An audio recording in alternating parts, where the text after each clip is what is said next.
Cuando la esposa del director general me obligó a divorciarme, mi intención inicial era aferrarme a él sin descanso. Pero entonces activé de repente el sistema de chismes. Al darme cuenta de que insistir no solo me dejaría sin un centavo, sino que también haría que la esposa del director general me destrozara hasta dejarme irreconocible, acepté decididamente los 200 millones de yuanes que me ofreció como indemnización. Sin embargo, mientras me veía prepararme con entusiasmo para firmar, vaciló. De repente, escuchó mi monólogo interior, 200 millones. Piensa en cuántos pisos podría comprar, cuántas modelos podría contratar. Su ceño se frunció ligeramente. Aunque no había hablado en voz alta, las palabras habían llegado claramente a sus oídos, causándole una gran conmoción. La siempre cautelosa anciana miró a su secretario, el señor Jin, que estaba a su lado, solo para descubrir que tenía los ojos fijos en el acuerdo de divorcio. Al cruzar su mirada con la de ella, el señor Jin fingió rápidamente una mirada de simpatía, como si lamentara el fin de nuestro matrimonio. Incian no tuvo tiempo de reflexionar sobre su comportamiento inusual, solo sintió que la situación se volvía cada vez más extraña, sobre todo porque esa voz solo ella podía oírla.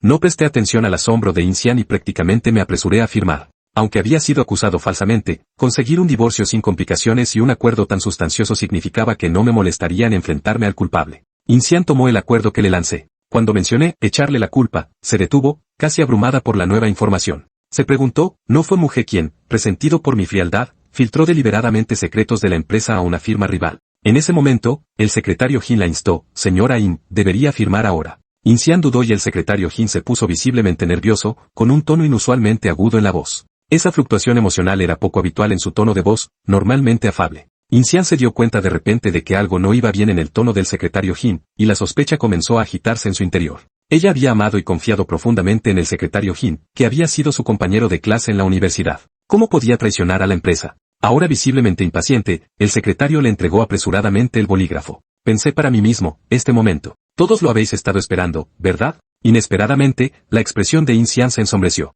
Con un rápido movimiento de muñeca, golpeó el bolígrafo negro contra el escritorio. Esta acción repentina nos dejó atónitos tanto a mí como al secretario Jin. Levanté la vista y vi su rostro oscuro como el agua, su mirada afilada como una navaja, aparentemente decidida a traspasar mis pensamientos. De repente, exigió, te lo preguntaré por última vez, ¿realmente hiciste esto? Sus ojos me taladraron con tal intensidad que se me encogió el corazón. ¿Qué quería decir? ¿Estaba tratando de echarme encima esos 200 millones? ¿No podíamos discutir el asunto después de firmar? ¿Está tratando de echarme la culpa de esos 200 millones? ¿Qué es lo que no puede esperar hasta después de la firma? Pero Incian parecía ajena a todo, con la mirada fija en mí, insistiendo claramente en obtener una respuesta. Me obligué a mantener la calma y miré rápidamente a mi alrededor. No pude evitar pensar, está claro que esto no ha sido cosa mía. Sin duda ha sido cosa del secretario Jin. Él entró en la oficina después de mí, pero esas personas lo pasaron por alto por completo. Incian se quedó repentinamente paralizado, como si recordara que yo no era el único que había entrado y salido de su oficina aquella noche. Todas las pruebas apuntaban a mí, en un instante, me convertí en el chivo expiatorio.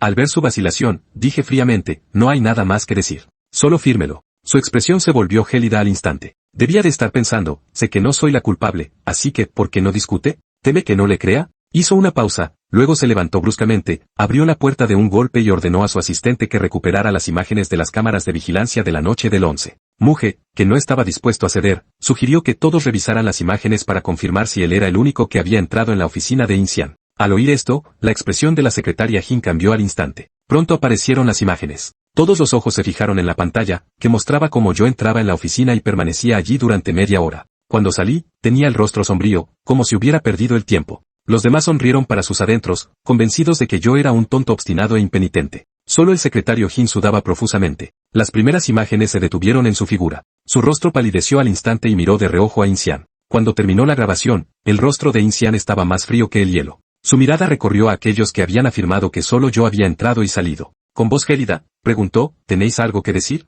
Los miembros de la oficina del presidente bajaron la cabeza uno por uno, sin atreverse a pronunciar una sola palabra. Luego se volvió hacia el secretario Jin y le preguntó, ¿qué tienes que confesar? El secretario Jin fingió inocencia. Señora In, ¿sospecha usted de mí? Es cierto que fui allí, pero ¿no se ha olvidado? Voy a su oficina todas las tardes para preparar las reuniones del día siguiente. Al oír esto, no pude evitar burlarme para mis adentros, así que todo el mundo hace horas extras todas las noches. Incian es realmente una capitalista que explota a su personal. Después del divorcio, debería regalarle una copia del código laboral. Incian se sintió claramente inquieta por este repentino pensamiento mío. Rápidamente recuperó la compostura y dijo con frialdad, todo el que entra o sale de mi oficina está sujeto a investigación. Sin excepciones. El secretario Jin puso una expresión de dolor, claramente sin esperar la sospecha de Incian. Los demás asistentes también parecían descontentos, ya que consideraban que su enfoque era excesivamente estricto. Justo cuando la tensión se intensificaba, una risa fría resonó desde fuera de la puerta. Levanté la vista y vi a varias personas entrando con expresiones feroces. Al frente del grupo estaba el director Sen, seguido de su hija, Sen Yao. Sen Yao tenía el aire de una socialité mimada, la viva imagen de una heredera consentida que pasaba sus días en la empresa sin hacer nada. En cuanto entró, se dirigió hacia el secretario Jin, mirando a Inxian con expresión agria. «Inxian, ¿has perdido la cabeza?». Cuestionando la lealtad de nuestro devoto secretario Jin y sometiéndolo a una investigación, terminó, mirándome con ira y añadiendo entre dientes. ¿Eres un inútil que intenta arrastrar a los demás contigo en un momento como este? Antes de que pudiera responder, Inxian dio un paso adelante y me protegió con su cuerpo. Justo cuando estaba a punto de hablar, de repente se me ocurrió una idea. Vaya, Inxian debe de estar sorprendido por mi repentino cambio de opinión. No. Ella parecía algo distraída, escuchando la larga diatriba de Sen Yao mientras su mente estaba completamente ocupada preguntándose qué era exactamente lo que yo había visto. Me reí para mis adentros. A juzgar por la actitud de Sen Yao, debía de ser partidaria del secretario Jin. Inxian también estaba claramente desconcertada, totalmente atónita por el hecho de que Sen Yao favoreciera al secretario Jin. No se dio cuenta de la defensa justa que Sen Yao hacía del secretario Jin, sin saber que yo ya lo había descubierto todo hacía tiempo.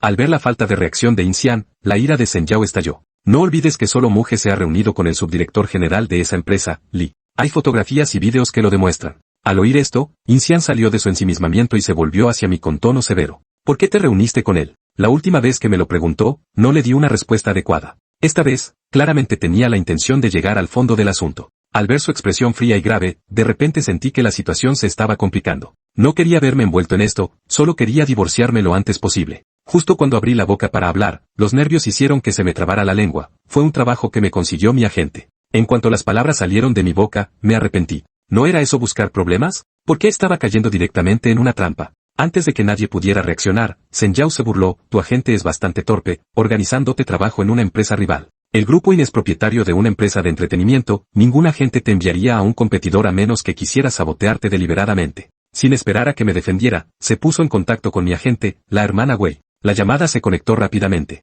Al escuchar la situación, la hermana Wei lo negó de inmediato. ¿Qué? Nunca he hecho tal arreglo. Señorita In, no debe acusarme falsamente. Al oír esto, sonreí con sarcasmo para mis adentros. Así que la hermana Wei también era sospechosa. Había supuesto que se trataba simplemente de una trampa rutinaria, pero ahora incluso mi agente se había visto envuelta en ella. Inxian percibió claramente que algo no cuadraba y estaba a punto de investigar más a fondo cuando, antes de que la hermana Wei pudiera terminar de hablar, mi voz interior salió a la superficie. ¿Cuánto le han pagado para tenderme una trampa? ¿Mi inocencia vale solo 2000 yuanes en un sobre rojo? Después de esperar lo que me pareció una eternidad, Jifei siguió suspirando sin cesar. La persistencia de Jifei estaba llevando al límite la habitual frialdad de Inxian. Habla. ¿Cómo voy a limpiar tu nombre si no dices nada? Afortunadamente, Jifei se había dado cuenta inconscientemente de la situación.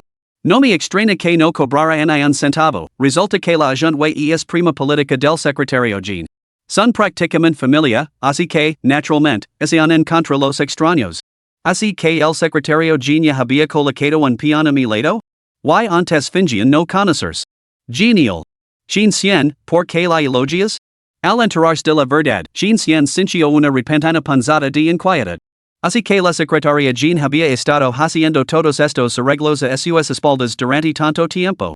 En ese momento, su subordinado le preguntó con cautela era seguro colgar el teléfono a la hermana Wei, ya que se había dicho todo lo que había que decir. El tono de Jin Xian cambió cuando se dirigió al teléfono. Si las cuentas no cuadran, que mi gente recopil pruebas exhaustivas.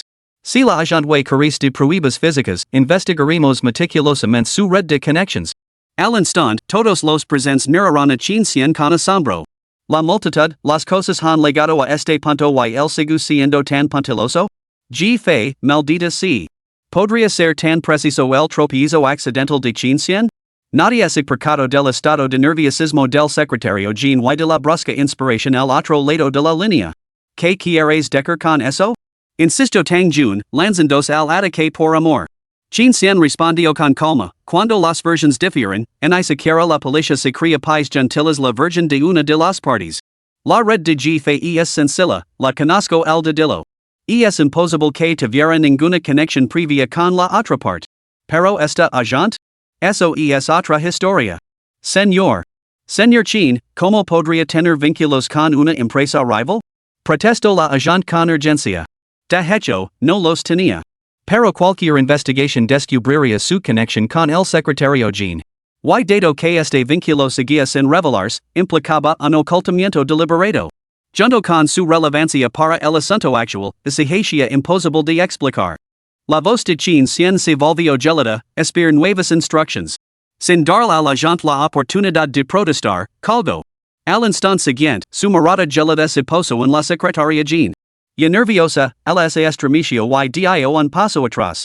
Tang Jun es adelanto inmediatamente para protegerla, furioso, parece que hoy estás decidido a proteger a esta mujer. Sospecho que planeas hacer que la secretaria Jean cargue con la culpa. Pero, por desgracia, la secretaria Jean nunca ha tenido contacto con personal de empresas rivals. Durante esos 2 días, estuvo en la oficina o en casa. La secretaria Jean había recuperado la compostura. Aunque sus ojos mostraban un rastro de resentimiento al mirar a Chin Cien, su tono era inquebrantablemente firme. Si no confía en mí, señor Chin, estoy dispuesta a someterme a cualquier investigación. Según los procedimientos de investigación estándar, sin duda se examinarían los movimientos recientes de la secretaria Jean y todos los dispositivos electrónicos que posea. La declaración anterior de Tang Jun confirmaba que ella no se había reunido con la parte contraria. Sin embargo, su audaz afirmación daba a entender que no había dejado ninguna prueba incriminatoria. ¿Era posible que no quedara en ahí una sola pista en sus dispositivos electrónicos? Chin Cien frunció el seno, sumido en sus pensamientos. Sabía que tenía tanta confianza. Así que este era el plan. Chin Cien inmediatamente aguzó el oído. No había necesidad de deliberar más. Absolutamente perfecto. Chin Cien, basta de maravillas, habla. El correo electrónico se envió el día 12. Pero incluso se examinará su ordenador o se recuperarán los registros borrados mediante medios técnicos, no se encontraría nada. El corazón de Chin Cien se encogió. ¿Cómo era posible? ¿Por qué lo envió desde el ordenador de Tang Jun? El confía ciegamente en ella, nunca cierra con lave su despacho y su contraseña es el cumpleaños de ella. Aunque se sospecha, no se encontraría nada en su ordenador. Incluso si una empresa rival se traicionara y investigara, solo culparían a Tang Jun. La expresión de Chin Cien había cambiado por completo, y su mirada hostil pasó de la secretaria Jean a Tang Jun. Pero ella dijo un fallo. Probablemente por confiar demasiado en su posición dentro de la empresa. Chin Cien centró inmediatamente su atención, ansioso por saber cuál era ese fallo. Sin embargo, Fei decidió no seguir con el tema. No importa. Estos secretos que conozco siguen siendo inconfeasibles. Al fin y al cabo, aparte de que la hermana puede descubrir algunos problemas menores, no tiene importancia para la secretaria Jean. Concluyamos rápidamente esta tediosa farsa. Los ojos de Chin Cien parpadearon y un resoplido frío se formó en su pecho. Una farsa, sin duda. Llama al departamento técnico. Examina los dispositivos electrónicos de la secretaria Jean. Capítulo 4, Chin Cien, ¿todavía pretendes proteger a Fei? La secretaria Jean no había previsto que Chin Cien la humilara públicamente de esta manera. Su rostro se puso verde. Apretó los labios con fuerza, con una expresión tan agravada como era posible. Lanzó una mirada de reproche a Chin Cien, con los ojos que parecían acusarlo de ser un hombre infiel. Tang Jun, enfurecido en su nombre, estalo, ¿de verdad estás dispuesto a legar tan lejos? Esto no es más que un insulto al carácter de la secretaria Jean. Pero, ante el hora genuinamente escalofriante y la mirada gelada de Chin Cien, la furia de Tang Jun se enfrió casi al instante. Retractándose de sus palabras, dijo, si no se encuentra nada, debes disculpar con la secretaria Jean. Aunque los demás permanecieron en silencio, sus expresiones rebosaban indignación. Este alboroto ya había llamado la atención de todo el grupo, y numerosos ejecutivos acudieron al lugar. Después de todo, un talento de alto nivel como el secretario Jean era invaluable. Ellos también pensaban que Chin Cien había perdido la cabeza. Dentro de la industria, era de conocimiento común que, ese bien Chin Cien podía arreglársela sin la señora Jean, y esa mujer problemática y sin valor, no podía prescindir del secretario Jean. Aun así, Fei sospechaba que su reunión era en parte para cotillear. Basta con ver esas miradas indiscretas. Después de todo, una era la esposa nominal de Chin Cien y la otra, la secretaria Jean, que había logrado mantenerse tan cerca durante tanto tiempo de Chin Cien, famoso por su desinterés por las mujeres. Probablemente, esta batalla había dado lugar a apuestas. Fei, que siempre había sido la que se cuidaba boca abierta ante los dramas ajenos, nunca imaginó que ella misma se convertiría en el espectáculo. En verdad, la tonta no era otra que yo.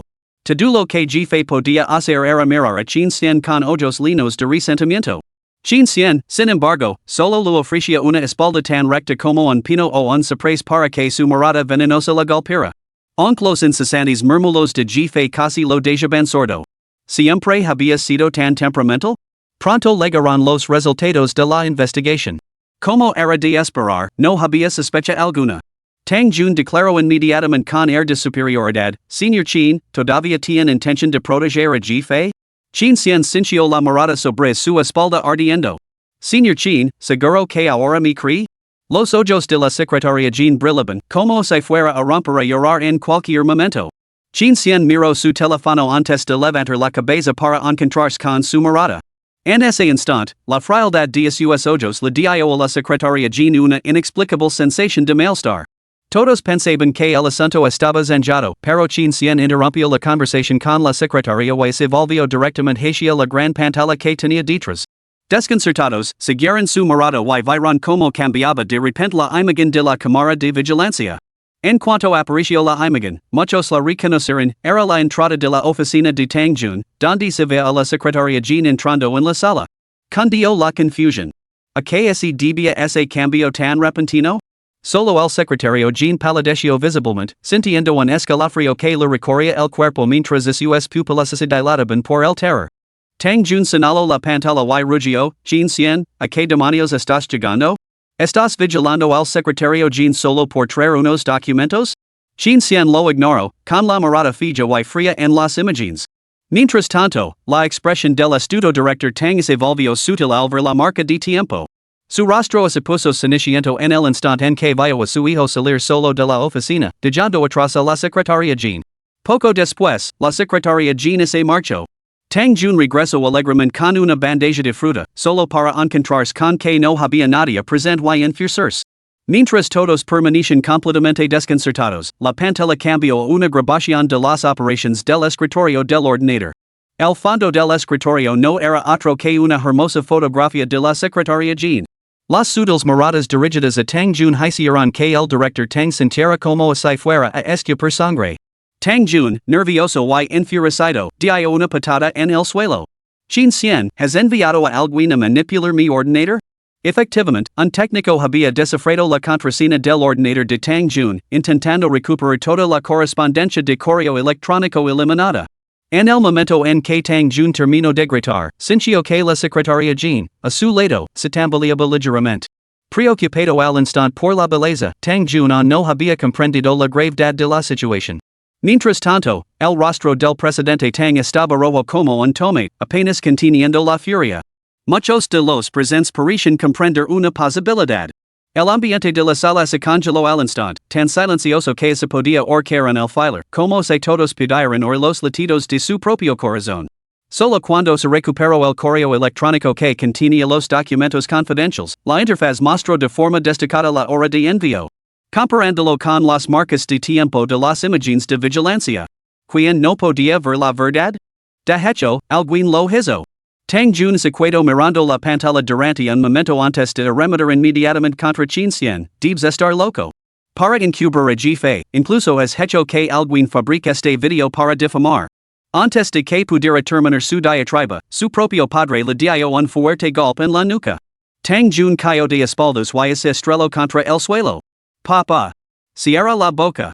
Espidó el director Tang, y luego se dirigió apresuradamente a Chin Cien y a los demás ejecutivos, y lo han visto. Mi hijo no tiene nada que ver con esto. Lo han utilizado. No es más que un maldito idiota. En ese momento, no tuvo más remedio que admitir que su hijo era un completo idiota. Si no se distanciaba del asunto y las sospechas recaían sobre Tang Jun y el secretario Jean por conspirar, nunca podría explicarse. Secretario Jean, ¿qué corazón tan venenoso tiene? Utilizar a mi hijo y tenderle una trampa a la señora Chin. ¿Qué la ha hecho el señor Chin para que lo traicionase?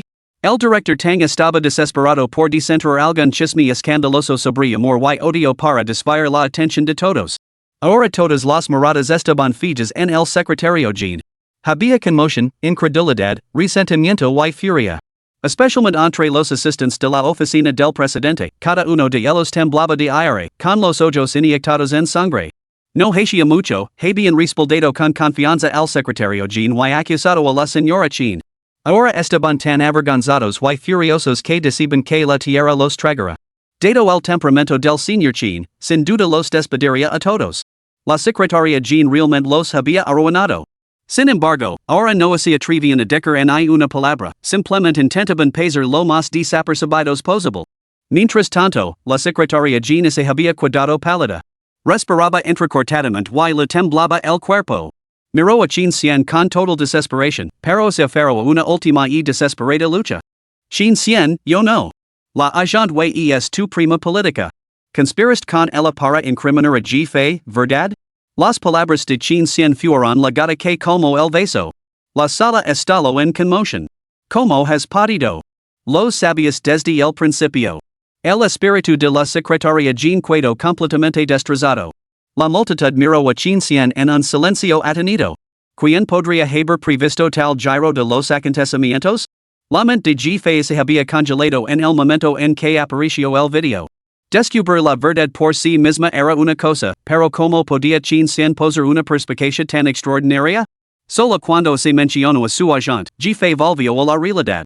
¿Podría Chin Xian haber sabido desde el principio la identidad de la hermana Wei, por lo que sospechaba del secretario Jean?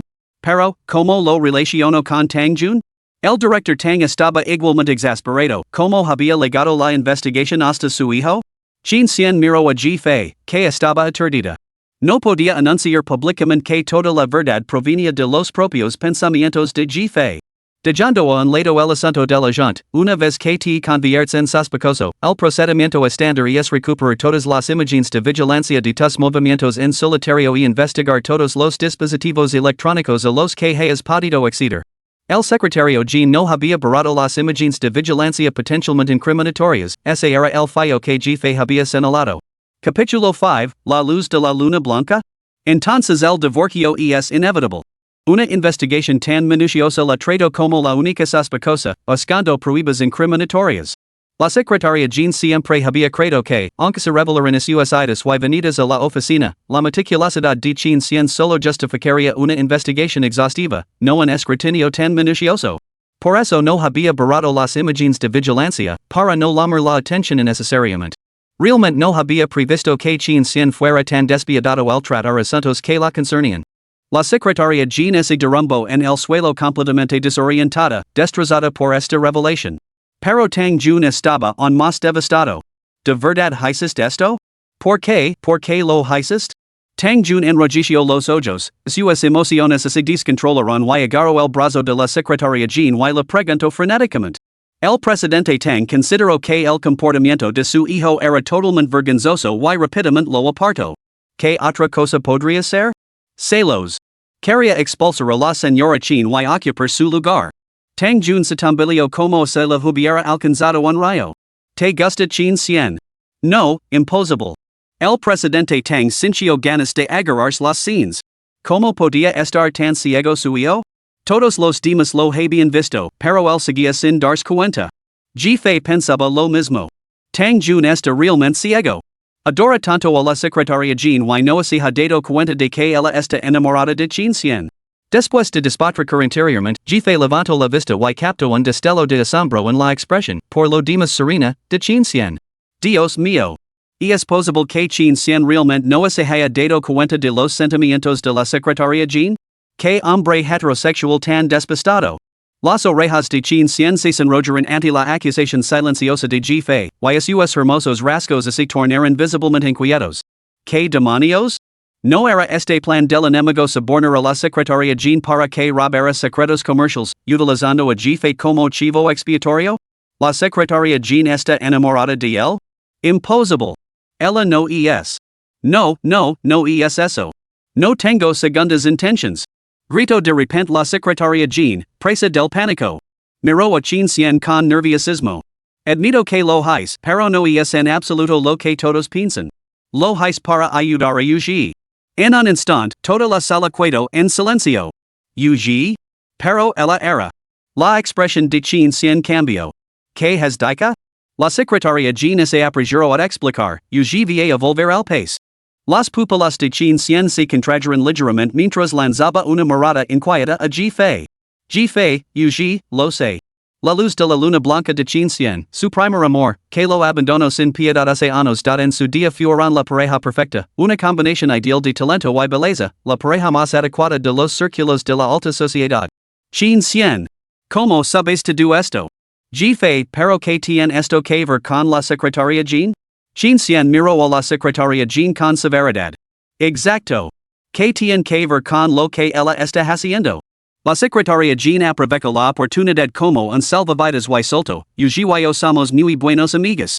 En aquel entonces, ella no tuvo más remedio que dejarut. No podía soportar la idea de que los dos perdierais vuestra oportunidad por culpa de malentendidos.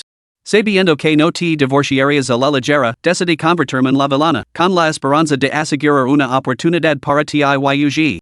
Tras dejar esto, la secretaria Jean bajó la cabeza, con expresión de dolor, como si sus acciones hubieran sido totalmente inevitables. La secretaria Jean era, en efecto, la confidente de Yuji, y fue a través de esta conexión que se conocieron. De lo contrario, al contratarla para el grupo, él no lo habría confiado el puesto de secretaria, otorgando la máxima confianza. Durante sus días universitarios, la secretaria Jean había sido testigo de primera mano de todo su romance, incluso ayudándoles en ocasiones a estar juntos. Por eso, cuando otros especulaban que la secretaria Jean sentía algo por él, Chin Cien siempre lo descartaba como algo imposible. Los presentes se quedaron algo desconcertados, intuyendo un giro inesperado en la historia. Sin embargo, pocos lo creyeron realmente al fin y al cabo, nadie ignoraba que el corazón y los ojos de la secretaria Jean estaban completamente puestos en Chin Cien. Era simplemente la primera vez que alguien oía que la secretaria Jean era la mejor amiga del amor perdido del señor Chin. Ella nunca lo había insinuado antes. Ahora todo el mundo podía ver lo que estaba tramando. Un momento, había un rumor aún más jugoso. El primer amor del señor Chin iba a volver? ¿Su ruptura había sido un malentendido? Las miradas se dirigieron furtivamente hacia Chin Cien, esperando que pudiera más detalles, excepto la seré Chin, Ji Fei, que estaba presente. La emoción se apoderó de todos. Un campo de batalla de emociones. ¿Qué circunstancias inevitables? ¿Qué malentendido? Yo digo. Chin Cien la interrumpió rápidamente. No quería que Ji Fei se entrometiera en los chismes. Perseguir beneficios personales, infligir pérdidas tan graves en nuestro grupo y implicar y tender trampas a otros. No hay excusa que te exima de tu responsabilidad, declaró Chin Cien con frialdad. Exactamente. Especialmente porque las razones son todas inventadas. La atención de Ji Fei se desvió instantáneamente después de todo, los jóvenes tienen esa aflicción común de luchar por concentrarse. Pero ¿por qué inventar esta excusa tan abruptamente? Déjame ver. Chin Cien tenía la intención de discutir el plan de resolución, pero al escuchar esto, su curiosidad también se despertó. Todo este tiempo, ella había estado insinuando abierto y veladamente su relación especial con Chin Cien, provocando más de la histeria para alejarme gradualmente antes de lanzarse por él.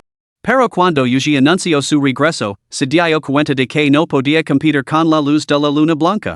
Así que aprovechó el momento antes del regreso de Yuji para ganar tiempo y convertirse en la señora Chin. No es de extrañar que estuviera tan desesperada por eliminarme, sin prestar atención a los evidentes defectos de esta trampa. Ahora que ha sido descubierta, solo puede usar a Yuji como excusa, fingiendo que actúa de forma imprudente por el bien de los demás. De esa manera, Chin Cien podría mostrar clemencia, pero si Chin Cien descubriera su afecto por él, que toda esta maldad provenía de un deseo personal, nunca la perdonaría. Entonces se perdería toda esperanza. Ya. A grandes males, grandes remedios. Aunque Chin Cien fuera tonto, no se tragaría esa excusa. Chin Cien, que casi se lo había creído. Recordando incidentes pasados, cada vez que Ji Fei se lo acercaba con calma, inevitablemente acababa discutiendo con la secretaria Jean. Sin embargo, la secretaria Jean siempre se hacía la víctima inocente y indefensa, lo que hacía que los arrebatos de Ji Fei parecieran aún más frenéticos. Chin Cien siempre había culpado a Ji Fei de los problemas, pero ahora, reflexionando sobre ello, sentía una punzada de culpa. Su aversión por la secretaria Jean se intensificó. No veía sentido en exigir explicaciones. Su voz era gelida. Llamó la policía. La secretaria Jean levantó la cabeza bruscamente, como si toda su fuerza se hubiera agotado en un instante. Chin Cien, solo intentaba. Guard sus explicaciones para la policía. La despiadada determinación de chin cien hizo que a todos se les encogera el corazón. Al final, había elegido la opción más severa. Chin cien. Exclamó la secretaria Jean, que se derrumbó y trató de alcanzarlo frenéticamente, pero él la esquivó. Ella señaló con ira a Jefe, incapaz de aceptar lo sucedido, cuando se trataba de ella, fue el divorcio, le dejaste una salida. ¿Por qué eres tan cruel conmigo? Puede que no haya logrado mucho, pero he soportado muchas dificultades. Llevo 10 años contigo y así es como me tratas. Solo entonces chin cien la miró. ¿Por qué no eres mi esposa? Las palabras parecen tener múltiples significados ocultos, que lo atravesaron el pecho como una daga. La secretaria Jean se quedó paralizada, estupefacta. Pronto, la policía se llevó al personal relevante y Jefe también se vio obligada a acompañarlos a la comisaría. Durante este tiempo, Tang Jun incluso intentó asumir la responsabilidad, habiendo creado la absurda afirmación de la secretaria de que solo estaba ayudando a su amiga. Continuó humilándose, enfureciendo al presidente Tang hasta el punto de desmayarse. Afortunadamente, las pruebas eran irrefutables y los intentos de Tang Jun de asumir la culpa fueron inútiles. Cuando finalmente se encontró de nuevo con la secretaria Jean, este lo despidió a Jefe, espera a que vuelva allí. Chin cien se divorciará de ti seguro.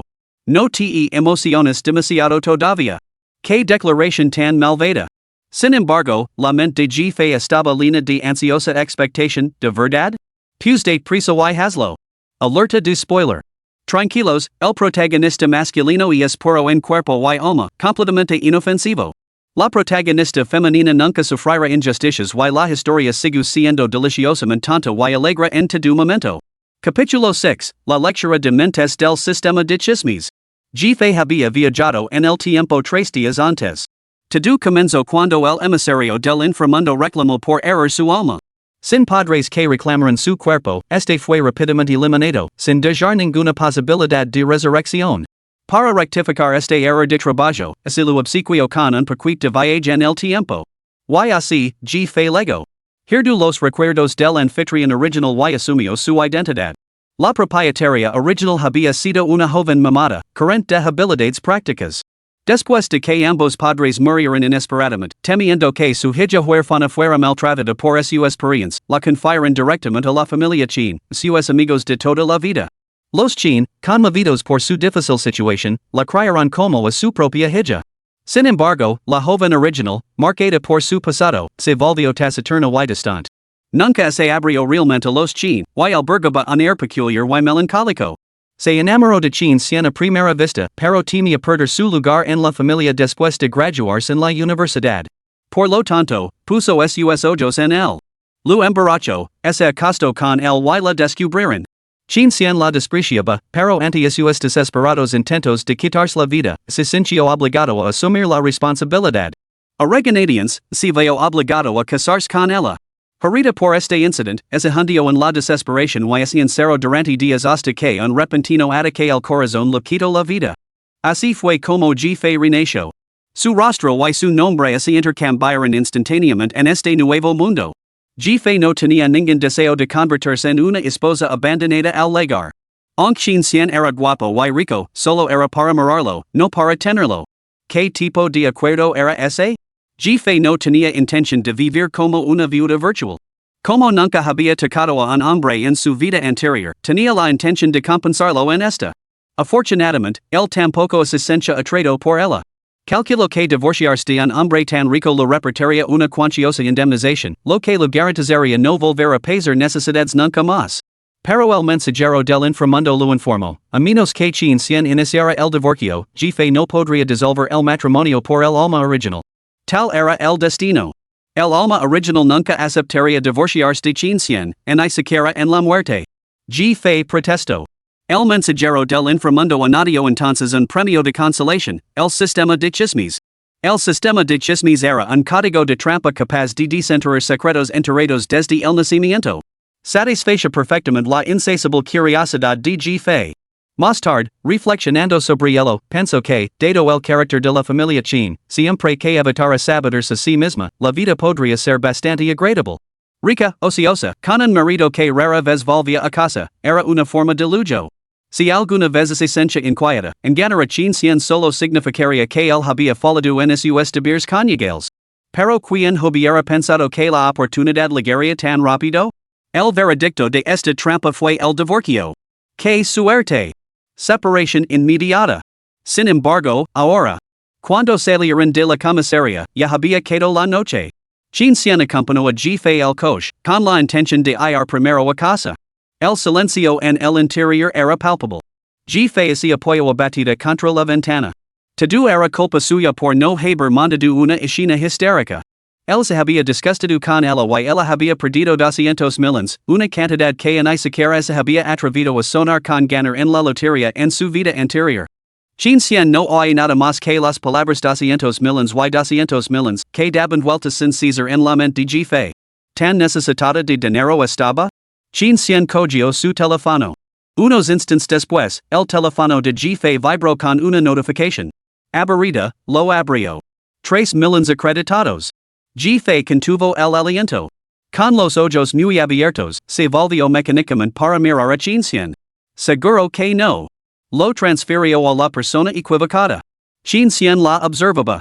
Cuando ella lo miró, sus largas y densas pestañas se bajaron ligeramente, proyectando una sombra bajo sus ojos de Phoenix, lo que le daba un air de sinceridad. Solo entonces habló solemnemente, lo siento. Te accusé injustamente antes. Te pido perdón. Esta es mi disculpa. Jean Cien estaba realmente arrepentido, aunque no tenía ni idea de cómo compensarla. A decir verdad, el y Jefe no eran especialmente amigos habían pasado muy poco tiempo juntos como para que él conociera sus preferencias. Al oírla mencionar constantemente el dinero, simplemente lo había transferido fondos. Oh. Jefe parecía totalmente serena en apariencia, con el corazón roto y indiferente todo. Pero en realidad. Maldita sea. 3 millones. Me has estafado. 3 millones en mi cuenta. ¿Eso está permitido dentro de los límites? Tranquila. Para una princesa que acaba de perder 200 millones, 3 millones son calderilla. Oh, ho. ¿Te han tendido una trampa y te han dado 3 millones de indemnización? Jean Cien, en realidad eres bastante decente. Que me tiendan unas cuantas trampas más no me molestará en absoluto. A Jean Cien se le torció la boca. No esperaba que Jefe fuera así por dentro, tan hipócrita. Realmente no se puede juzgar un libro por su portada. Hoy por fin había visto la verdadera cara de Jefe. Jean Cien la miró de reojo. Ella lucaba por reprimir una sonrisa, con los ojos grandes y redondos, brillantes y llenos de vida, lo que realzaba aún más sus llamativos rasgos. Una nariz delicada y unos labios carmesí, con el cabello como nubes cayendo en cascada sobre sus hombres. Las luces de neón que bailaban fuera de la ventana jugaban sobre su piel de porcelana, haciéndola parecer un espíritu introducido en la deliciosa noche. Aunque Jean Cien no le gustaba, no podía negar que Jefe poseía una belleza que dejaba atenidos a todos los que la veían. No se había dado cuenta antes, probablemente porque Jefe tenía siempre una expresión husca, como si el mundo le debiera algo. Ahora, irradiando un encanto natural, parecía haberse convertido en una persona más brillante y abierta. ¿Por qué alguien sufriría una transformación tan repentina? A Jean Cien no podía evitar encontrar lo extraño. Ella parecía estar al tanto de las causas y consecuencias de muchos asuntos, incluso de aquellos que estaban fuera de su alcance. Quizás se debía a la repentina aparición de una habilidad extraordinaria. Saber demasiado hacía que todo fuera transparente, por lo que comenzó a vivir con despreocupación y abandono. Por ahora, Jean Cien solo podía racionalizarlo así. Sin embargo, al recordar este incidente, no pudo evitar preguntar, ¿por qué no discutiste más después de que sucediera? Jefe reflexionó un momento y luego se le ocurrió una idea para intentar persuadirla, de todos modos, llevas mucho tiempo queriendo divorciarte de mí. Esto no era más que un pretexto, de igual si es cierto o no. Jean Cien frunció el seno, disgustada. De mucha importancia si es cierto o no. Y nunca tuve la intención de buscar un pretexto para divorciarme de ti. Aunque su matrimonio había comenzado en medio del caos más absoluto, él no deseaba permanecer en este punto muerto indefinidamente. Jefe parecía algo sorprendida, pero su voz interior intervino, ex-marido, eres un tipo decente. Jean Cien se puso verde. Ni siquiera se habían divorciado todavía. ¿Podría dejar de llamar al ex-marido, por favor? ¿O realmente creía que el divorcio era inevitable? Antes de que Jean Cien pudiera dar vueltas al asunto, la voz interior de Jefe le dio la respuesta. Pero la fruta forzada nunca sabe dulce. ¿Por qué perder el tiempo? Al fin y al cabo, tu luna blanca volverá pronto al país. ¿No es mejor que yo deje el puesto antes? La secretaria Genia dijo que tenía sus razones para romper contigo, que había un malentendido entre vosotros. Esto parece un camino claro hacia la reconciliación. No tengo ningún deseo de quedarme atrás como carne de cañón. No vayas luego con un espectáculo melodramático, convirtiéndolo en infidelidad matrimonial. ¿Qué vergüenza sería eso? Lo hago por tu propio bien. A quien se le cortó la respiración. Esa persona era cosa del pasado. Ella había seguido adelante. ¿Cómo iba a seguir enredado con una ex cuando tenía esposa? No era ese tipo de hombre. Así que ni siquiera se le pasó por la cabeza pedirle a la secretaria Jean que le dijera la verdad. Si no hubiera estado obligado por la regla tachita de no revelar que podía oír sus pensamientos, Jean Cien habría discutido con ella. Quizás por terquedad, antes de que Jefe pudiera responder, Jean Cien declaró, deja de imaginar cosas. Mientras vivas tu vida correctamente, no nos divorciaremos. En el futuro, Jean Cien le demostraría que no era el tipo de hombre que ella imaginaba. Jefe le lanzó una mirada destinosa a Jean Cien. Oh. Por dentro, cantaba una canción completamente diferente. Espera a que te enredes en ese coqueteo extremo con tu luna blanca, entonces te restregar estas palabras en la cara. Jean Cien aspiró bruscamente. Simplemente se negaba a creer sus palabras? Espera. Jean Cien, ¿creer? Cuanto más decadido este mi ex marido ahora, mejor. Si me porto bien durante un tiempo, cuando venga a pedirme un divorcio amistoso por culpa de su luz de luna blanca, quizás se sienta culpable hacia mi y de una indemnización más cuantiosa. El rostro de Jean Cien se ensombreció. Estos días son como invertir dinero en mi ex marido solo de pensarlo mi Mario, soy una genio de las finanzas. Una vez que nos divorciemos, todo será capital inicial para mi vida independiente. Entonces tendrá el piso, el cachorro. Jean Cien jadio. No puedes olvidar a ese cachorro, ¿verdad? ¿O ya has encontrado un sustituto? Por eso aceptaste el divorcio tan fácilmente. Comate. Esta vez fue culpa mía, no debería pensar así sobre Jefe. Un perrito lobo tampoco estaría mal. Siempre y cuando tenga abdominals marcados. Jean Cien. Yo tengo abdominals marcados. Solo estoy esperando a que Jean Cien me pida el divorcio. Jean Cien apretó los puños en un rincón oculto. No sabía si Jefe realmente quería el divorcio o si simplemente se estaba rindiendo después de sentirse herida por este incidente. Después de todo, si realmente quisiera el divorcio, Jefe podría haberlo iniciado ella misma. Como no lo había hecho, probablemente no quisiera separarse.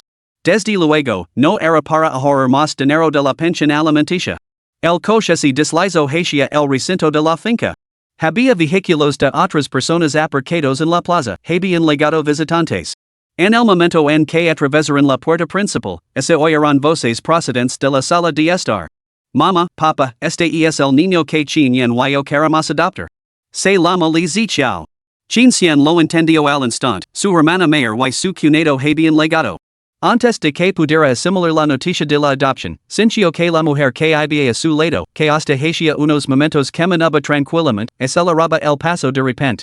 Maldita sea, más cotilleos que se borrar. La alta sociedad está llena de dramas. Esto hace que me resista un poco a divorciarme. Este divorcio es como alejarse de un melón. Viendo a Jefe dar prácticamente 3 pasos a la vez, con sus ojos ansiosos brillando. Jean Cien. Definitivamente no es por eso por lo que no ha iniciado el divorcio. ¿Cuál es el último cotilleo ahora? Esperad.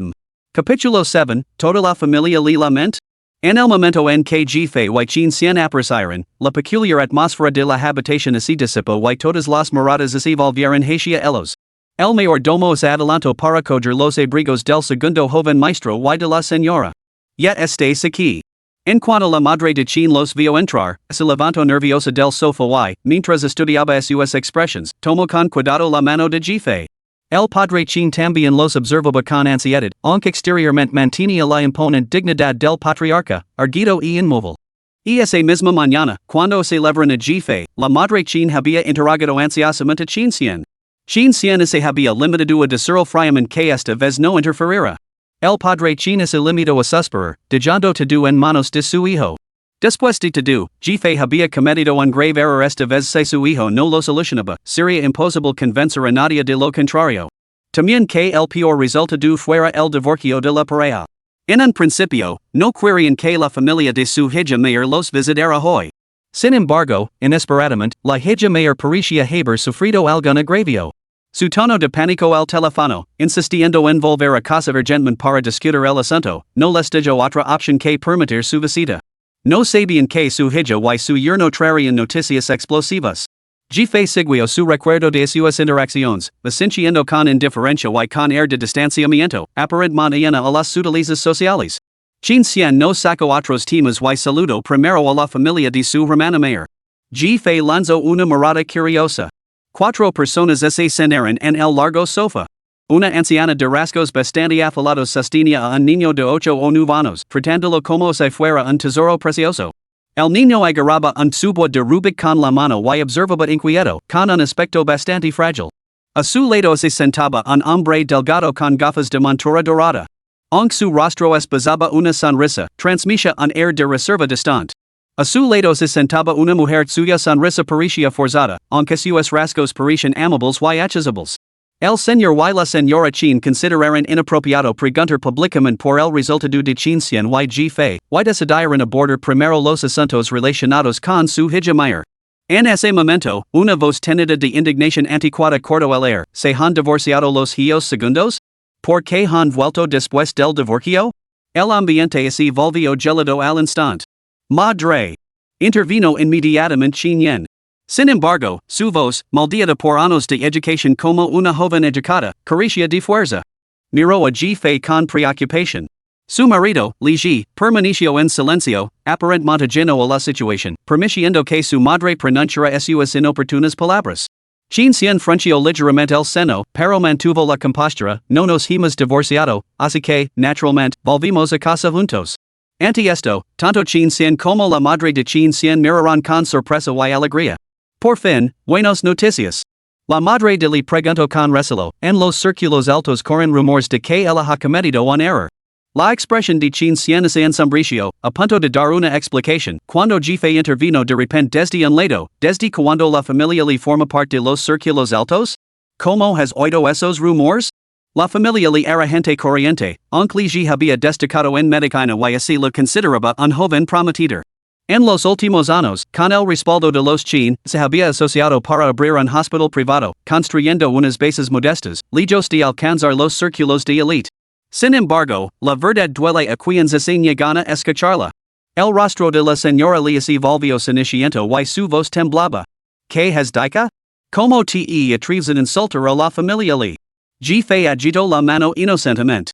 Dios mío, te estás volviendo bastante sensible con la edad. ¿Qué he dicho que esté mal? ¿Cómo he insultado a tu familia Li?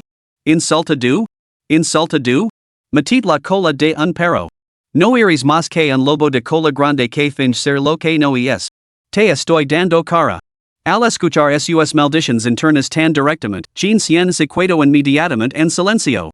Dado que la señora Li había sido discords primero, Chin Xian, naturalmente, no sacrificaría la dignidad de su esposa por una armonía superficial.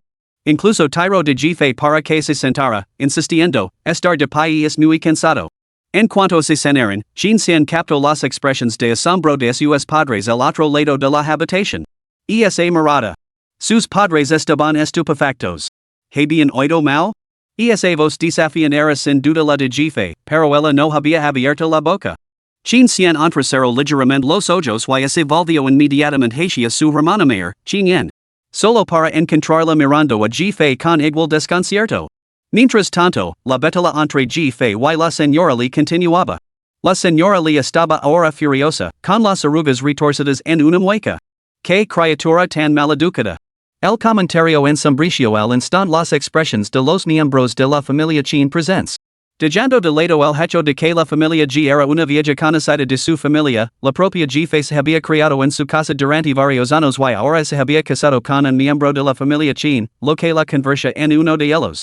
¿Cómo podían tolerar que esa anciana les diera lecciones? La señora Chin estaba a punto de replicar, pero jefe habló primero. Bueno, a mí tampoco me enseñaron nunca a ser complaciente. Jefe miró deliberadamente a la señora Lee de arriba abajo con desdén, con el desprecio claramente reflejado en su rostro. Como si tú fueras un modelo de buenos modales. Solías burlar de mi constantemente, maldiciéndome diario para que mi dejaran de lado y chin cien pudiera casarse con la hija de su primo. Eres una vieja bruja fea con delirios de grandeza. Aunque Jefe perdía los estribos de vez en cuando en asuntos relacionados con chin cien, nunca trataba a los demás de esa manera. Normalmente, era simplemente difícil de tratar, adoptando una política de total desinterés y indiferencia. Era la primera vez que descargaba su ira en el momento. En consecuencia, no solo la familia Lee, sino incluso la familia Chin quedaron estupefactas. Lo que sorprendió en masa los Chin fue escuchar los pensamientos internos de Jefe. El padre y la madre Chin intercambiaron miradas desconcertadas, al darse cuenta de que no eran los únicos afectados. Se volvieron hacia Chin Cien, quien les hizo un gesto con la cabeza, confirmando que realmente no era culpa suya. Así que eso era lo que quería decir antes.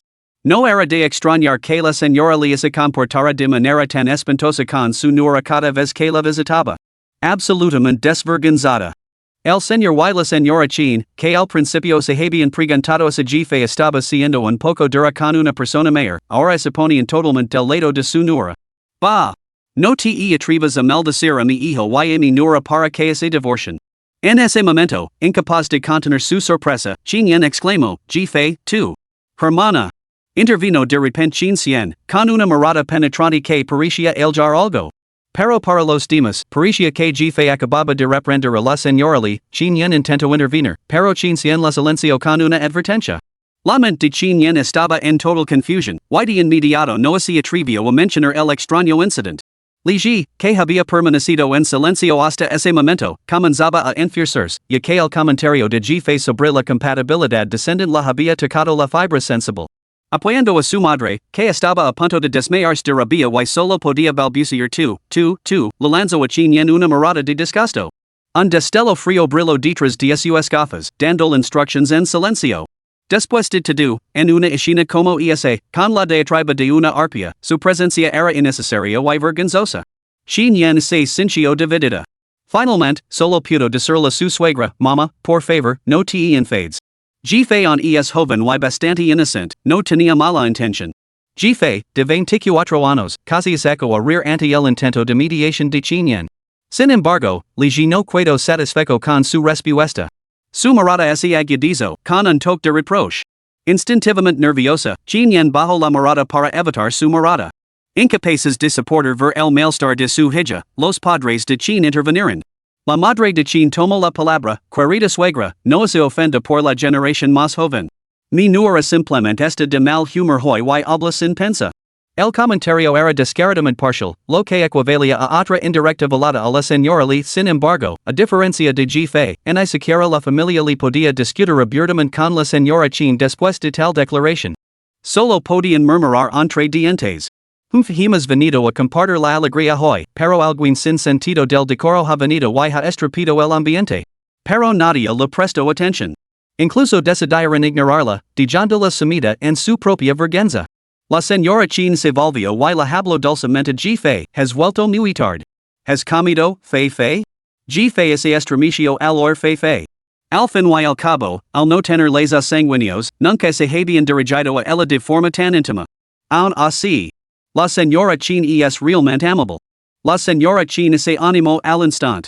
Jefe rara vez mostraba calidez hacia ellos, siempre parecía distante. No se había dado cuenta de que la niña sentía eso por ella. Debía de ser una niña tímida, que no sabía expresarse bien. Cuando Jefe negó con la cabeza para indicar que aún no había comido, la señora Chin le preguntó inmediatamente, ¿qué te apetece? Jefe respondió, cualquier cosa. La señora Chin llamó rápidamente, Zhang Ma, trila Fei 3 platos y una sopa. Los de siempre, los que le gustan. Gracias por las molestias. Después de hablar, tomó afectuosamente la mano de Jefe y dijo, ese chico, Chin Cien, te ha traído a casa tan tarde después de todo ese trabajo. ¿No así lo ocurrió darte de comer primero? Debes de estar hambriento. A su lado, Chin Cien frunció los labios. Mama, yo estaba con ella. Yo tampoco he comido. Al resto, la señora Chin respondió de forma superficial, trae una ración para el segundo joven maestro. Chin Cien. Gife carriers, pero el ver la mirada que la lanzo chin no se atrevio. De repente, aparicio un plato de fruta cortada a su lado. Toma un poco de fruta para saciar el hambre, dijo el padre chin con voz firme, empujando suavemente la bandeja de fruta hacia ella. Gife le dio las gracias. El padre chin también es muy considerado con la generación más joven. Son una pareja verdaderamente amable. El señor chin se enderezó en su asiento. Chin yen, al escuchar los pensamientos de Gife y observar el divertido comportamiento de sus padres, sintió que su melancolía se disipaba ligeramente. Sin embargo, dos miradas de desaprobación pronto la sofocaron. Lo entendió, su suegra y su marido la despreciaban por su inutilidad, sintiéndose abandonados por su propia familia. Pero sabía que sus parientes no tenían esa intención. Al darse cuenta de la difícil situación de su hermana mayor, la expresión de Chin Cien cambió ligeramente. Miró al niño, que se había mantenido tímido y retraído durante todo el tiempo, absorto en jugar con su tubo de Rubik. El niño parecía algo inseguro y introvertido, pero el tubo casi resuelto sugería que no era poco inteligente. Él y su tercer hermano también habían disfrutado jugando con cubos de Rubik cuando eran pequeños. Recordando la mención anterior de Gife sobre noticias. Preguntó directamente, ¿y este niño es? Capítulo 8, Sure. Tien Xiao. Finalmente, yendo al grano, Li Ji reprimió su descontento y habló en un tono neutro, se llama Li Zichao. Xin Yen y yo tenemos la intención de adaptarlo. A partir de ahora, será nuestro hijo. Zichao, estos son tu tío segundo y tu tía. Saludos. Li Zichao estaba a punto de levantarse, abriendo tímidamente la boca, cuando el padre de Chin lo interrumpió. La expresión del padre de Chin se ensombreció. Espera. Este asunto no se ha explicado adecuadamente. No hay necesidad de apresurarse con las presentaciones. Li Zichao palideció y solo pudo bajar la cabeza y volver a sentarse. La madre de Chin, con el corazón ablandado al ver la angustia del niño, sugirió, ¿por qué no dejamos que Zichao vaya a jugar fuera primero? Hay ciertos asuntos que no deben discutirse en presencia de un niño. No pasa nada, comentó Li Ji, aparentemente indiferente al estado del niño. El señor Chin, que había mantenido la calma durante todo el tiempo, habló sin rodeos, entonces ser directo. Yen solo tiene 30 años, apenas ha pasado la edad fértil. Traer al niño a casa sin decir nada y luego informarnos después? Así es como se comporta la familia Li? La señora le respondió, querido sugro, no puede culparnos por completo. Desde que el primer parto difícil de Yen danó su salud, los médicos advirtieron que los futuros embarazos serían difíciles. No podíamos cuidarnos de brazos cruzados perdiendo el tiempo. Hace 9 años, Chin Yen había dado a luz a un niño muerto y desde entonces no había podido concebir. Sin embargo, la familia Chin creía que, con los avances médicos y la juventud de Yen, aún había esperanza no esperaban que la familia le trajera a casa un niño. En ese momento, a Chin Yen se le llenaron los ojos de lágrimas. Que impacientes. Li Ji se está muriendo? La familia le está a punto de extinguirse? Comentó Gife con sarcasmo mientras comía fruta. La sofocada familia Chin casi perdió la compostura ante esto, y incluso detuvo el desahogo emocional de Chin Yen. Chin Cien carraspio y agarró a Gife del brazo. La cena está lista. Menos fruta, por favor. Luego se dirigió a Li Ji, ¿tanta urgencia? Aunque hayas perdido la esperanza y insistes en la adopción, ¿no será a esta edad? Gife dejó obedientemente el tender de fruta, pero aplaudió interiormente la pregunta de Chin Cien. Caramba, Watson, has descubierto el punto ciego. Chin Cien se detuvo. ¿Realmente había algún problema? Los padres de Chin también se quedaron paralizados. ¿Qué demonios? Chin Yen se estremeció y miró a Gife con sorpresa. Antes de que Li Ji pudiera hablar, el tono de Chin Cien se endureció. ¿Qué hace a esta niña tan especial como para que la familia Li la eligiera? Las expresiones de la señora Li y Li Ji se congelaron. La señora Li inmediatamente esbozó una sonrisa forzada. Bueno, resulta que tiene 9 años, como mi hijo y Yen. Pensemos que podría ser algún tipo de conexión kármica, así que. El comentario tocó la fibra sensible, lo que llevó a los padres de Chin en examinar más de cerca a Li Zichao. A decir verdad, ese parecía tanto a Li Ji como a Chin Yen. Sin embargo, al resto, la expresión de Chin Yen se ensombreció aún más y se le llenaron los ojos de lágrimas. Mientras tanto, Li Zichao, inexplicablemente, bajó aún más la cabeza, mostrando una profunda inquietud. Sure. Tien Xiao. Li Ji quiere adoptar a su propio hijo biológico. Chin yen nunca lo dio a luz, no lo convierte eso en un hijo ilegítimo fuera del matrimonio? ¿Ahora está obligando a chin yen a criarlo? ¿Cómo así atreve pronunciar tales palabras? Tien más cara que una perd. La familia chin. La revelación les golpeó como un rayo. Atenidos, miraron a las figuras del sofá de enfront, completamente incrédulos. Chin yen, naturalmente, miró a Gife con más incredulidad, completamente desconcertado por cómo podía saberlo. Y le habían pedido a Chin yen que ocultara los orígenes del niño, insistiendo en que lo adoptarían de todos modos. Afirmaban que revelar la verdad causaría un gran revuelo en la familia chin, advirtiendo que no causará problemas y arriesgará las relaciones entre las familias. La culpaban por no poder tener hijos, argumentando que no podían dejar que su linaje se extinguiera. Maldita sea, ¿acaso tienen un trono que heredar? Y Chin yen realmente dudó. Por Dios, ¿acaso Li la había pelado cometiendo un asesinato o un incendio? ¿Por qué soportar tal injusticia? La familia chin estaba atenida, completamente atenida. Sus ojos casi así les salían de las órbitas mientras miraban a Chin yen. Como un globo pinchado, Chin yen rompió a llorar, derramando todas sus penas reprimidas, casi cubriéndose la cara para llorar. Chin yen palideció. Por fin entendió lo que Gife quería decir con la primicia. La familia Leon no comprendía por qué el estado de ánimo de la familia chin había cambiado tan abruptamente. Chin yen preguntó con frialdad, ¿qué hay de los padres biológicos de esta niña? ¿Quiénes son? ¿Se ha investigado a fondo? Si no es así, yo me encargo de ello. Para formar parte de mi familia, los orígenes de una persona deben estar muy claros. Al oír estas palabras, las expresiones de la señora Li y Li Jia se agregaron inmediatamente. Su reacción sacó de su aturdimiento a Chin padre y Chin madre, que habían quedado estupefactos por la revelación de Gife, y los devolvió a la realidad. La confesión de Gife era cierta. Estaban tan enfurecidos que casi se levantaron de un salto para golpear a alguien. Este niño es mío, declaró Li Ji sin dudar, conociendo el temperamento de Chin yen. Al ver que Li Ji no mostraba ningún atisbo de vergüenza, el padre Chin dio un puñetazo en la mesa de mármol, sobresaltando al mayordomo que acababa de llegar para servir la comida.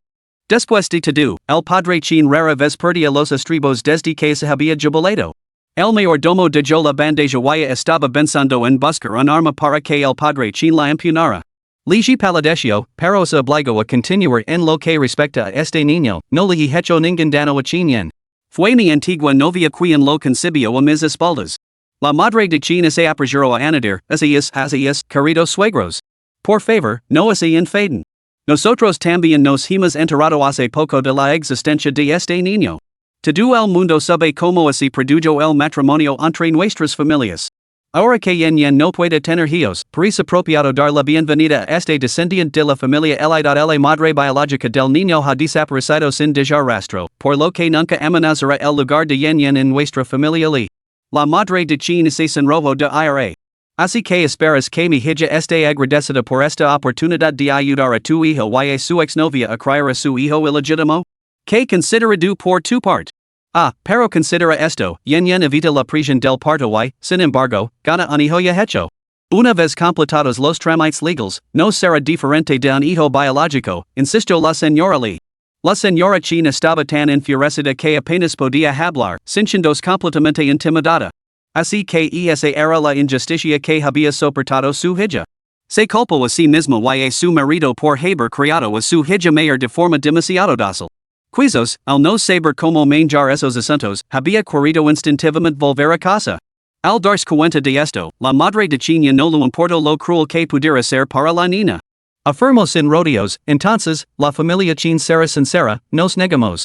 El padre de Chin también puso una expresión severa, mostrando su apoyo a la postura de su esposa. Chin yen permaneció en silencio.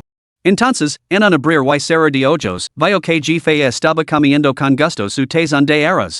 Se quedó sin palabras. ¿De verdad la habían matado de hambre? Pero al verla comer con tanto apetito y escucharla atentamente mientras comía, de repente sintió hambre él mismo. Cogió su tazón y sus palilos incidentes. Cierto, con el estómago lleno se piensa con claridad. Ali, la tensión era palpable, ayana a estas dos almas inconscientes. La expresión de la señora Li es ensombrició. Li Ji detestaba sentirse eclipsado por sus suegros, pero no se atrevía a replicar. En cambio, se cebó con el blanco fácil, con tono agudo, Chin yen, explicate. No digestantes que no te oponias? Exacto. De verdad vas a echar a mi único nieto? Intervino la señora Lee con chantage moral. Basta! Exclamó el señor Chin con voz furiosa. Chin yen, decidas lo que decidas, ten por seguro que siempre te apoyaremos. Nadie te intimidará jamás. Las expresiones de la señora Lee y Li Ji se ensombrecieron aún más. Papa, yo, titubeo Chin yen, mirando a Li Zichao. Aunque lo había cuidado durante los últimos 2 días y el niño se había portado bien, la evidente versión de Li Ji hacia él le ofrecía un pequeño consuelo. Sin embargo, una sensación de inquietud le carcomía el corazón. Con cualquier otro niño, creía que podría haber sido una madre adoptiva. Pero este niño. Li Zichao, Xiao Xiao. Xiao Meng. El nombre de esa mujer. Xin Yen. La voz de Li Ji tenía un tono amenazador. Xin Yen se puso aún más nerviosa, su súplica era casi desesperada. De verdad que no lo sabía, mamá y papa. ¿Qué opináis? Las caras de sus padres se ensombrecieron al instante con decepción. La Xin Yen que conocen siempre había sido bondadosa, pero desde que se casó, se había vuelto tan débil y indecisa. Xin Xian detuvo sus palilos, suspiró y consideró tomar la decisión por su indecisa hermana mayor. Esta niña no podía quedarse bajo su techo. Entonces escuchó el rugido interior de Ji-Fei, maldita sea. ¿Qué es lo que no sabes? Prácticamente te está cagando en la cabeza. Si no te divorcias de ella, ¿la vas a mantener para ano nuevo? Capítulo 9, ¿te acabas de autodestruir? Los 3 miembros de la familia Chin se sobresaltaron como sus meridianos se hubieran abierto de repente. Chin Yen, sin embargo, palideció ligeramente. Su peor escenario había sido negarse a adoptar, pero la mención del divorcio le tomó por sorpresa. Su primer instinto fue la negación. Los Chin sabían muy bien que Chin Yen no se divorciaría de él. Aunque era de modelo suaves, poseía una vena inflexible que desafiaba la persuasión. De lo contrario, dada la actitud perpetuamente indiferente de Li Ji hacia ella, ya se habrían divorciado 100 veces. Sin embargo, las palabras de Ji-Fei habían despertado algo en ellos. Oh, como anhelaban instarse a separarse. Los 3 intercambiaron miradas. Chin San tomó la iniciativa. El niño ha legado. Eso demuestra que el pasado fue un error. Sugiero que se divorcien de inmediato. La señora Li y Li Ji se estremecieron y miraron a Chin Xian en silencio, atenidos. Por un momento, no pudieron procesarlo después de todo, en las familias ricas, quien no tenía algunos hijos ilegítimos? Se volvieron hacia los padres de Chin, solo para descubrir que no mostraban ningún signo de objeción. Pero entonces Chin Yen, para su consternación, intervino, esto no significa que Li Ji me haya hecho daño. Los 3 Chin miraron a Chin Yen con decepción. Ji-Fei casi se atraganta con la comida.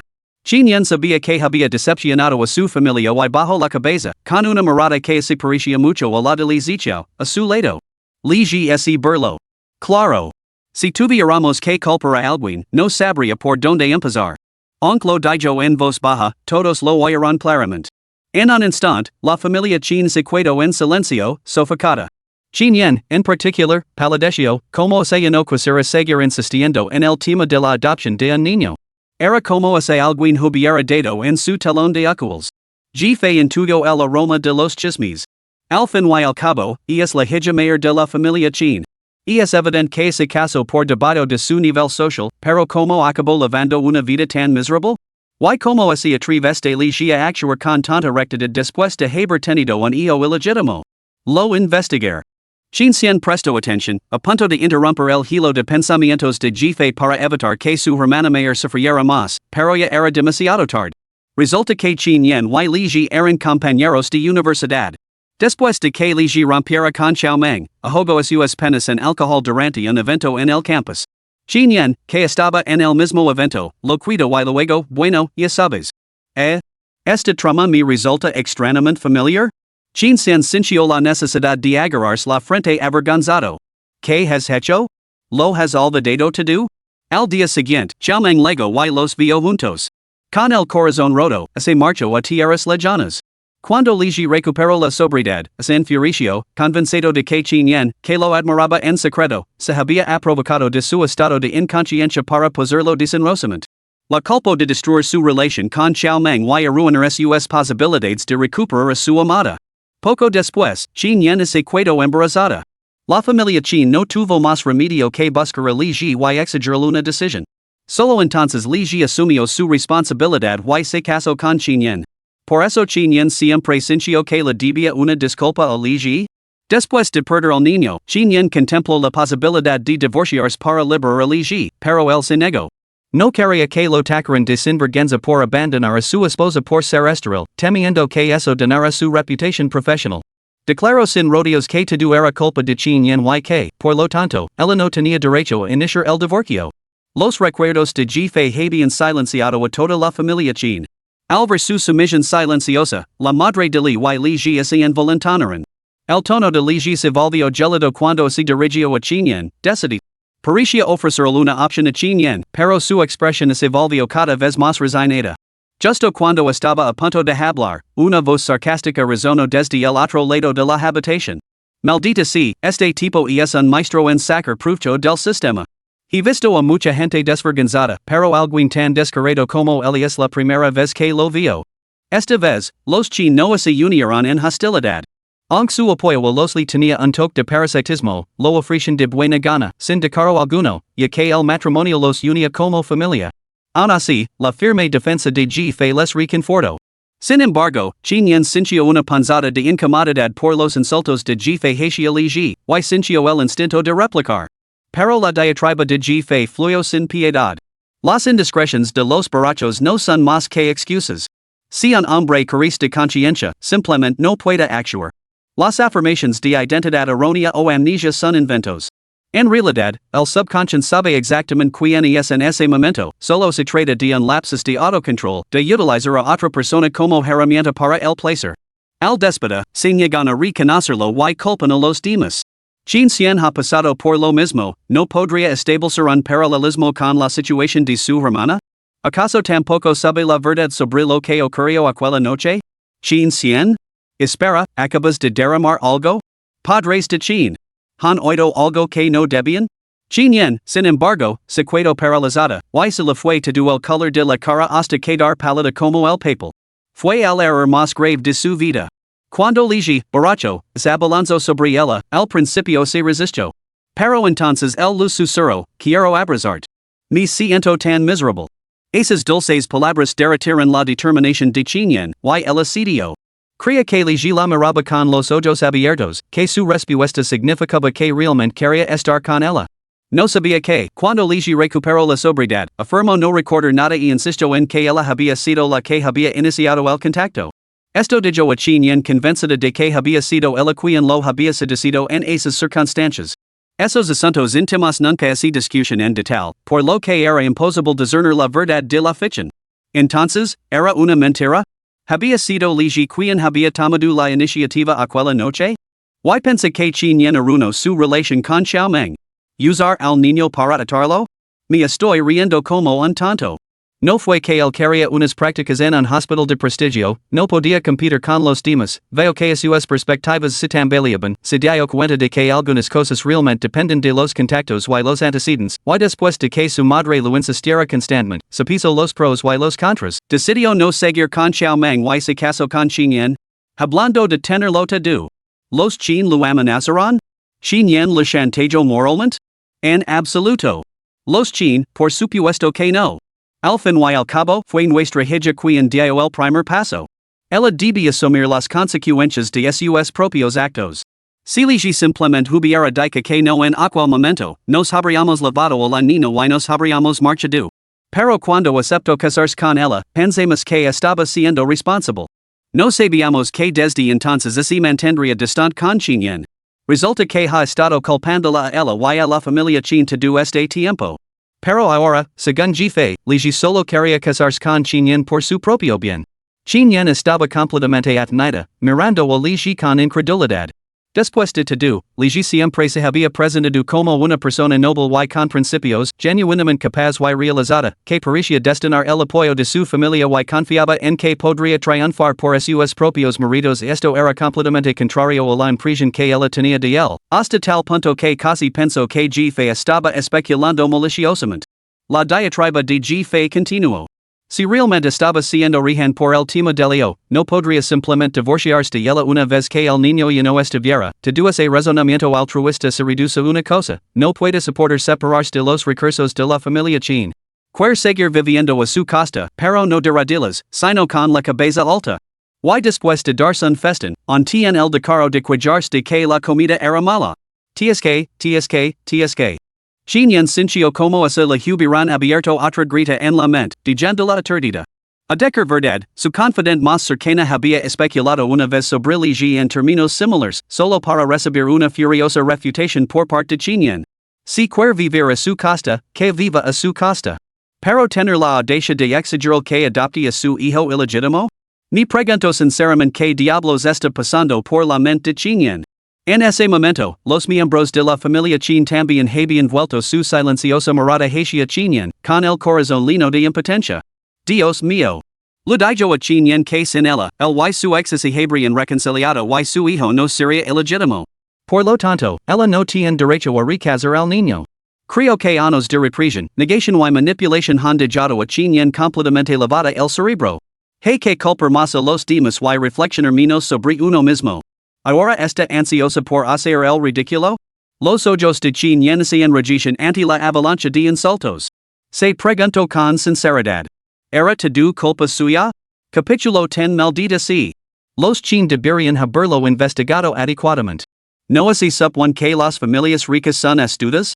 ¿Cómo terminarán con unos ingenuos tan crédulos, manipulados por un advenedizo? Familia Chin, via, nos están criticando. Particularmente decepcionado con Chin. ¿No debería ser calculator un magnate? Antes parecía bastante astuto. Chin. Esos pensamientos humanos tan profundos, ¿cómo podría investigarlos? Solo Jefe podía descubrirlos con su sistema. Siempre había pensado que Li era bastante mediocre, pero como a su hermana mayor le gustaba, aunque no eran precisamente una pareja enamorada, Li no había hecho nada para maltratarla, hasta el fiasco de hoy. Nunca se entremía en la vida de sus hermanos, solo les daba algún consejo de vez en cuando. No sabía que había tantas minas terrestres enterradas debajo. Jefe se había adeberado de chismes hasta que se lo agrió el apetito, y finalmente dio el cuenco y los palillos. Imposible. Esto es indignante. Esta vez serio la que falta el tacto. Aunque no puedo revelar directamente los secretos que he descubierto, puedo agitar las cosas. Mirad como saboteó esta unión desafortunada. Chin observó al alborotador sumido en sus pensamientos, con los labios temblorosos. Olvidólo. Él mismo se encargaría de esto. Chin compuso su expresión y declaró con claridad, hermana mayor, la postura de nuestra familia sigue siendo la misma. Decimos que te divorcies. Si te niegas, nuestra familia no podrá soportar la vergüenza. Romperemos todos los lazos con la familia a partir de ahora. Los Chin comprendieron rápidamente que Chin estaba esencialmente provocando a Li para ver si realmente le motivaban el poder y el prestigio. Aunque Chin confiaba plenamente en el relato de Jefe, los demás seguían siendo algo escépticos. Al fin y al cabo, las intenciones originales de Li eran imposibles de verificar. Esta era la forma que tenía Chin de ayudar a Jefe a demostrar su valía ante la familia. Y también era una llamada de atención para su hermana mayor. ¿Qué diablos quieres decir con eso? Dad la señora Li se alteró inmediatamente y se volvió urgentemente hacia los padres de los Chin. El señor Chin afirmó sin rodeos, ahora nuestra familia está dirigida por Chin. Sus decisiones son definitivas. La expresión de Li cambió repetidamente y pronto su rostro se contorsionó con una furia humilada, como si estuviera profundamente herido. Por un momento, los Chin temieron que la valoración de Jefe fuera errónea. Sin embargo, el ambiente se volvió rápidamente tenso. Li permaneció en silencio. Solo la señora Li, completamente angustiada, tiró de la manga de Chin. Escucha lo que dice tu hermano. No nos considera parte de la familia. Y esto está condenando a nuestra familia a extinguirse. Si eres tan capaz, y ten un hijo tú misma. Entonces no estaríamos en esta situación. El comentario fue francamente desagradable. El rostro de la señora Chin se ensombreció al instante. Dio un paso adelante y tiró de su hija para que se sentara a su lado. Lo único que pedimos es que tu hijo encuentre otra esposa. Nadie lo impedirá tener tantos hijos como quiera. Incluso podría encontrar a la madre de este niño. ¿Qué pasa? ¿Tan poco dispuesto estás a divorciarte de mi hija? La señora li tiro apresuradamente de su hijo hacia atrás. Li miró a Chin Cien, frunció el seno y estaba a punto de hablar. Chin Cien saberlo con frialdad, si te preocupa la reputación, puedes estar tranquila. Si nos divorciamos, simplemente diremos que nuestra familia no podía tolerar a un hijo ilegítimo, por lo que obligamos a mi hermana mayor a separarse. No te afectará en lo más mínimo. Durante todos estos años, nuestra familia ha prestado un apoyo considerable a la tuya. Seguro que no sigues creyendo que mi hermana te debe algo. Esta sola frase acabó con todos los falsos pretextos, dejando a Li con el rostro pálido. Se acabó el juego. Los Chin finalmente se han mantenido firmes. Parece que, después de todo, no ser necesaria. Al oír la alegre voz de Jefe, los labios de Chin Cien se curvaron lentamente hacia arriba. La familia Chin, naturalmente, no decía que un niño inocente se quedara sin hogar, pero no podían soportar ver a su preciosa hija afligida día tras día. Un marido despiadado era suficiente. Mira en que se había convertido Chin Yen ahora. Añadir un niño a la ecuación seguramente la enfermería de pena reprimida. Por lo tanto, el divorcio era la mejor opción. Un destello de ferocidad cruzó los ojos de Li mientras su tono adquiría un matiz amenazante. Chin Yen, ya que tu familia ha hablado así, debo suponer que comparte su opinión? En el pasado, cada vez que Li estaba descontento, Chin Yen inmediatamente lo apaciguaba para calmar su estado de ánimo.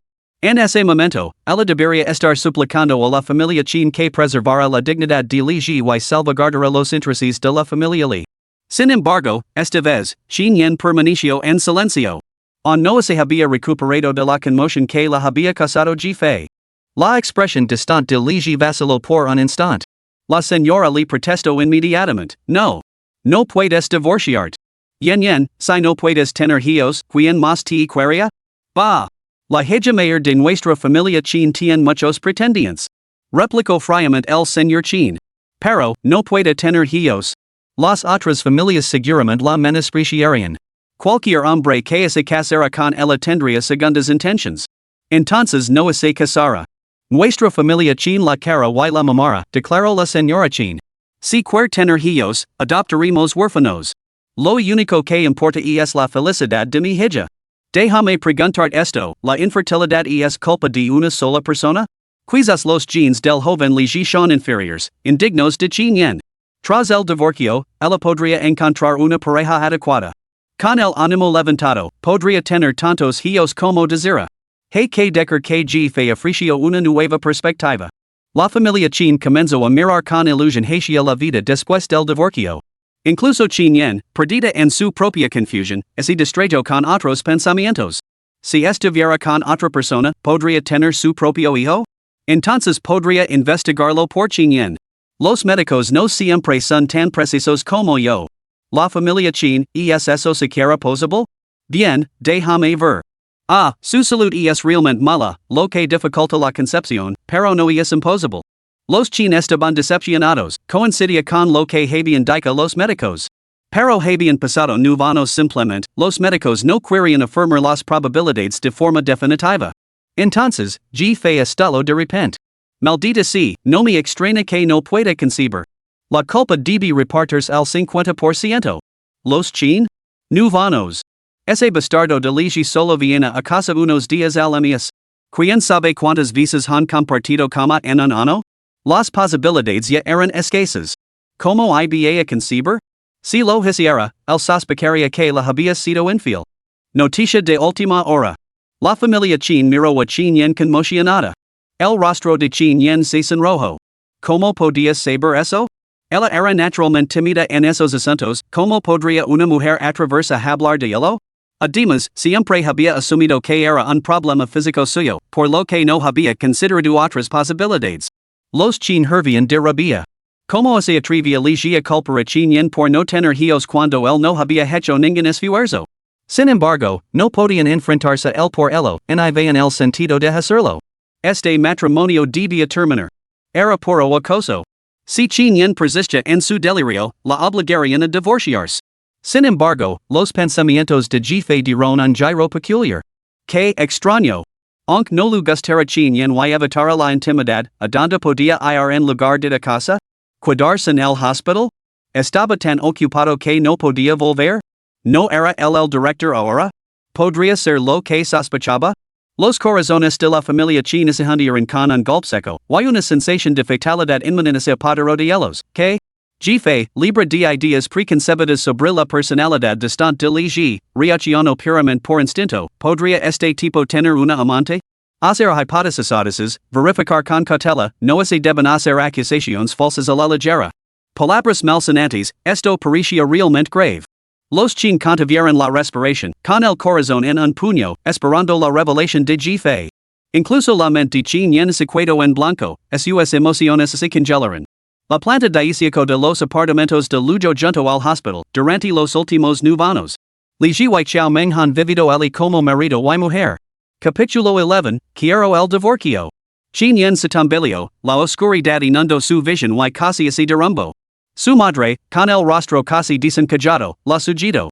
Las scenes de su padre palpitaban violentamente, como un rey león destronado, irradiando una vez más una aura sanguinaria mientras fijaba su mirada en el intruso que invadía su territorio. Un solo gesto bastó el mayordomo que estaba cerca, captando la señal, se dio la vuelta y se marchó. Mientras tanto, el nuevo rey león, Qin Xian, ya había bajado la cabeza para enviar instrucciones a través de su móvil. La familia León no había comprendido la gravedad de la situación. Al ver que los chin estaban decididos a intervenir las aguas, Li Ji no pudo evitar fijar su mirada en Qin Yan y presionarla, por un asunto tan insignificante vas a montar un escándalo? ¿Cuándo te has vuelto tan mezquina? Qin Yan levantó lentamente la cabeza, con los ojos enrojecidos por la desesperación, lo que hizo que a Li Ji se le acelerara el corazón. ¿Por qué? A Qin Yan le parecía absurdo. Ella creía que él no podía recuperar a su verdadero amor y, por responsabilidad hacia el niño, había aceptado casarse con ella como segunda opción. Sin embargo, ahora él le decía que siempre habían estado juntos. Entonces, ¿por qué no se había divorciado de ella? ¿Por qué la había arrastrado con él? ¿Por qué le había echado toda la culpa a ella? ¿Cómo podía ser tan moralista? ¿Qué quieres decir con por qué? Está bien. Si realmente no puedes tolerarlo, no adoptar al niño. Lo devolverá mañana. Esa noche, el extraño comportamiento de Qin Yan hizo que Li Ji sintiera que estaba perdiendo el control. Tras pensarlo un momento, decidió dar marcha atrás por el momento. Qin Yan observó la expresión condescendiente de Li Ji y sintió náuseas. La ilusión de estar encantada con este destacado superior finalmente se desvaneció, revelando solo su repulsiva verdadera naturaleza. Ji Fei estaba igualmente disgustada. No se había dado cuenta de que Qin Yan y los demás sabían la verdad, pero escuchar un escándalo tan jugoso mientras la persona involucrada permanecía ayana a todo daba ganas de contarlo todo. Sin embargo, no podía decirlo abiertamente, así que recurrió a tácticas indirectas. ¿Mandar lejos a la niña? Afirmas que la madre había desaparecido sin dejar rastro, pero parece que estás muy bien informado sobre su paradero. ¿Podría ser que hayas mantenido el contacto en secreto todo este tiempo? Parece que nuestra familia debe investigar. ¿Has estado en contacto con Xiaomeng durante estos años? ¿Os habías visto? No podemos permitir que nuestra hermana mayor leve los cuernos mientras cría a tu hija. Li Ji se estremeció, con las pupilas temblando imperceptiblemente. Su tono finalmente vaciló. ¿Me estás difamando? Mi madre tenía toda la razón sobre tu falta de modales. Qin Xian espidó al instante, calate. Dos palabras, pronunciadas en voz baja, pero como flechas jaladas que lo atravesaban los nervios, dejándolo momentáneamente atenido. Si no hubieran estado obligados por la regla tacita de que su capacidad para escuchar los pensamientos de Ji Fei debía permanecer oculta, habrían desenmascarado a este hipócrita en el acto. Sin embargo, Ji Fei se limitó a resoplar con desdén. Sonalo con el dedo a Li Ji y, de repente, apuntó con su mano delgada y pálida al niño silencioso. Mira la expresión de tu hijo antes de contradecirme. Los niños no son tan hábiles mintiendo como los adultos.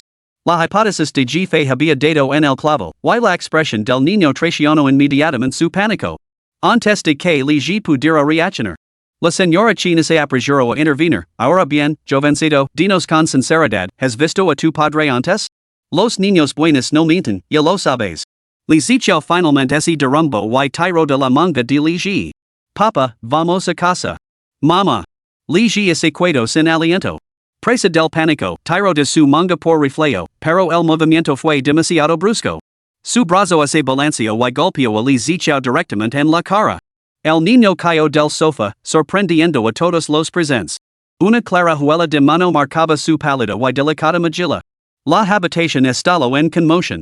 Jefe, sorprendida, se levantó rápidamente para atraer al niño hacia ella, ya que no tenía intención de involucrar al niño. El niño comenzó a llorar.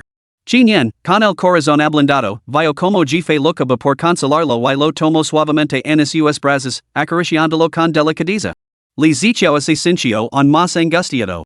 Percibía que esta tía era realmente amable y gentil, pero sus padres insistían en maltratarla. Su conciencia no podía soportarlo. Finalmente, Armandos de Valor declaró: Mamá y papá siempre han vivido juntos, solo se separan ocasionalmente. Dicen que soy un hijo ilegítimo. Afirman que solo podré ver la luz del día se engañó a la tía para que me adopte. No lo entiendo, de verdad que no, pero sé que todo esto está mal. Tras esas palabras, se podría haber oído caer en el filer. Agarró la manga de Chinyen y le susurró una disculpa, arrepentido por haber estado a punto de convertirse en cómplice del engaño. Al arresto, Chinyen finalmente rompió a llorar. La señora le tiró frenéticamente de su hijo hacia atrás, completamente desconcertada. Hijo, es posible que realmente. Ligi se había puesto pálido como la cera. Se había atrevido a actuar, pero no se atrevía a quedar en evidencia ante la familia Chin. Insistió obstinadamente: tonterías.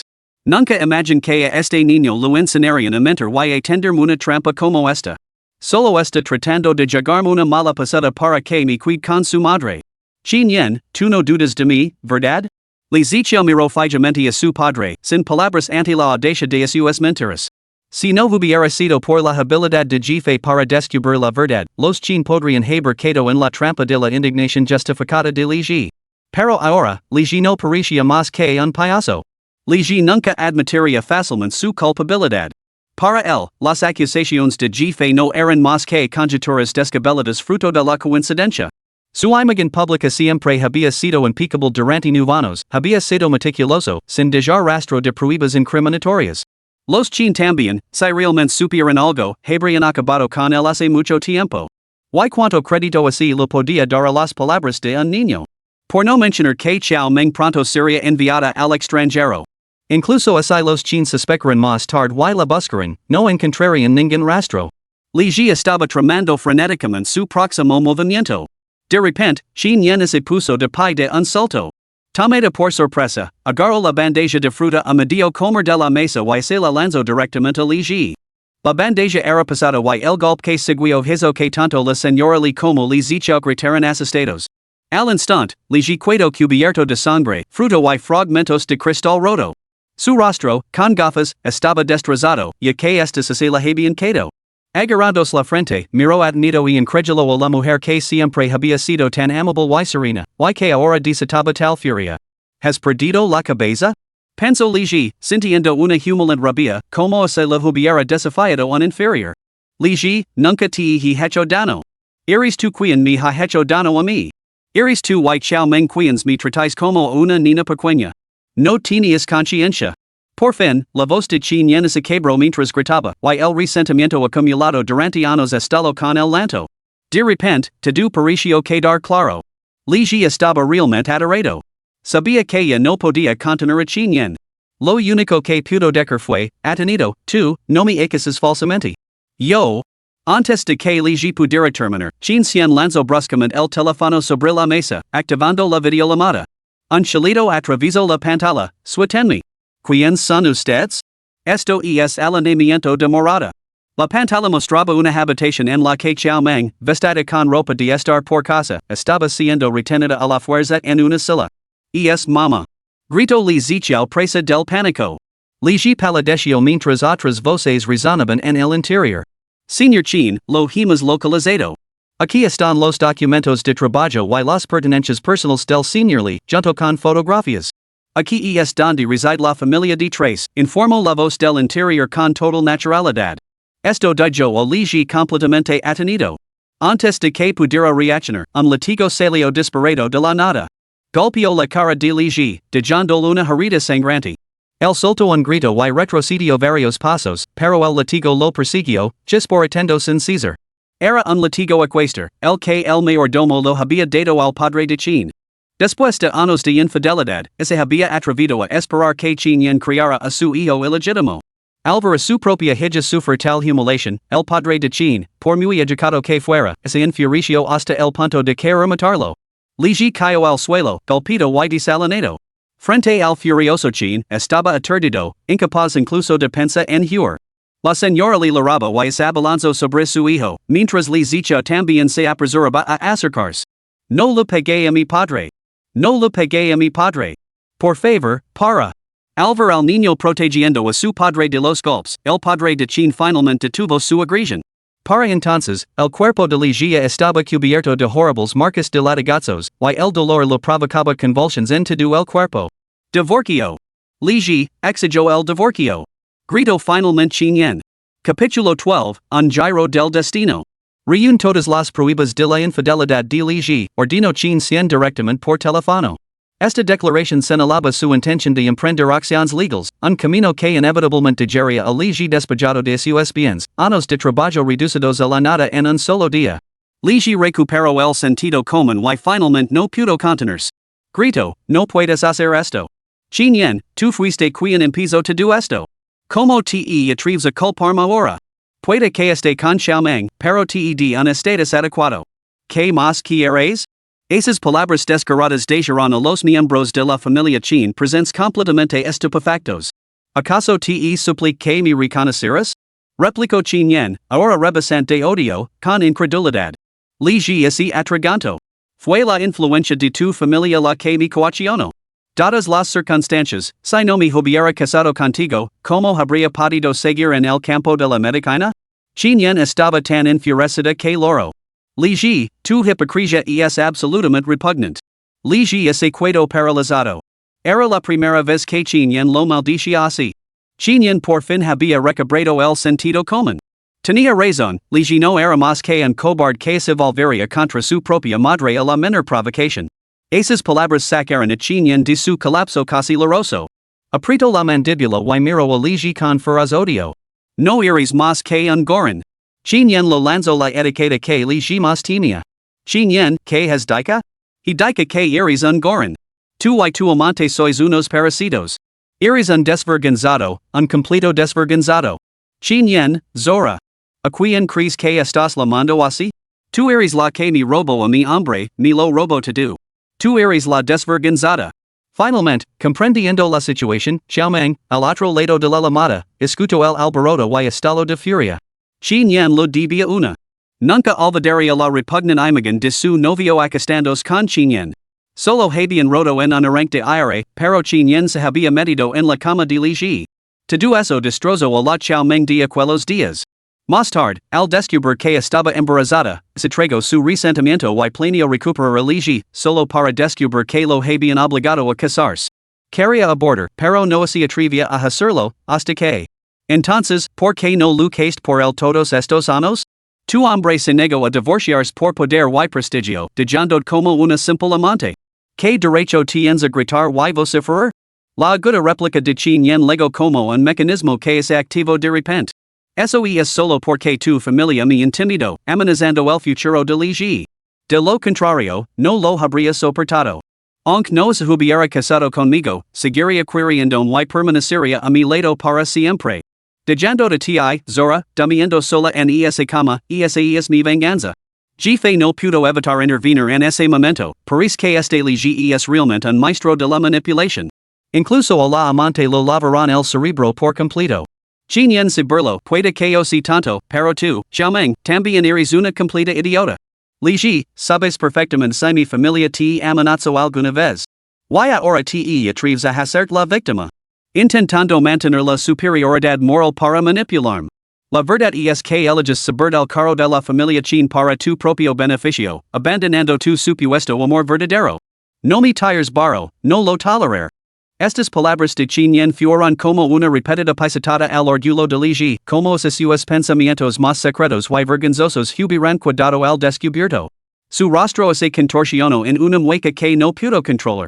Xiaomeng replicó inmediatamente, deja de difamar a Ligia. Chin Yen de repente lo encontró divertido y declaró, muy bien, entonces. Ya que todos piensan eso, la familia Chin simplemente lo admitirá abiertamente. Después de nuestro divorcio, aprenderán lo que son las verdaderas amenazas y el acoso, muy bien. Ya que ambos pinsanasi, digamos que la familia chin lo haga oficial. Después de nuestro divorcio, aprenderás lo que significa la verdadera intimidación, lo que significa intimidar a los demás con privilegios. Las amenazas de la heredera de la familia chin no eran en vano. Ligi espido, Xin Yen, ¿cómo has podido convertir en esto? Fácil que ahora estás entrando en pánico. Lo que significa que sabes que los chin nunca tuvieron la intención de hacer daño. La mente de Xin Yen finalmente se aclaró, volviendo segura y ágil. Ligi se quedó sin palabras para defenderse. La madre de Li, al ver el comportamiento de Xin Yen, finalmente se dio cuenta de que esta no era la devota nora que una vez se aferró a su hijo. Con lágrimas en los ojos, extendió la mano para agarrar la mano de Xin Yen. Yen nunca la aceptar. Ligi ha sido un necio. De la otra oportunidad, por mí.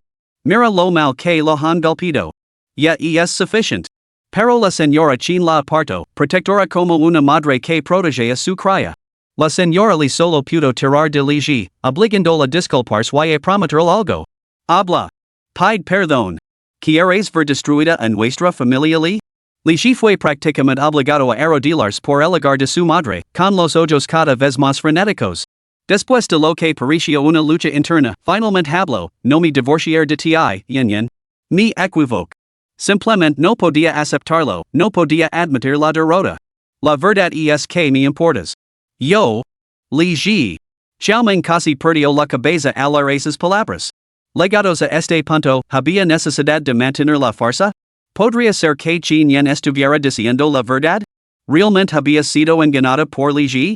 Calate. Antes de que Xiaoming pudiera decir nada más, Ligi lo gritó. Tanta flexibilidad y oportunismo son realmente nauseabundos, murmuró Jifei. Qin Xian también resopló con frialdad, destrozando cualquier ilusión, las pruebas de tu infidelidad son irrefutables. No tienes otra opción, Ligi. Así que deja de finger. Ligi se volvió inmediatamente hacia Qin Yen, presa del pánico, solo para encontrarse con su mirada de absoluto disgusto. En el instante en que Qin Yen se dio la vuelta, Ligi supo que la situación era irremediable. Xiaoming, enloquecida por el arrebato de Ligi, finalmente estalló, Ligi, no te olvides del niño. Ligi se sobresaltó como si le hubieran dado una descarga eléctrica y rugió horrorizado, cierra la boca. ¿No quieres al niño que llevas en tu vientre? ¿Quieres morir? ¿El niño? Xiaoming estaba embarazada? Esta revelación repugnó al instante a todos los miembros de la familia Qin. Incluso Li Zichao parecía enterarse por primera vez y se quedó paralizado por la sorpresa. Quizá su tono había sido demasiado salvaje, porque Xiaoming se marchitó al instante. La expresión de Ligi cambió varias veces antes de levantarse, con heridas visibles en todo el cuerpo, como si se hubiera resignado a su destino. Con una mano tiró de su madre, que la roba, y con la otra agarró el brazo de Li Zichao. Esto es culpa mía con respecto a Yen. Estoy dispuesto a divorciarme de ella. Puedes vengarte como quieras, pero por favor, perdona a los demás. En ese momento, parecía un hombre completamente diferente, resuelto y rápido al darse la vuelta, sin detenerse. ¿Se veía tan rápido porque tiene miedo de que le vuelvan a pegar? No pudo evitar preguntarse Jifei. Le pareció que el cambio de opinión de Ligi era demasiado brusco. Esperaba que un hombre tan desvergonzado se aferrara obstinadamente. Los Qin no le dieron más vueltas. En ese momento, solo decían que los Li desaparecieron lo antes posible, ya que no estaban dispuestos a compartir el mismo espacio con ellos. Los tres Li se alejaron tambaleando, solo Li Zichao echó una mirada atrás a la multitud. Mientras tanto, Qin Yen, abrazada a su madre y abrumada por el dolor, de repente levantó la vista por alguna razón. Sus ojos se encontraron con la mirada de Li Zichao y, por un instante, su corazón pareció dar un vuelco. Como si se hubiera dado cuenta de la acción de Li Zichao, Ligi, que lo agarraba, de repente lo tiró violentamente. Li Zichao tropezó por el tirón. Al levantar la vista, se encontró con la mirada feroz de Ligi. Su corazón se encogió instantáneamente de terror. Ligi retiró su mirada odiosa, apretando los dientes en silencio. Dando la espalda a los Qin, una cova cruel se dibujó en sus labios. Como te atreves a humillarme así, Qin Yen, familia Qin. Lo lamentarias. Una retorcida emoción se reflejó en el rostro de Ligi.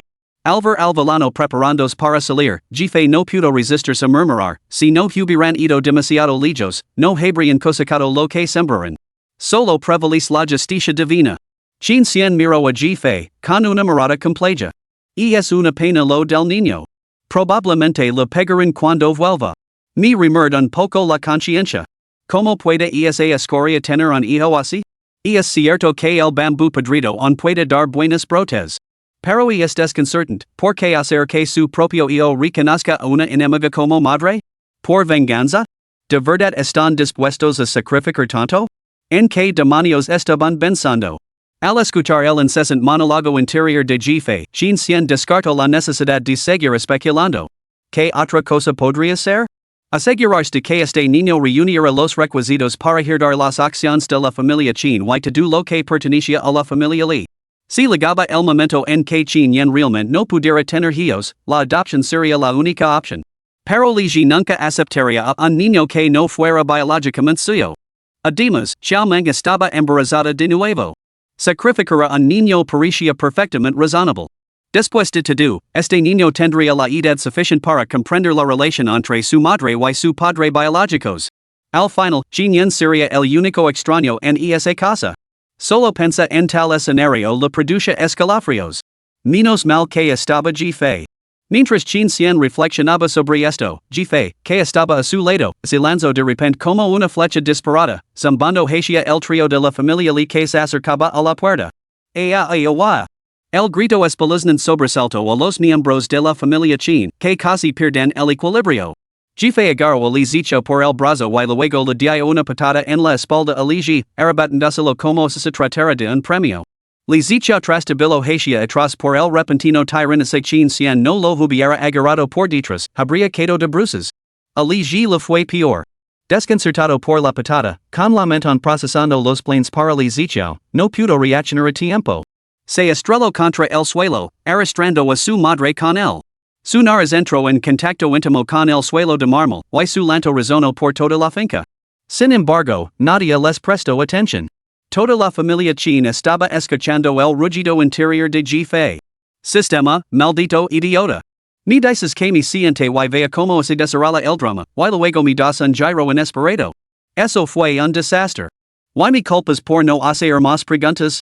Todo lo que descubrí fue que Li Ji quería adoptar a su hijo biológico. Por supuesto que supuse que era el hijo ilegítimo. Ese bastardo se atrevió a intercambiar a los hijos nacidos de la misma pareja. 9 años después, ¿hizo que Qin Yan lo adoptara de nuevo? ¿Qué clase de lunático podría cometer un acto tan repugnante?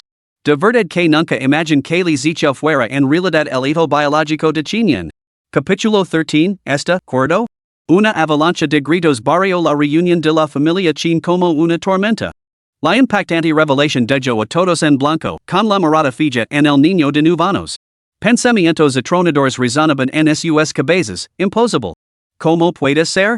La mente de Qin Yan casi dejó de funcionar. ¿No se atrevía a contemplar que su hijo no había muerto realmente? ¿Que había sido criado por Li Ji, viviendo junto a Xiaomeng? ¿Ese era su hijo?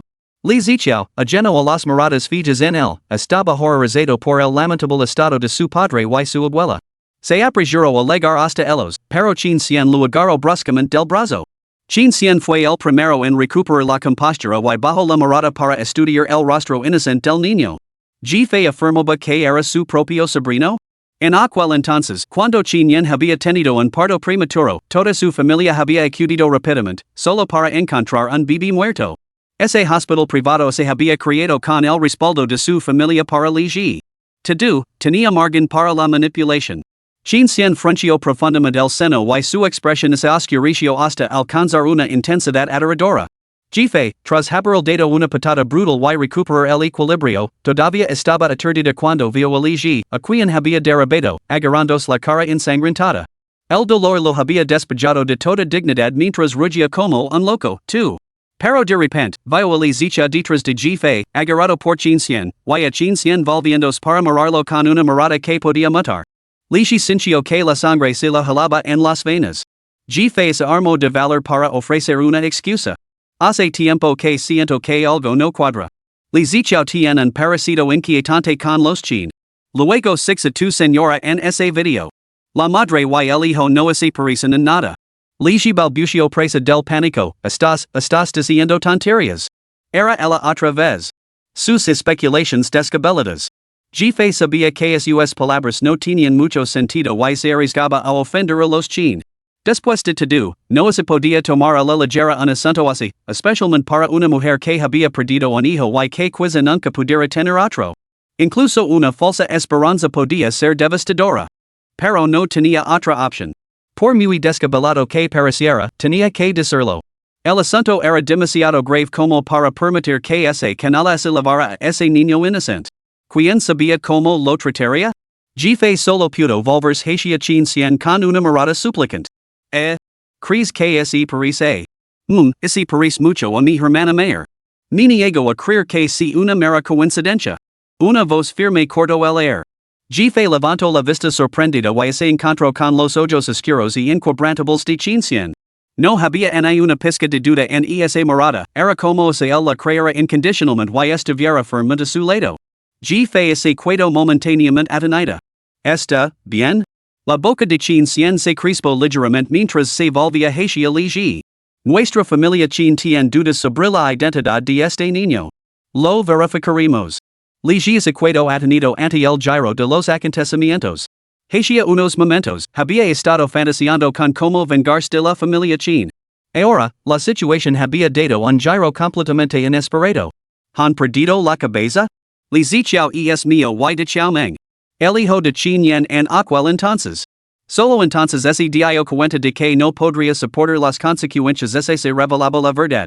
El miedo le cortó la respiración, por no hablar de cualquier intento de refutación. Especialmente cuando se encontró con la mirada gelada de Chin Cien, las palabras que le quedaban se lo atragantaron en la garganta. Comprendió que, por muy convincente que fuera su argumento, no cambiaría la decisión de Chin Cien. El resultado estaba decidido. Su mutismo absoluto sirvió como confirmación tacita de todo. Li Zixiao, un joven, parecía comprender algo, pero no podía entenderlo. Instintivamente, trató de liberarse del hogar de Chin Cien, buscando a su padre. Aunque su padre siempre había sido frío con él, aunque su madre nunca lo había tratado con amabilidad, no seguían siendo sus padres.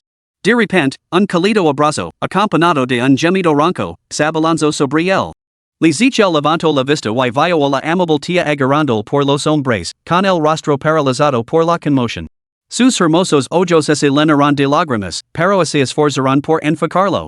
Como se contagiara, una ola de tristeza invadió a Li Zixiao, y su corazón se encogió en un instante. Tía. Chin Yen miró fijamente a Li Zixiao, como si algo estuviera a punto de estallar. Su mano temblorosa lo acarició suavemente la mejilla.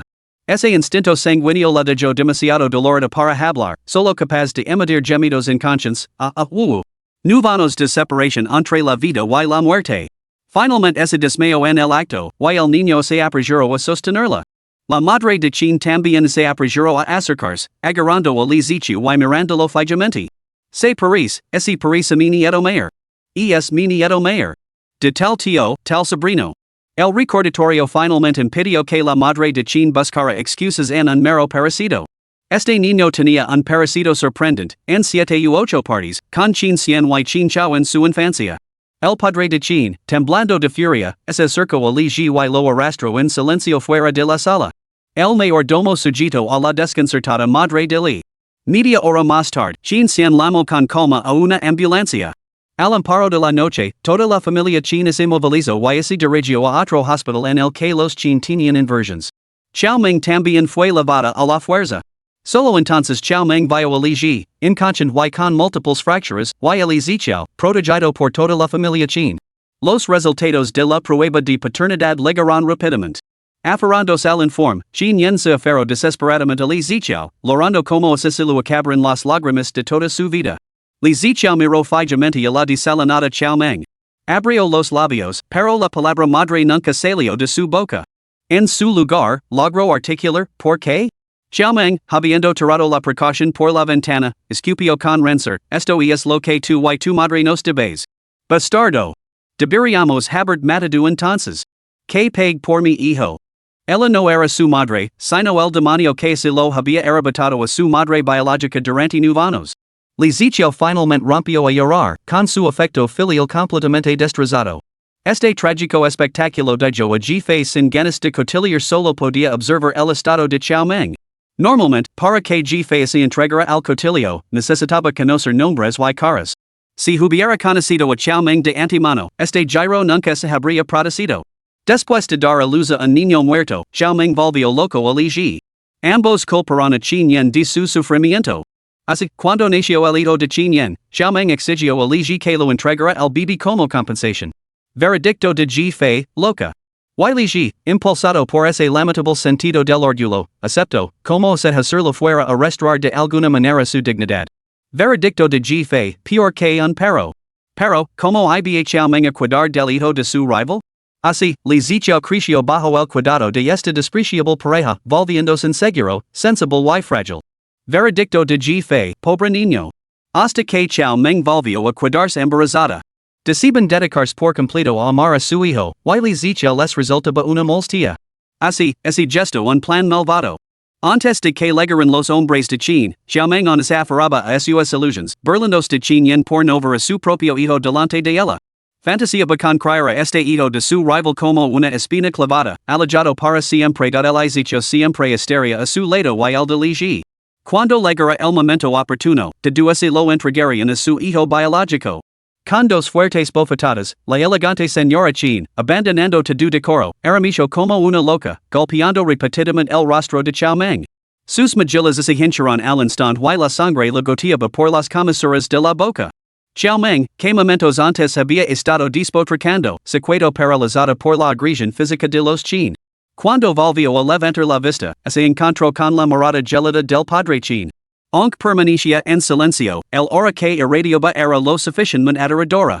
Estoy embarazada. No. No pueden hacerme daño. Xiaomeng finalmente cedió. Qin Xian dio un paso adelante, con voz gelada. No haremos daño a tu hijo. Pero pagarás por todo lo que has hecho. Si la familia Qin no hubiera sido una familia respetuosa con la ley, estos sinvergüenzas podrían haber perdido la vida a estas alturas. Sin embargo, a veces, vivir es mucho más aterrador. Especialmente para sinvergüenzas tan hipócritas. Capítulo 14, Abdominals marcados. Era demasiado tarde para resolverlo todo allí mismo. Li Ziqiao fue rebautizado como Qin Shi en el acto por el padre de Qin y regresó a la residencia de los Qin con Qin Yan. Cuando llegaron a casa, Qin Shi estaba somnoliento. Por muchas emociones que sintiera, seguía siendo un niño en crecimiento, agotado más allá de lo soportable. Qin Yan vigilaba al niño, sin querer alejarse de su lado en un momento. El señor y la señora Qin vinieron a ver a su nieto, con el rostro radiante de afecto. Por fin llegó Qin Xian. ¿Dónde está Fei Fei? Preguntó la señora Qin. Se ha retirado a descansar, respondió Qin Xian. La atención de la familia Qin se desplazó inmediatamente, salvo por el pequeño Qin Shi, que roncaba. ¿Qué está pasando? ¿De verdad podemos oír los pensamientos de Fei Fei? Preguntó el padre de Qin. Qin Xian relató los acontecimientos que habían tenido lugar en la empresa ese mismo día. Por ahora, solo unos pocos podemos oírla. ¿No podemos oírla ahora? Se preguntó la señora Qin. Y es una cuestión de distancia, igual que con las personas normales, no se les oye cuando están lejos, explicó Qin Xian.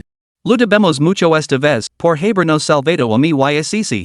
¿De dónde has sacado todos esos conocimientos? Preguntó Qin Yan, todavía aturdida. Todo había sucedido tan rápido, tan irreal, como un sueño. Si Ji Fei no hubiera revelado la verdad, ella y Qin Shi quizá nunca se habrían reconocido en esta vida, un pensamiento que le provocó un escalofrío. Sospecho que es porque recientemente ha adquirido la habilidad sobrenatural de acceder a cualquier información. Nuestra capacidad para oír sus pensamientos debe de ser una casualidad. Sugiero mantener el statu quo por ahora. Cuando regresen el tercer hermano y la cuarta hermana, veremos si ellos también pueden oírla. Ante un fenómeno tan sobrenatural, nadie tenía una solución preparada. Lo único que podían hacer era mantenerse cautelosos y adaptarse a las circunstancias. No puedo evitar sentir que Fei Fei ha cambiado, comentó Qin Yan con nostalgia. Cuando se casó, Ji Fei acababa de regresar a la casa de los Qin, por lo que habían pasado poco tiempo juntos. Ella solo había percibido la naturaleza algo solitaria de Ji Fei. Después del matrimonio de Wulong, había oído constantemente a su madre quejarse de que Qin Xian y Ji Fei se habían convertido en una pareja mal avenida. A decir verdad, Fei Fei siempre fue así de traviesa de niña. Después de que sus padres fallecieron y tuviera que enfrentarse a las dificultades de esos parientes, y es probable que eso lo dejara secuelas psicológicas, lo que provocó un cambio drástico en su personalidad. Sin embargo, en este momento, parece la niña que era, recordó de repente la madre de Qin. En cualquier caso, Fefe no solo ha solucionado los problemas que te rodeaban, sino que también ha salvado a tu hermana mayor y a tu sobrino. El padre de Chin le dio una palmada en el hombro a Chin Cien. Deberías recompensarla como es debido. La madre de Chin, recordando los acontecimientos del día, sonrió. Fefe dice una cosa, pero quiere otra. En realidad es muy cariñosa. Deberías ser más comprensivo con ella. Chin Yen también expresó su preocupación. Ya que aceptaste el matrimonio, no dejes que sufra el mismo destino que yo. Esperaban que Chin Cien finalmente viera el valor de Ji-Fei y reparara su matrimonio. Si todo lo demás falaba, deciden una separación amistosa en lugar de un resentimiento amargo. Después de todo, seguían durmiendo en habitaciones separadas. Chin Cien no se detuvo en ello, recordando solo la tacanería de Ji-Fei. Lu enviar dinero. El trío de la familia Chin. Podría ser que ella te quiera a ti, y no el dinero. ¿Se puede comparar el dinero con el amor? Como es leer sus expresiones, Chin Cien explicó, a ella le gusta el dinero. Después de lo que pasó hoy, lo envió un poco y se puso muy contenta. El trío se mantuvo evasivo, pensando que a Chin Cien le faltaba inteligencia emocional. Sin embargo, al momento siguiente, Chin Cien frunció el seno de repente. Olvidólo. Ella no sabe administrar el dinero. Yo lo invertir por ella. El trío estaba desconcertado, pero aún así satisfecho. Para ellos, eso significaba que Chin Cien finalmente estaba dispuesto a esforzarse por Ji-Fei. A decir verdad, Chin Cien había recordado de repente las descabeladas ideas de Ji-Fei. Su boca se crispó. Si se divorciaban, ella inevitablemente obtendría una parte. Si seguían casados, él no era lo suficientemente magnánimo como para financiar la búsqueda de una amante joven por parte de su esposa. Sin embargo, a pesar de sus precauciones, la verdadera amenaza se encontraba dentro de su propio hogar. Al regresar a casa, Chin Cien tenía la intención de discutir primero el asunto de la inversión con Ji-Fei. Sin embargo, antes de que pudiera llamar a la puerta, una voz interior chilona irrumpió desde el interior de la habitación. Las voces interiores difieren ligeramente del habla normal, algo que se podía distinguir con la práctica. Ah, soy rica. ¿Por qué Chin Papa, Chin Mama y Chin Yen me están transfiriendo dinero? O así que esta es su forma de agradecerme que lo haya revelado todo accidentalmente. Son todos buenas personas. Yo también soy buena persona, las buenas acciones realmente traen buenas recompensas. Si sumamos esto a la cantidad anterior. 10 millones. He recibido 10 millones en un solo día. Ahora no tengo que temer el preciso de divorcio con Chin Cien, aunque me cuide sin nada. Cachorros, lobos, abdominales marcados, J. Dentro de la habitación, Ji-Fei estaba revolcándose en la cama agarrada a su teléfono, enviando mensajes de agradecimiento uno por uno, cuando oyó un golpe sordo en la puerta.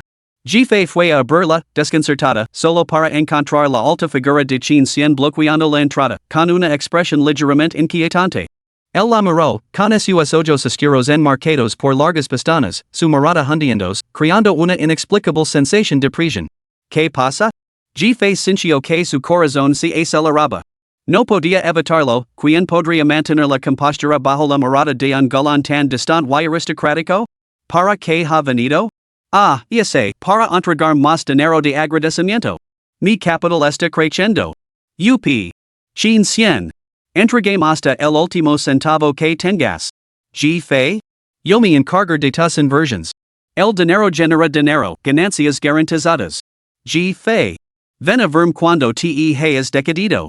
Con eso, Chin Cien regresó a su habitación. En su vida anterior, Ji-Fei había sido una esclava asalariada. Francamente, era agotador.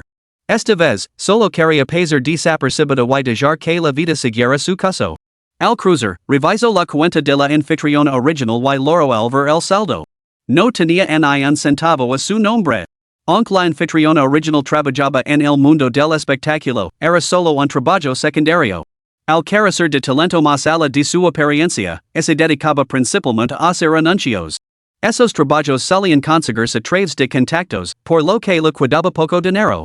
Los ancianos de la familia Chin le habían dado anteriormente dinero para gastos a la propietaria original, pero después del matrimonio, todos esos gastos recayeron sobre Chin Cien. Aunque su relación era tensa, Chin Cien nunca restringió esos gastos. La tarjeta complementaria permaneció abierta, por lo que ella nunca se preocupó por el dinero. Ji-Fei, sin embargo, pensaba de otra manera. Usar la tarjeta de un hombre la hacia sentir insegura. El dinero estaba más seguro a su nombre.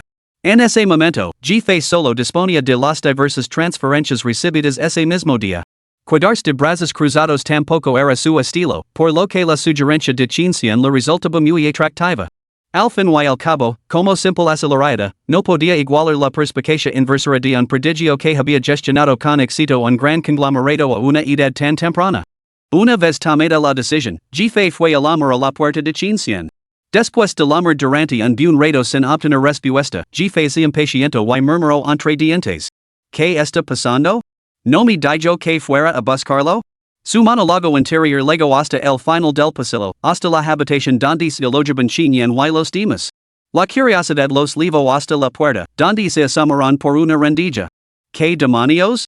Chinxian había entrado finalmente en razón y había aceptado dejar que Jefe compartiera su cama. El trío de la familia Chin estaba emocionado. Justo cuando Jefe estaba a punto de rendirse frustrado, la puerta se abrió de par en par.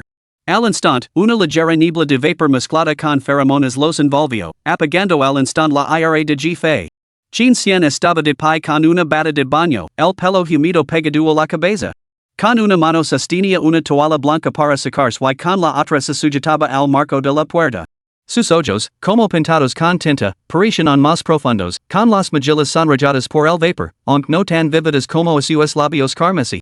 El hombre humido se despojó de su habitual reserva severa, irradiando una suavidad y tranquilidad inauditadas. Su ligera inclinación hacia delante hizo que el cuello del albornoz, que se había puesto apresuradamente, se abriera más, ofreciendo una vista sin obstáculos. La cálida luz blanca se reflejaba en las gotas de agua que permanecían en su pecho, brillando como ondas y acentuando su musculatura impecable. Los ojos almendrados de Jefe se abrieron de par en par, olvidando momentáneamente por qué había venido allí, y su descontento anterior se desvaneció. 1, 2, 3. Chinxian observaba a Jefe con perplejidad cuando oyó su exclamación. Maldita sea, esos hombres, esos abdominales, ese físico es absolutamente impresionante. Me voy a desmayar. Las mejillas de Chinxian se sonrojaron, luego se enderezó bruscamente y respiró hondo. No se ajustó la ropa, manteniendo una actitud indiferente. Lo ves? Abdominals marcados. Capítulo 15, Chinxian es en realidad. Los miembros de la familia Chin, al escuchar esos pensamientos internos tan embarazosos, no pudieron evitar sentirse incómodos, pero seguían esperando con gran expectación los siguientes acontecimientos. Podría ser que esta noche estaba ducando, así que tardé en abrir la puerta. Oh, no pasa nada. Genial. Bien hecho. Jefe mantuvo una actitud tranquila, apartando la mirada de aquella impresionante visión. La boca de Chinxian se crispó. ¿Te has decadido? La familia Chin escuchaba nerviosa. Bien. Tengo aquí 10 millones. Invierte por mí. La familia Chin. Chinxian asintió. Pero necesito saberlo, ¿cómo puedes garantizar que no perder dinero? Las inversiones conllevan riesgos, afirmó Jefe con seriedad. Chinxian respondió, cualquier pérdida carrera por mi cuenta. Te garantizo que tu capital permanecerá intacto. Jefe se sintió momentáneamente desconcertada por una ganancia tan inesperada. Chinxian afirmó con claridad, gracias por ayudar a la familia una vez más. Considera esto como mi muestra de agradecimiento. Jefe aceptó de buen grado. Sentía que, efectivamente, había prestado una ayuda significativa, sin necesidad de falsa modestia. Entonces te lo transferí en breve. Espera, no, invertamos los 9 millones completos. Justo cuando Chinxian se sentía desconcertado, escuchó la voz interior de Jefe, guarda un millón para imprevistos. ¿Podemos elegir inversiones que paguen dividendos mensuales? Preguntó Jefe de nuevo. De esa manera tendríamos ingresos mensuales estables y podríamos relajarnos. Chinxian frunció ligeramente el seno. Si necesitas dinero, usa tu tarjeta. Lo sé, pero no puedo simplemente disfrutar de la satisfacción de ver los rendimientos cada mes. Si rió Jefe. Difícilmente. Esa tarjeta está a tu nombre, y el director ejecutivo es muy bueno cancelando tarjetas como castigo. No me gustaría ofender y terminar sin un centavo. La muestra de inseguridad de Jefe provocó un destello en los ojos de Chinxian. Muy bien, entendido. Recuerdo que el pago final de tu último trabajo ya se ha liquidado. Debería transferirse mañana, aproximadamente un millón de yuans. Entonces la inversión asciende 10 millones? ¿En serios? No soy más que una celebridad menor que se gana la vida a duras penas con anuncios publicitarios? ¿Cómo puede ser tan alta la tarifa? G-Fe estaba asombrada. Su recuerdo de la cantidad era vago. El propietario original simplemente lo había pasado por alto o lo había recordado mal. Esta es más alta de lo habitual, mintió Chin Cien con naturalidad, y G-Fe lo aceptó por completo. Su alegre risa resonó en su mente. El trío que escuchaba a escondidas intercambió miradas, compadeciéndose de G-Fe. Llegaron a la conclusión de que era la incapacidad de Chin Cien para proporcionar al seguridad lo que alimentaba todas esas preocupaciones. Bueno, siempre podían enviar más sobres rollos más tarde para aumentar su sensación de seguridad. Chin Cien sintió de repente un escalofrío en la espalda, intuyendo algún problema oculto. Tras pensarlo un momento, dijo, si en el futuro tienes dinero extra, puedes seguir dándamelo. Seguir invirtiéndolo por ti. Chin Cien, realmente eres perfecto en todos los sentidos, excepto por no poder dar relations maritales. Chin Cien. ¿No puede proporcionar relations maritales? El trío que escuchaba a escondidas señaló y susurró. Oyala pudiera acostarme con él solo una vez. Las orejas de Chin Cien comenzaron a arder. Su mirada, antes sin palabras, ni siquiera podía enfocar el rostro de G-Fe. El trío que escuchaba a escondidas se animaba en silencio. Chin Cien podía oírlos de todos modos, quizás el enfoque directo de Fe pudiera romper el hielo. Sinceramente, con un hombre tan perfecto, ¿alguna mujer ha tenido éxito alguna vez? Yo desde luego que no. Chin Cien, ¿acabas de revelar algo sobre ti otra vez? El trío que escuchaba a escondidas parecía completamente indefenso. Cuando ocurrió, tampoco estaban seguros solo fue porque tanta gente entró que tuvieron que hacer que Chin Cien asumiera la responsabilidad. Maldita sea. ¿Es eso cierto? Trío de fiscones, ¿qué pasa? ¿Por qué esa sorpresa repentina? Chin Cien, ¿por qué esta repentina y inexplicable sensación de aprensión? Chin Cien sigue siendo virgin? Wahahaha. Chin Cien. Trío de fiscones, ¿qué virgin? Nuestro chico segundo hermano ha tenido novias, se ha casado, se ha mezclado con la alta sociedad, y sigue siendo virgin en sus 28 años. Quack, quack, quack, quack, quack. La mirada de Chin Cien se movía rápidamente de un lado a otro, y el vapor comenzaba a salir incontrolablemente de su cara. Lo único que podía hacer era mirar con aire. ¿Qué tiene eso de gracioso? Esto es absolutamente indignante. G-Fe no solo se reía por dentro, su rostro prácticamente se contorsionaba por la diversión reprimida. Además, la mirada penetrante de Chin Cien se dirigió de repente hacia una habitación lejana al final del pasillo. ¿Acaso había oído risas ahogadas? El trío de fiscones se retiró inmediatamente de la rendija de la puerta. Era culpa suya por estar junto a la pared, era la intimidad de una familia, no querían oírlo, todo había sido un accidente. Después de mirar al cielo y a la tierra durante varios segundos, el trío no pudo resistirse a unirse al alboroto. Pero justo cuando echaron un vistazo, vieron a Chin Cien empujar a G-Fe al interior de la habitación en medio de un coro de risas. ¿Trío de fiscones? ¿Pasa algo? Volvieron corriendo a la rendija de la puerta, pero con la puerta cerrada, era difícil oír el monólogo interior de G-Fe. En ese momento, el monólogo interior de G-Fe se había silenciado, sustituido únicamente por el sonido de los latidos acelerados de su corazón. Miró desconcertada a Chin Cien, que la había empujado bruscamente hacia dentro. ¿Qué pasa aquí? Libre del clamor de esas irritantes risitas, Chin Cien finalmente recuperó la compostura y lanzó una mirada de reproche a G-Fe. Rápidamente inventó una excusa. Para redactar el acuerdo de comisión para ti. Aunque G-Fe le resultaba algo desconcertante, estaba satisfecha con la eficiencia de Chin Cien al finalizar rápidamente los detalles de la inversión. Chin Cien, sin embargo, estaba lejos de estar contento. Aunque había evitado que G-Fe revelara su secreto, no podía impedir que alguien lo estuviera reganando sin César el oído. Y era incapaz de detenerlo. Sonrojado, se apresuró a redactar el acuerdo. Es difícil creer que alguien con los antecedentes y el círculo social de Chin Cien siga siendo virgin. Incluso si ha mantenido puro, su primer amor fue tan inocente. Podría ser. Imposible. No tiene sentido, tiene abdominals marcados. Con un fuerte golpe, el acuerdo impreso se estrelló contra la mesa, deteniendo la descarada línea de pensamiento de G-Fe. G-Fe se quedó mirando el acuerdo escrito, viene al rostro pálido de Chin Cien. Levo felizmente el acuerdo a su habitación y durmió profundamente hasta última hora de la mañana, cuando la despertó una notificación de que había llegado el pago final.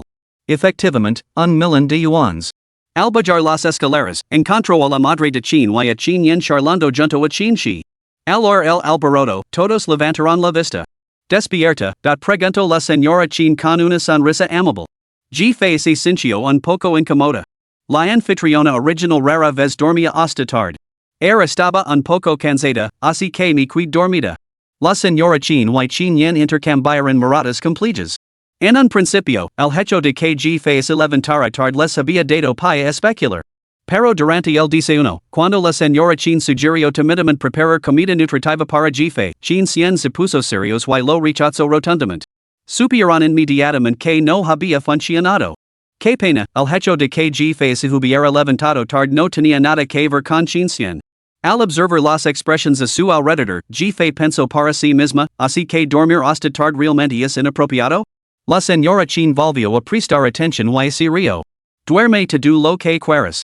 Si estás cansada, duerme un poco más. De todos modos, los horarios de los jóvenes son diferentes a los nuestros. Chin Yen intervino con una sonrisa. Yo también solía dormir hasta tarde cuando vivía en casa. Chin Shi, que estaba cerca, miró a Chin Yen con curiosidad. Al fin y al cabo, cuando se despertó esa mañana, se encontró a su madre ya despierta y velando por él. Chin Yen, al darse cuenta de la mirada de su hijo, sintió una punzada de vergüenza y murmuró en voz baja, Era evidente que quería tranquilizar a Fei, y ella pudo percibir la amabilidad que había detrás de esas palabras. Después de bajar las escaleras, la madre de Chin le pidió al ama de llaves que preparara un refrigerio ligero para Fei, para que aguantara hasta la hora del almuerzo. El anciano y Chin Yen no vendrán a casa al almorzar hoy, dijo la madre de Chin alegremente. Solo estaremos nosotros para hacer compañía a Xiao Shi. De todos modos, Chin Yen rara vez regresa para las comidas del mediodía, y el incidente de ir con el secretario Jin requería un seguimiento. En cuanto al padre de Chin, su unusual salida se debía sin duda a que tenía que ocuparse personalmente de asuntos relacionados con la familia Li. Fei se dirigió directamente al sofá y se sentó. Hola, tía, saludo Chin Shi educadamente, aunque sus ojos delataban su inquietud. Era evidente que Chin Xian se estaba adaptando a su nueva familia. Aunque esbozaba una sonrisa, su tensión seguía siendo palpable. Después de todo, habían pasado 9 años desde la última vez que se vieron se necesitaba tiempo para adaptarse. La madre y la hermana de Chin Shi también notaron su incomodidad, pero no se les ocurrió otra solución mejor que acercarse a ella con cautela y preocupación. En sus corazones, el resentimiento hacia Li Ji y Chao Meng broto, mezclado con el arrepentimiento por todas las suposiciones que habían hecho en aquel entonces. En tales circunstancias, el ambiente se volvió fácilmente incómodo. Los ojos de Fei se movían rápidamente. Lo encontré. A Chin Shi le gustan los cubos de Rubik, los Lego y las maquetas. Pero, aparte del subwa, solo ha probado los demás en las tiendas. Xiao Meng decía que eran demasiado caros, por lo que nunca se los compró. Como si realmente pensara que eran caros, simplemente no quería gastar ni un solo centavo más en Chin Shi. Las expresiones de la madre de Chin y de Chin Yen se congelaron al instante. Cuando la habían preguntado a Chin Shi antes, él solo había mencionado que le gustaban los cubos de Rubik. Probablemente por obediencia habitual, no había mencionado esas cosas caras. Esto hizo que las dos mujeres se sintieran aún más desconsoladas. Antes de que Fei pudiera inventarse una excusa, la madre de Chin y Chin Yen cambiaron habilmente de tema, utilizando a Chin Yen y el tercer hermano, Chin Chao, como ejemplos para mencionar que a todos los hijos de los Chin les encantaban los Lego y las maquetas, y que tenían un trastero lino en casa. ¿Sabe Xiao Shi cómo jugar con ellos? Lo gustaría. Lo quiero, me gusta, respondió Chin Shi inmediatamente. No solo porque realmente lo gustaba, sino más bien porque ese parecido con la familia Chin le daba más confianza a él. Por supuesto, lo que dijeron la madre de Chin y Chin Yen era cierto, el trastero estaba realmente bien surtido. Pero estaban desesperados por compensar con creces esos 9 años perdidos de afecto familiar. Así que no solo Chin Shi podía elegir libremente cualquier cosa del trastero, sino que también hicieron arreglos especiales para que lo enviaran continuamente numerosos juegos nuevos. Y esa noche, cuando el padre Chin y Chin Yen regresaron, el mayordomo los condujo alegremente a una habitación vacía en la planta baja. Ali, un enorme conjunto de ladrillos Lego ocupaba el espacio del suelo. Tres mujeres y un niño estaban sentados con las piernas cruzadas, absortos en su juego. La escena conmovió los corazones del padre y el hijo, cansados tras un día de trabajo. Después de la cena, el padre de Chin y Chin Cien se unieron al juego. Una semana más tarde, muchos asuntos se habían resuelto. El padre de Chin tomó medidas decisivas, se pusieron en marcha los trámites de divorcio, las denuncias policiales y las reclamaciones legales. El hospital privado de la familia se derrumbó por completo. Ligi, agobiado por una deuda colosal, se vio obligado a declararse en quiebra. Toda la familia se encontró en la calle. La señora le acudió varias veces a monta un escándalo, pero como ya no eran parientes políticos, ni siquiera pudo traspasar las puertas de este complejo inmobiliario. El señor Chin no concedió a ningún miembro de la familia la oportunidad de volver a ver a Chin Yeno Chin Shi. Tanto Ligi como Xiao Meng se enfrentaban a penas de prisión. Sin embargo, como Xiao Meng estaba embarazada, Ligi, mostrando una determinación poco habitual, asumió toda la responsabilidad de los delitos, lo que permitió a Xiao Meng salir libre. Sin embargo, Xiao Meng permaneció impasible. Ya fuera por la desesperación sobre su futuro o por el resentimiento hacia el engaño de Ligi, interrumpió el embarazo después de que la madre de Li no pudiera vigilarlo y luego desapareció sin dejar rastro.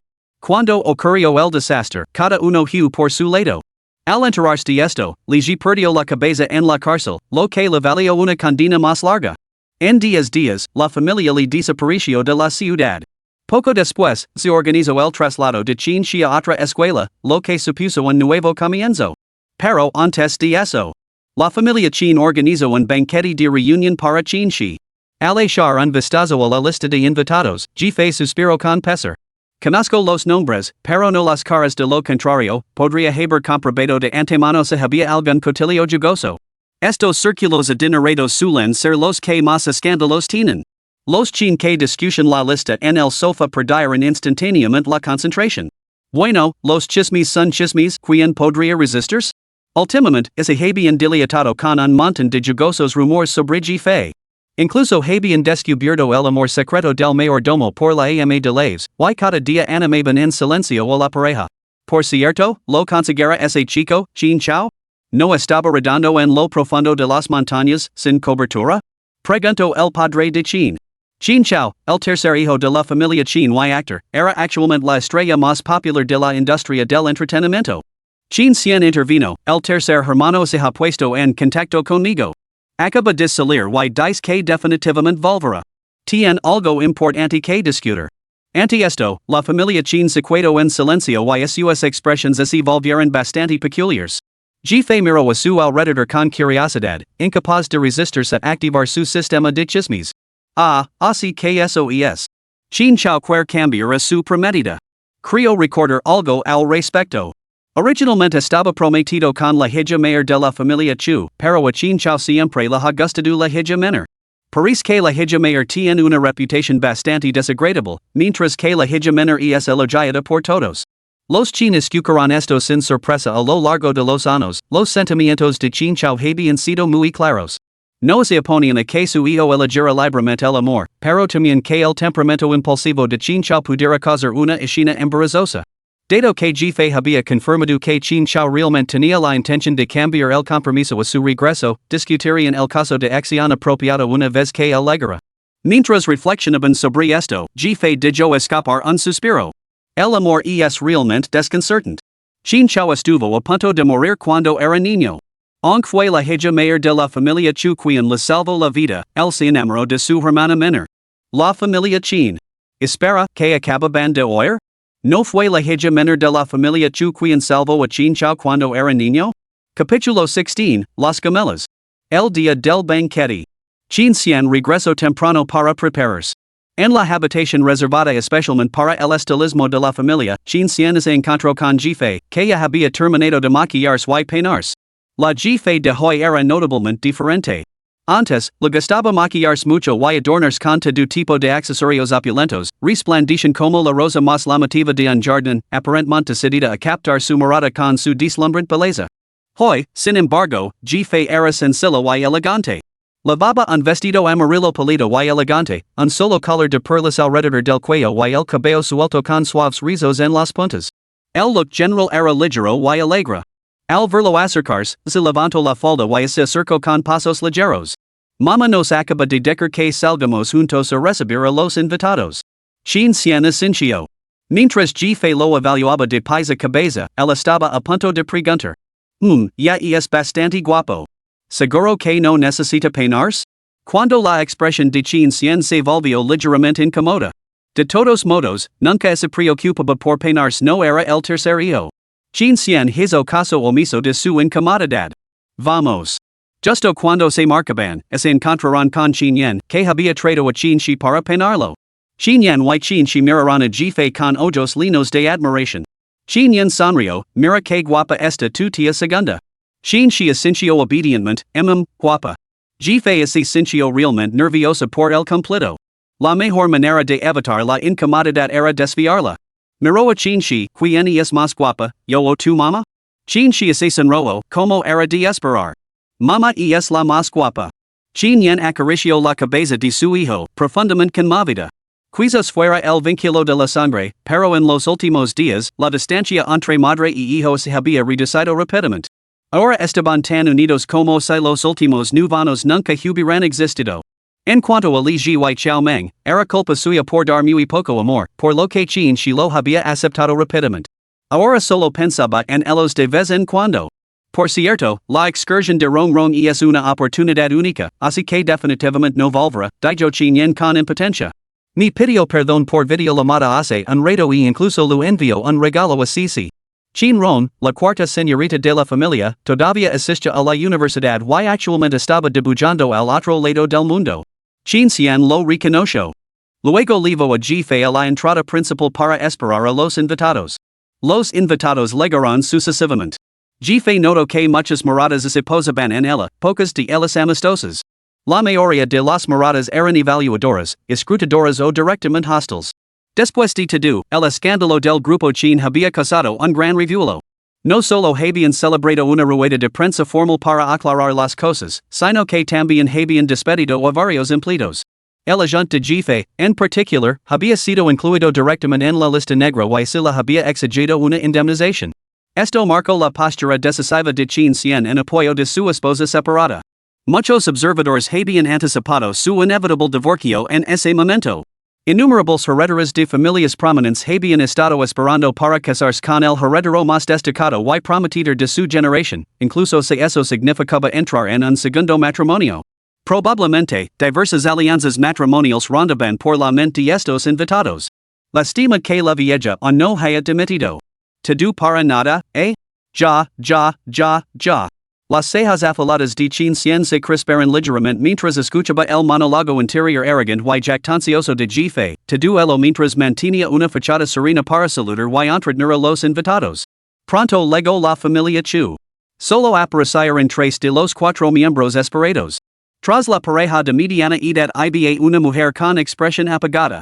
Mientras que los demás llegaban con un toque de cordialidad, ella parecía totalmente desinteresada en su entorno, irradiando un distanciamiento alienante y gélido. Vestida predominantemente de negro, su largo y liso cabello negro enmarcaba su rostro. No llevaba ningún adorno, lo que la hacía parecer totalmente sencilla, nada que ver con la imagen de una rica heredera. Chin cien, ¿cuánto tiempo? Tavias cada vez más realizada dijo el señor Chu, acercándose y estrechando la mano de Chin cien en un cálido saludo. La señora Chu se unió con una sonrisa radiante, imitando el comportamiento de muchas personas altivas de la alta sociedad. Su cordialidad se dirigía únicamente a Chin cien, mientras que Jefe era completamente ignorada. Sin embargo, Jefe permaneció indiferente, observándolos con curiosidad. Una vez que los tuvo mentalmente archivados, pudo relajarse y disfrutar del espectáculo. Su mirada se posó en la mujer que estaba detrás de ellos. La mujer la miró a los ojos y le dirigió un gesto de cortesía con la cabeza. ¿Eres Chu Xinyue o Chu Sueki? Preguntó Jefe sin rodeos.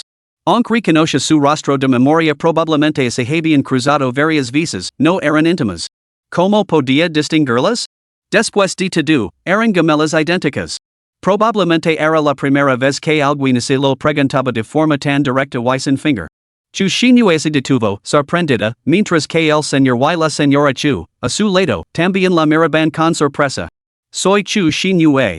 Ah, la señorita Chu Mayer. Y la segunda señorita.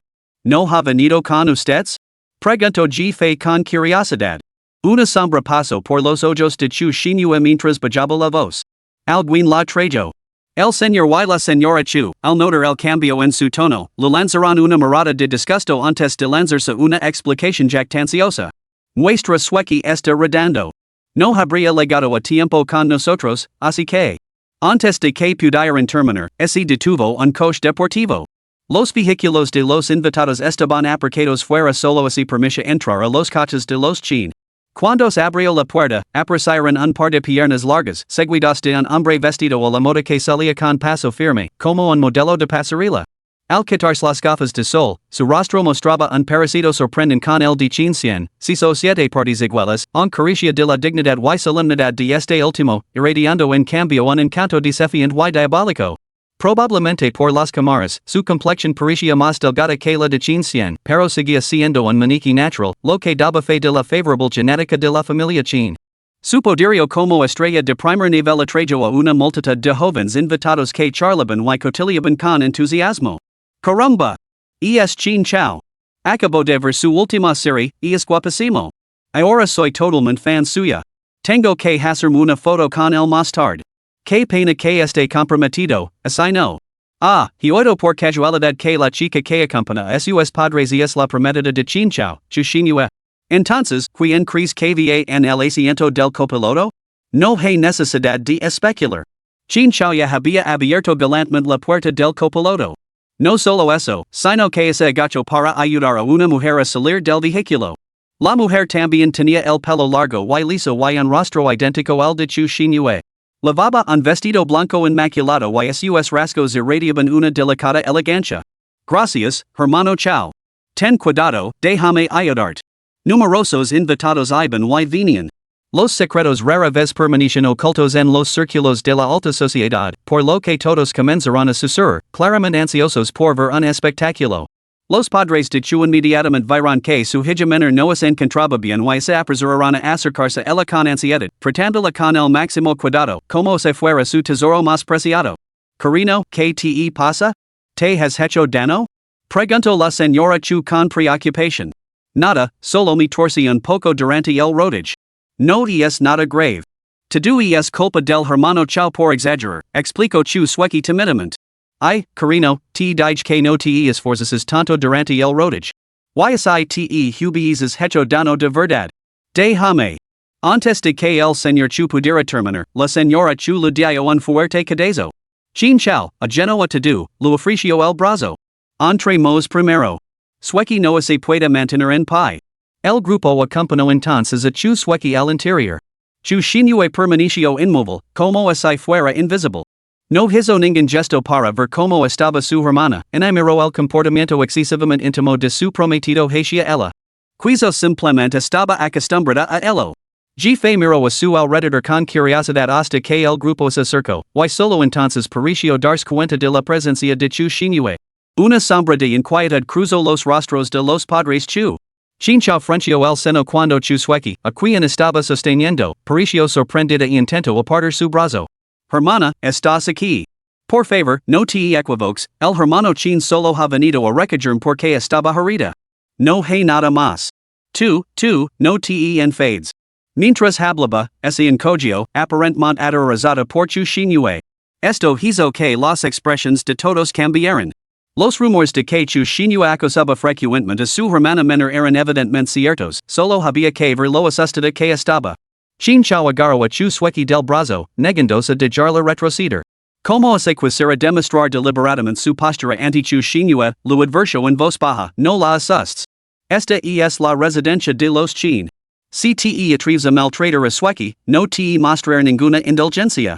Chu Shinue ni siquiera miró a Chin Chao, limitándose a curvar los labios en una sonrisa burlona y amarga. Shinue, tu hermana está herida y no muestras ninguna preocupación. ¿A quién le pones esa cara fría? Comentó la señora Chu con desaprobación. Basta. Deja de montar una escena en casa de otra persona. Es vergonzoso. Entremos todos, dijo el señor Chu con voz severa. Chin Chao ignoró a Chu Shinue, asintió brevemente a su segundo hermano mayor y se dispuso a llevar a su grupo al interior. No se dio cuenta de la mirada de desaprobación en el rostro de su hermano. Antes de que pudiera dar un paso, una voz clara cortó el aire, el tono pertenecía a su segunda cunada, a quien no le gustaba mucho. Esa jefe que había traicionado a su segundo hermano. Maldita si, acabó de sufrir una ceguera temporal? Ocurrió justo delante de mis ojos, pero no six nada. Enfadada, intimidante, con cara fría, haciendo una rabieta? ¿Están hablando de Chu Xinyue? Ella no intercambió ni una sola mirada con ellos en todo ese tiempo. ¿Echando la culpa a otros desde el principio? Jovencito, ¿estás lleno de interrogantes? Xin Chao, no, estoy lleno de interrogantes. ¿Es jefe quien está hablando? ¿Cómo es que no la six abrir la boca? ¿Y qué tonterías está diciendo? Capítulo 17, Maestría en el Té Verde. Chin Xian escuchó la diatriba de jefe y notó que Chin Chao detenía sus pasos de retirada, girándose con una mirada de total desconcierto. Al instante se dio cuenta de la situación. Antes de que Chin Chao pudiera hablar, Chin Xian intervino, a Chao, quédate y ayuda a tu segundo hermano al entretener en nuestros invitados. Su tono era grave. Aunque no era una orden, instintivamente desvió la atención. Primero ayudar a Suecia entrar, la cuesta moverse. Antes de que Chin Chao pudiera terminar, esa voz incesante volvió a intervenir. Este tipo debe de ser un encanto. Su madre, su padre y su hermana están aquí, ¿por qué tienen que ser el quien la ayuda? Ni siquiera ese fuera su novio sería necesario. Sobre todo teniendo en cuenta lo incomoda que es su posición en este momento. Chin Xian está indicando claramente que este comportamiento es inapropiado. ¿Acaso su cerebro se desconecta selectivamente cuando se enfrenta a su amada? Probablemente sí. De lo contrario, no se habría enfrentado ciegamente a Chu Xinyue antes. A Chin Chao le daba vueltas la cabeza por el aluvión de críticas. Su vergüenza se convirtió rápidamente en furia y lo espidó a jefe, tú. Jefe estaba completamente desconcertada. Había supuesto que Chin Chao se dirigía a ella, aunque su tono había sido decididamente desagradable. Pero según sus recuerdos, jefe y el temperamental tercer hermano nunca se habían llevado bien.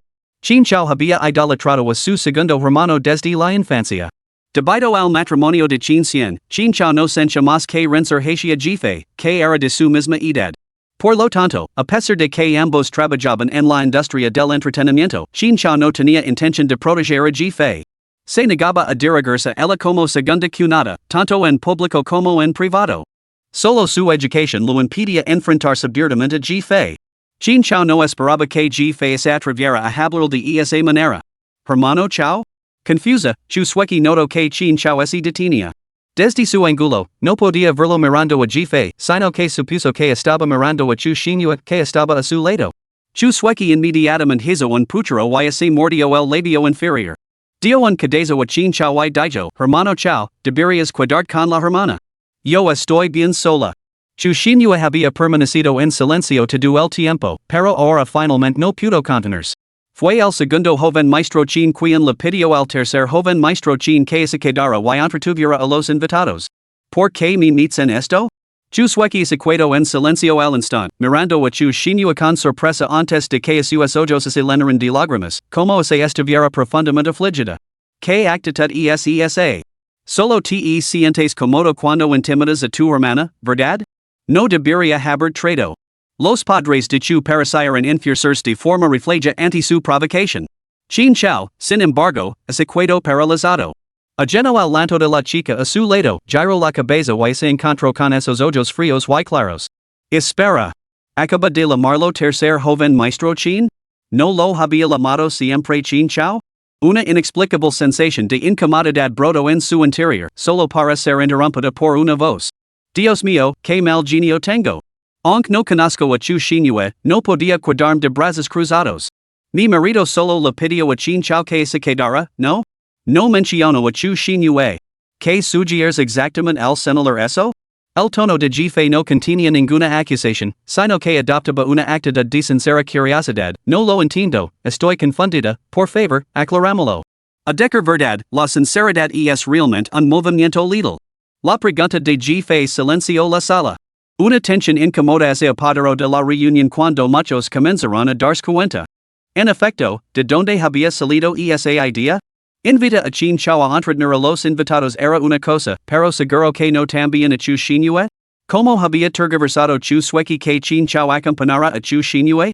Los miembros de la familia Chu, con la sangre hirviéndoles, sintieron instintivamente que jefe estaba siendo cruel con Chu sueki y estaban a punto de replicar. Pero entonces Chin Cien intervino de repente, ¿han entendido mal? Yo solo mencioné a mi tercer hermano menor. Lanzó una mirada a jefe, que estaba ansioso por hablar. Aquel mi marido sonaba bastante mejor que mi ex-cunado. El inexplicable entendimiento tacito de la pareja hizo que Chu sueki se sonrojara al instante. Momentáneamente sin palabras, solo pudo mirar impotente a Chin Chao con expresión inocente. Chin Chao estaba igualmente desconcertado. Además, tu hermana solo estaba corrigiendo tu afirmación. ¿Por qué haces que parezca que te estaba intimidando? ¿Qué agravio has sufrido?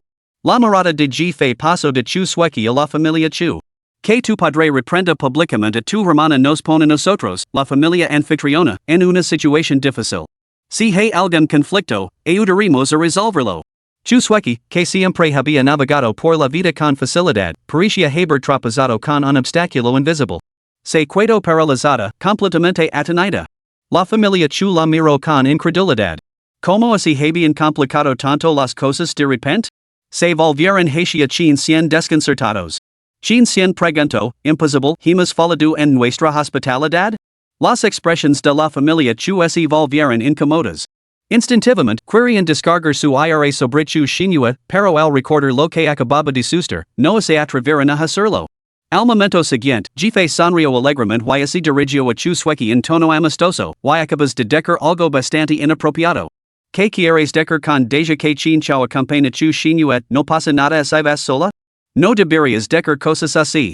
Los presentes se quedaron paralizados. Quería jefe dar a entender, en nombre de la familia Chin, que Chin Chao y Chu sueki eran pareja?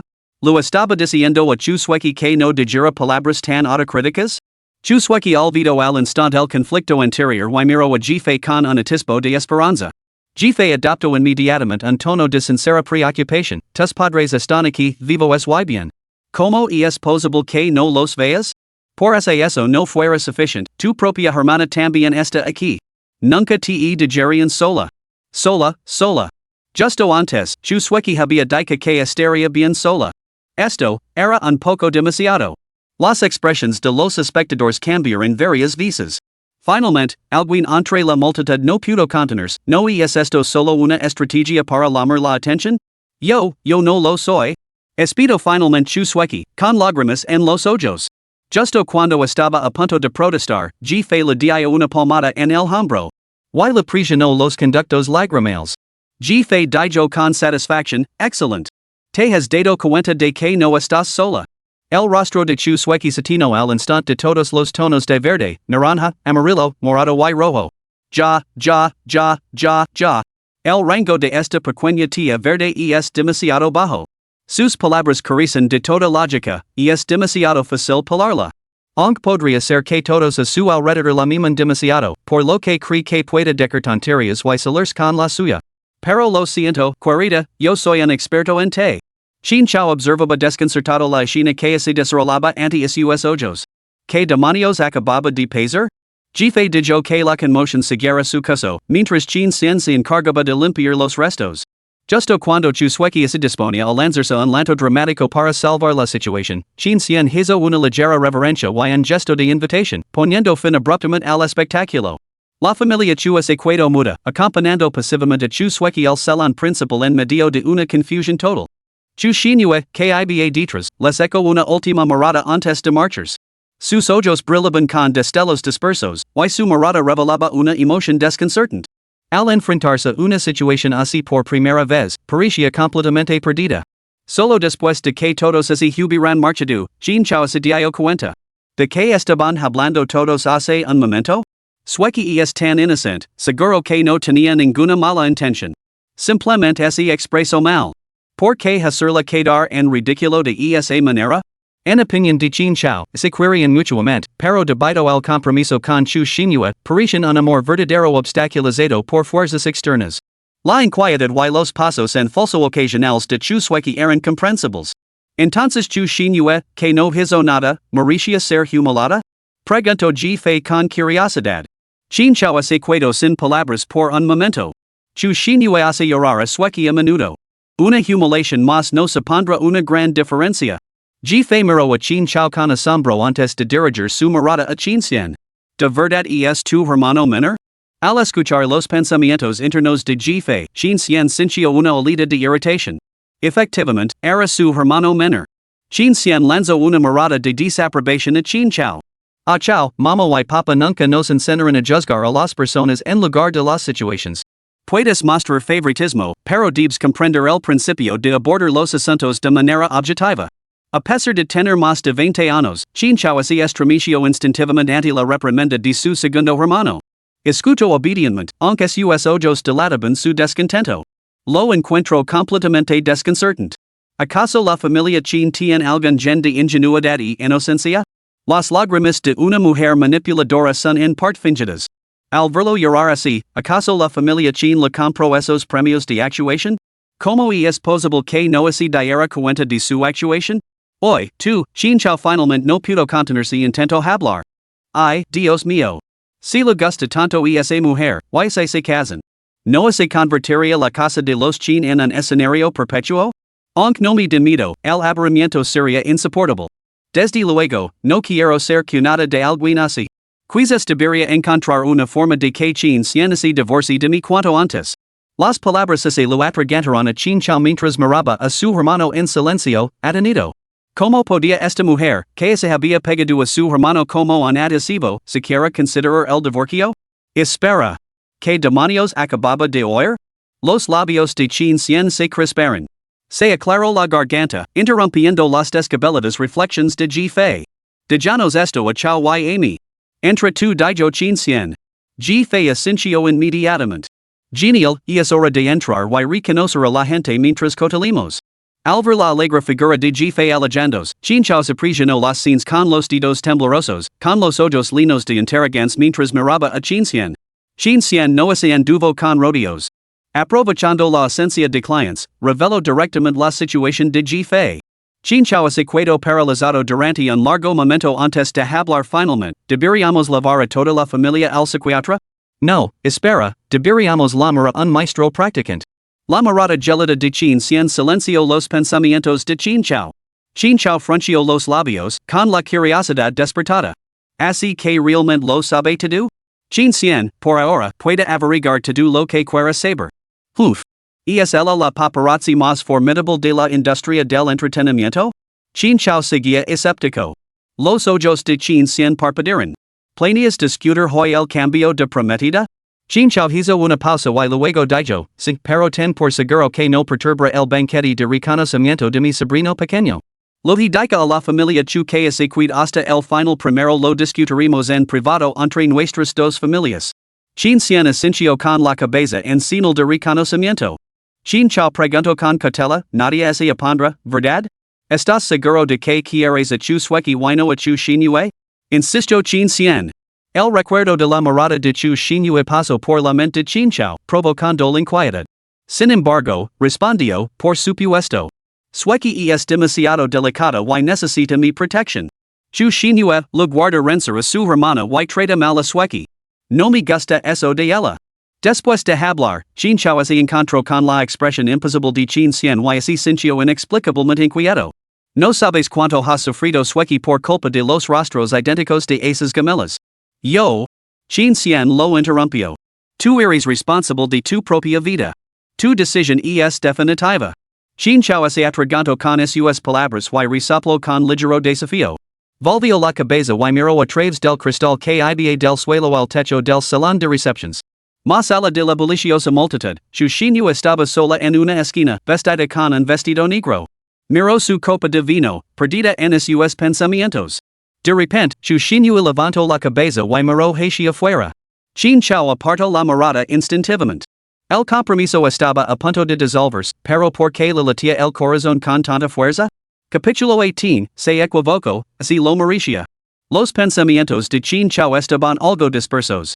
Después de acompañar superficialmente a su segundo hermano mayor en el saludo a los invitados durante un rato, se escabuló. Chin cien no le prestó atención después de todo, lo habían retenido ali únicamente para discutir asuntos relacionados con G fe. Mientras tanto, su shinue observaba como a sus padres alardeaban constantemente de chu sueki en su círculo social, ignorándola por completo. Hacia tiempo que se había vuelto insensible a ello. Sin embargo, una mirada inquietante se posó en ella. Miró a su alrededor, pero la multitud lo impedía identificar su origen. A reganadians, se dirigió a los baños para descansar. La familia Chin había dispuesto instalaciones separadas para los invitados al final del pasillo, segregadas por sexo. Cuando Chushinue se acercó a la entrada de las mujeres, un fuerte empujón por detrás la impulsó violentamente hacia dentro. Ah! Sobresaltada, Chushinue soltó un grito agudo antes de que le taparan la boca. Unos instantes después, se encontró contra la pared del baño, inmovilizada por un hombre. Solo entonces lo reconoció, era un playboy de los círculos sociales de elite con el que se había cruzado varias veces, aunque apenas lo conocía. Chushinue lo miró con furia. Enfurecido por su mirada, el hombre extendió la mano y lo rasgó la falda. Maldita sea, ¿te haces la inocente conmigo? Hoy te haré entender que si te meets con este joven maestro, me dará igual quien si tu prometido. Aun así, Chushinue odo como se rasgaba su vestido. Al no esperar enfrentarse a una situación así, su mente se quedó en blanco. No podía gritar, sus ojos se enrojecían por el pánico mientras luchaba desesperadamente. Sintiendo su aliento en su cuello, Chushinue comenzó a llorar. Justo cuando la desesperación la abrumaba, la puerta se abrió de golpe con un fuerte estruendo. Maldita sea, ¿estás buscando problemas? En ese instante, la presión sobre ella disminuyó. Chushinue se derrumbó en el suelo, mirando hacia arriba con impotencia. Chinchou estaba allí, agarrando al hombre por el cuello, con el rostro desencajado por la furia. Un solo puñetazo hizo girar al hombre en círculos. Cuando Chinchou se volvió y se encontró con la mirada de Chushinue, veo que el dobladillo de su falda estaba rasgado, dejando al descubierto su muslo blanco como la nieve. Rápidamente apartó la mirada. Arreglate. Dica esto, lo lanzó su abrigo a Chushinue. Arrastró al hombre fuera del baño. Chinchou estaba furioso, con los puños tan apretados que le crujían los huesos. Una ira inexplicable ardía en su interior. Aun así, conservó el sentido común suficiente como para no montar una escena. Arrastró al hombre hasta el jardín trasero, que estaba desierto, lo tiró al suelo y le propinó varias patadas. Cuando el hombre finalmente recuperó el sentido, gritó, Chinchou, ¿has perdido la cabeza? ¿Defenderla? ¿No estás involucrado con su hermana? Ni siquiera la reconoces como tu prometida. ¿Estás tratando de pillarnos en fragante? El rostro de Chinchou se ensombreció al instante. Independientemente de su relación conmigo, esto no puede suceder en la familia Chin. Ella te rechazó, ¿pretendías forzarla? Maldita sea, no sabes nada. Eso es asunto privado nuestro, la intimidad de una pareja. Chinchou se quedó paralizado, completamente desconcertado. ¿Tú? ¿Qué has dicho? El hombre se puso en pie rápidamente, sonriendo salvajemente. Yo no te he puesto los cuernos. Esa zora me sedujo primero. Después de 3 meses juntos, me dijo. ¿Qué otra cosa podía hacer sino exagerar una explicación? El rostro de Chinchou se retorció de furia. Instintivamente, agarró al hombre por el cuello. Repite eso. La ira del hombre estalló. ¿Qué demonios? Solo porque tú no la quieres, ¿eso significa que nadie más puede hacerlo? ¿A qué viene ese numerito de celos? Los ojos de Chinchou echaban chispas, listo para atacar, pero fue detenido por la repentina aparición del mayordomo. Por Dios, tercer joven maestro. ¿Cómo puede golpear a un invitado? Discutamos esto con calma. El mayordomo separó rápidamente a los dos hombres. Al darse cuenta de la genuina furia de Chinchou, se apresuró a arrastrar al alborotador lejos de allí. Tercer joven maestro, por favor, vuelva a entretener a sus invitados. Todos han legado. El segundo joven maestro lo busca. Chinchou se quedó clavado en el sitio, con las emociones a flor de piel. Cuando por fin recuperó la conciencia y se giró, vio a Chushinue agarrando la ropa, con el rostro pálido como la muerte y la mirada perdida. Chinchou, con expresión sombría, estaba a punto de pasar junto a ella y marchas. De repente, Chushinue dijo, no fui yo. Chinchou se volvió y vio a Chushinue, que parecía estar reuniendo valor y lo miraba con resignación. Fue Chushueki. Debe de haber sido ella otra vez. Ella causó este problema. Chushinue. Rugió Chinchou. Chushinue se quedó paralizada. Cuando se encontró con la mirada de Chinchou, sintió como se le hubiera echado un subo de agua fría por encima.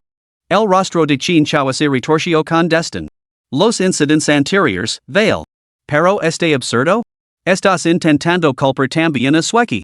El color desaparicio del rostro de chu shinue y sus ojos perdieron poco a poco su brillo. Quería decir que los incidentes anteriores tampoco eran culpa suya, pero no se atrevió a decirlo. Chinchao es verlo con frialdad, y es una pena que Sueki siempre se haya sentido culpable contigo por nuestra situación. Y por respeto a nuestro compromiso, nunca salimos juntos formalmente. Ahora me parece completamente inútil. Chu shinue, no me importa si te gusto o no. Pero desde que Sueki arriesgó su vida para salvarme cuando éramos niños, mi corazón solo le pertenece a ella. Así que, vamos a romper nuestro compromiso. La única persona con la que me casaré es Chu Sueki. La luz de los ojos de Chu Shinue se apagó por completo y la ropa que sostenía se le cayó de los brazos al suelo. Aunque sabía que este día llegaría, le partió el corazón. Así que sabías que me gustabas, dijo Chu Shinue de repente. Chinchao ya no la miraba.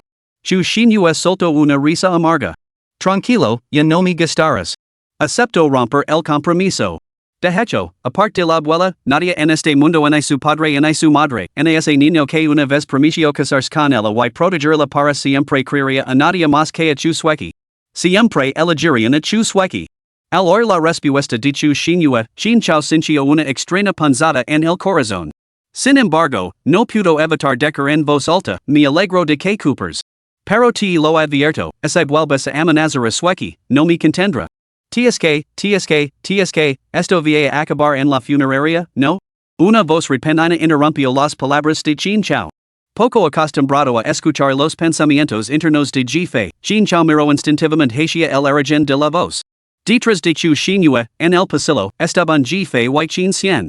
Parecía que los dos habían venido juntos a buscar a alguien. Antes de que Chinchao pudiera hablar. Chin Xian frunció el seno. ¿Qué ha pasado? ¿Por qué tanto alboroto? ¿No habíamos acordado tratar este asunto más tarde?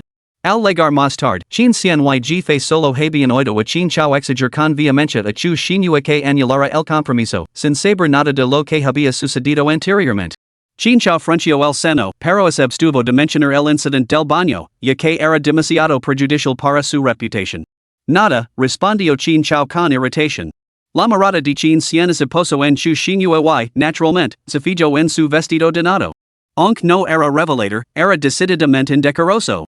Bajo la mirada y le susurró a Jifei, lavala arriba y cambiars.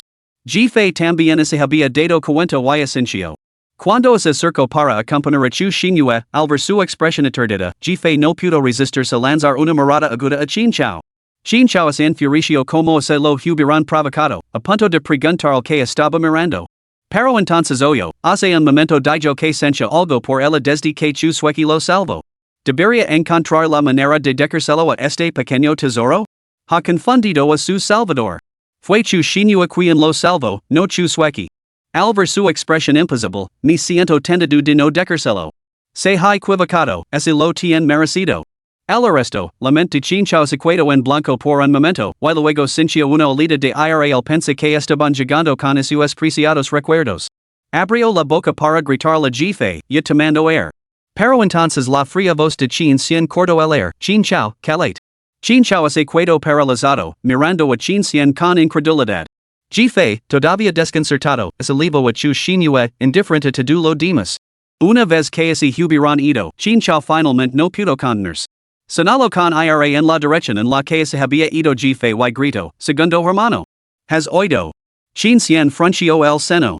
Dijiste que te casarías con Chu Sueki.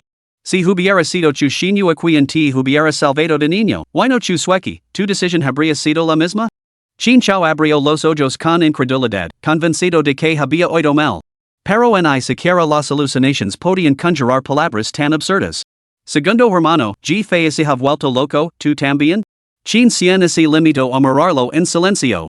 Al ver la seriedad en la expresión de Chin Xian, Chinchao perdió la compostura. Yo estaba ali. ¿Cómo no iba a saber quien me salvó?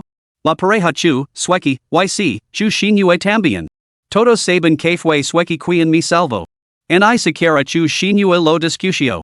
¿Cómo puede estar mal? A Chinchao lo parecía completamente absurdo. Precisamente porque sabían que Chinchao reaccionaría así, la familia Chin no lo había informado inmediatamente del error de identidad de su salvador. Los Chin creían plenamente en el relato de Jifei. Debia de ser la verdad. Pero el asunto era demasiado lejano para verificarlo, a menos que la persona implicada lo refutara todo por sí misma. Así que planearon pasar primero el banquete de hoy, esperar a que Chin Chao sacara a relucir la propuesta de matrimonio y entonces plantear el asunto y dejar que Chin Chao decidiera por sí mismo. En opinión de Chin Xian, independientemente del peso que tuviera esta ilusión en el corazón de su hermano menor, no debía basar su elección de pareja en ella. Simplemente había surgido prematuramente. Las emociones de Chin Chao estaban a punto de estallar. De repente, las palabras salieron de su boca sin control. Podría ser que Chu Xinyuet reacia a aceptar la derrota, intentando atravesar el marito de haberme salvado en aquel entonces? ¿Cree que eso hará que la Elijah? Ya. Imposible. Deja de halagar de ti mismo. Es solo un secreto que conozco que nada. En cuanto a ese es un error, lo aclararemos cara a cara más tarde. Pero debes tener en cuenta que, ese es un error, ¿a quién elegirás? Afirmó Chin Xian sin rodeos. Lo que aprecio es la inocencia y la bondad de Sueki. Incluso sin esa deuda de gratitud, yo seguiría eligiendo a Sueki. Chin Xian frunció el seno. Sabía exactamente qué tipo de persona era Chu Xinyue, pero Chu Sueki ciertamente no era alguien en quien se pudiera confiar. Mi hermano es tan ciego que me infuriza. De repente, las palabras de Ji-Fei cobrarán sentido, si es equívoca, si lo morís. Capítulo 19, Dandos un festín con los chismes. Cuando Chu Xinyue salió después de cambiarse, Ji-Fei quiso hablar, pero se quedó sin palabras. Tras haber vislumbrado la vida de Chu Xinyue a través del sistema de chismes, Ji-Fei sintió un nudo en el pecho. Habiendo crecido sin familia, Ji-Fei siempre había considerado que su propia vida era muy dura. Sin embargo, ahí estaba Chu Xinyue, nacida de padres vivos y criada en la riqueza, sufriendo más que este huérfano. Aunque en gemelas, Chu Sueki había nacido frágil y plagada de enfermedades. Esto obligó a los padres Chu a llevarla al extranjero para recibir tratamiento y recuperarse. Chu Xinyue los había acompañado, pero las energías de la pareja se agitaban, y que atendían constantemente a Sueki, que a menudo se encontraba en estado crítico. En múltiples ocasiones, se olvidaron por completo de Chu Xinyue. Aunque estaba atendida por sirvientes, esto inevitablemente provocó problemas grandes y pequeños. En ese momento, la matriarca de la familia Chu, la abuela Chu, se enteró de que su nieta mayor estaba siendo descuidada de esta manera. Inmediatamente decidió llevarse a la niña y criarla ella misma. Así, Chu Xinyue se separó de sus padres desde pequeña y fue criada por la abuela Chu. Naturalmente, se distanció de sus padres.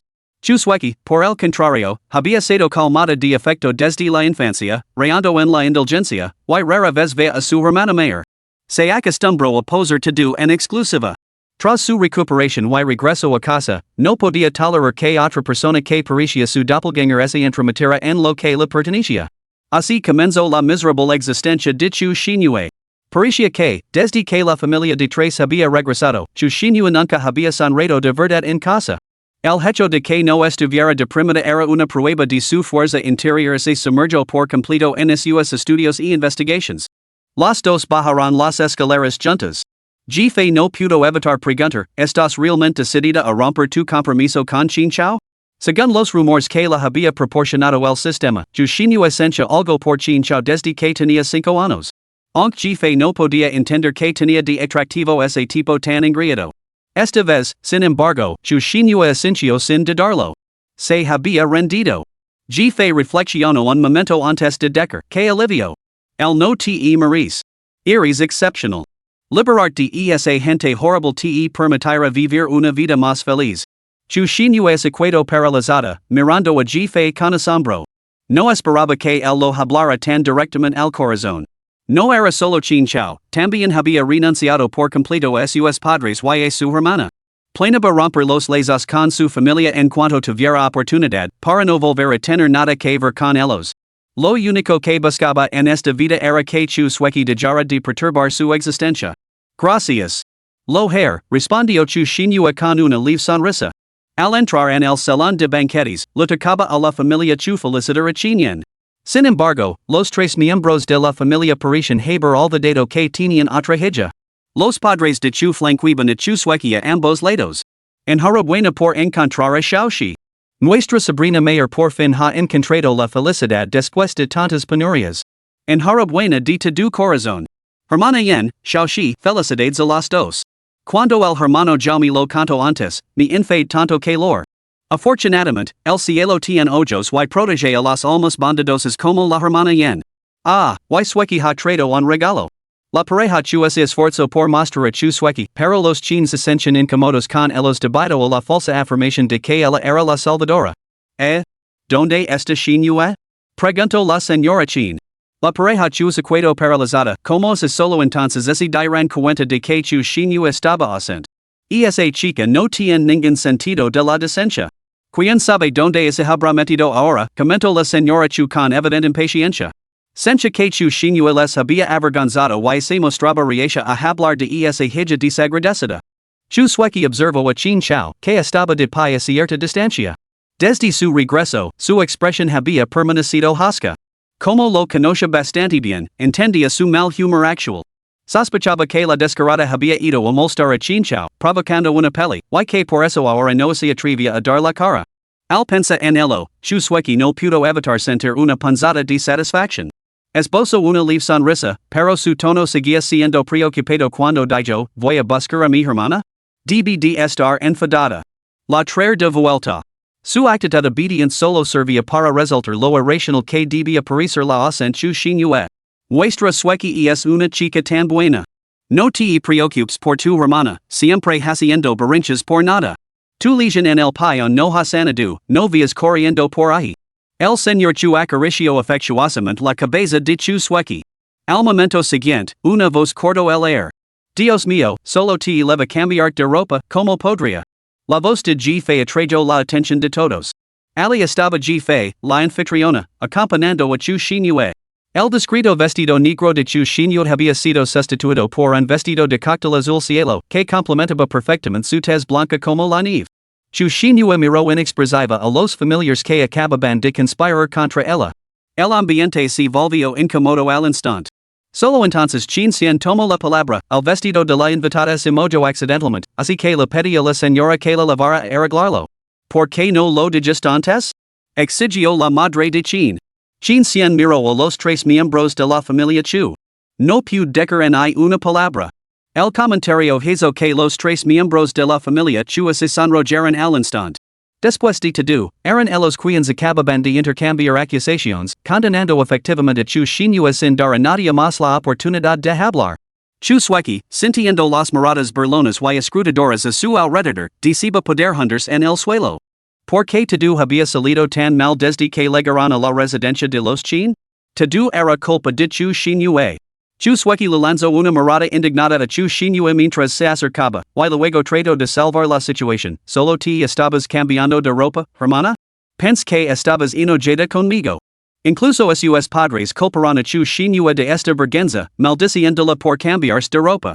Pero esta vez, al regresar, Chu Shin Yue miró fijamente a Chu sueki con una mirada fría, con los ojos ardientes de furia. El corazón de Chu sueki dio un vuelco. ¿Podría ser por la propuesta de alianza matrimonial de Chin Chao? Seguramente por eso Chu Shin Yue estaba tan furiosa ahora. Chu sueki casi no pudo reprimir una sonrisa burlona, limitándose a lanzar una mirada sutil y triunfante en dirección a Chu Shin Yue. Si hubiera sido el banquete de cualquier otra persona, Chu Shin Yue probablemente no lo habría soportado. Estaba segura de que Chu sueki había tenido algo que ver con el incidente del baño. Una vez más, se había visto obligada a cargar con la culpa de su hermana. Reprimiendo su furia, Chu Shin Yue se sentó sin decir una palabra.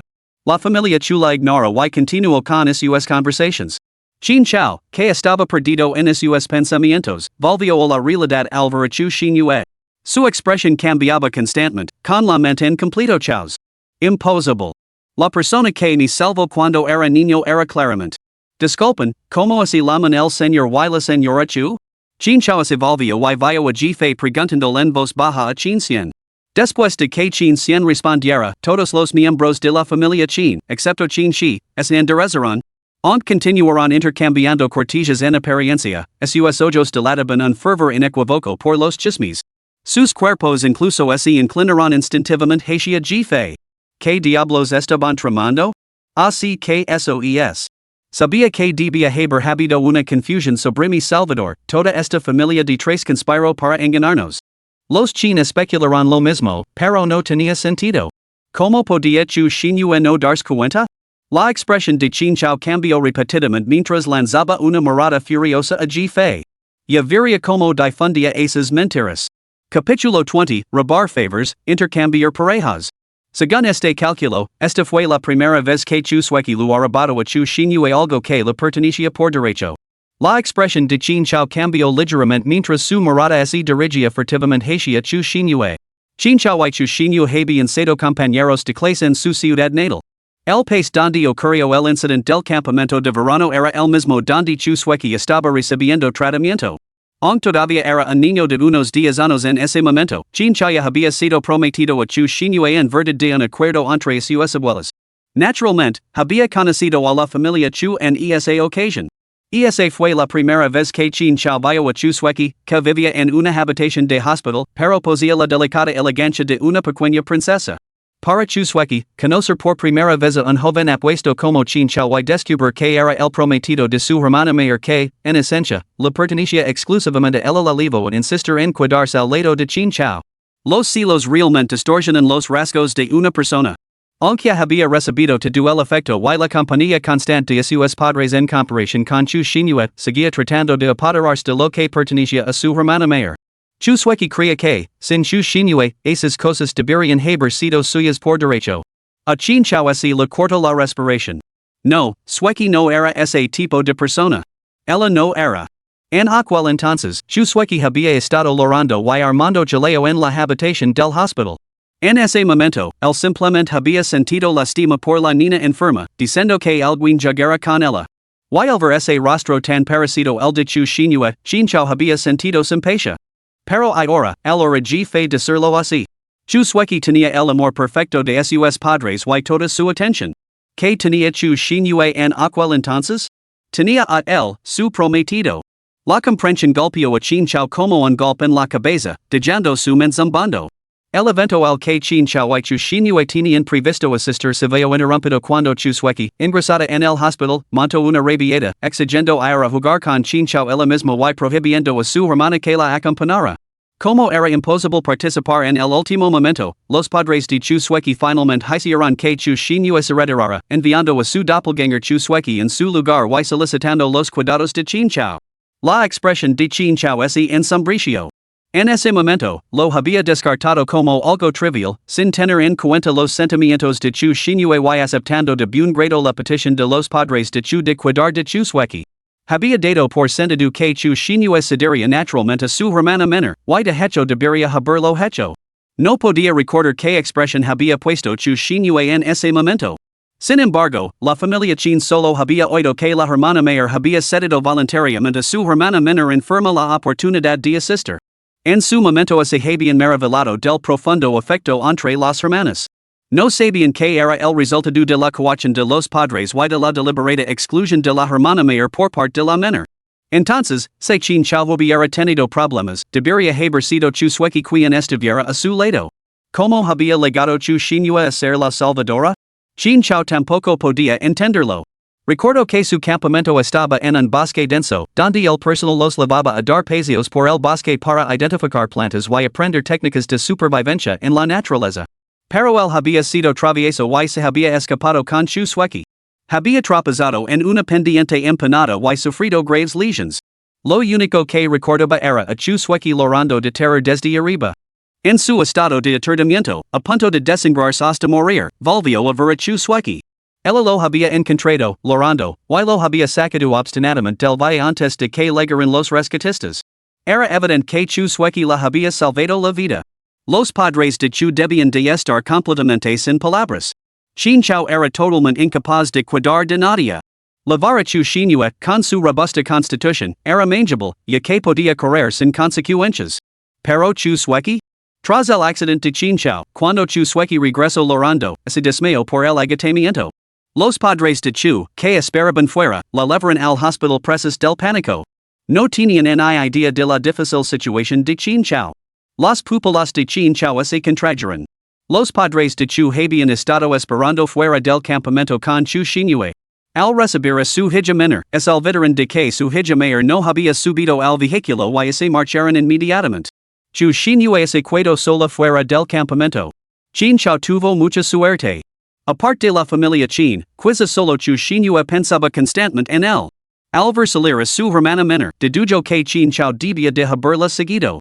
Volvió al interior para buscarlo. El evento on no había terminado, nadie sabía de la difícil situación de Chin Chao. Si chu Xinhua no hubiera vuelto, para cuando los demás se hubieran dado cuenta de que algo iba mal, Chin Chao probablemente habría sucumbido a la pérdida de sangre y habría entrado en shock. Chin Chao sintió como si una flecha le hubiera atravesado el corazón. Incluso los miembros de la familia Chin que escuchaban a escondidas sintieron un escalofrío de terror. Sus ojos se dirigieron con gratitud hacia chu Xinhua, que se encontraba no muy lejos. Esto dejó a los invitados con los que estaban entreteniendo especulando sobre si el matrimonio del tercer joven maestro podría estar realmente en peligro. Jife, completamente absorto en el drama, siguió observando con deleite. Al enterarse de la desaparición de Chin Chao, el equipo de rescate se puso en marcha. Aunque chu Xinhua no debería haberse involucrado, lo había seguido en secreto. Solo porque reconoció un objeto que pertenecía a Chin Chao, lo descubrió inconsciente en el hueco de la montaña y lo sacó de allí. Conmocionada, asustada y completamente agitada, chu Xinhua inmediatamente desarrolló una fiebre alta y fue llevada al hospital junto con él.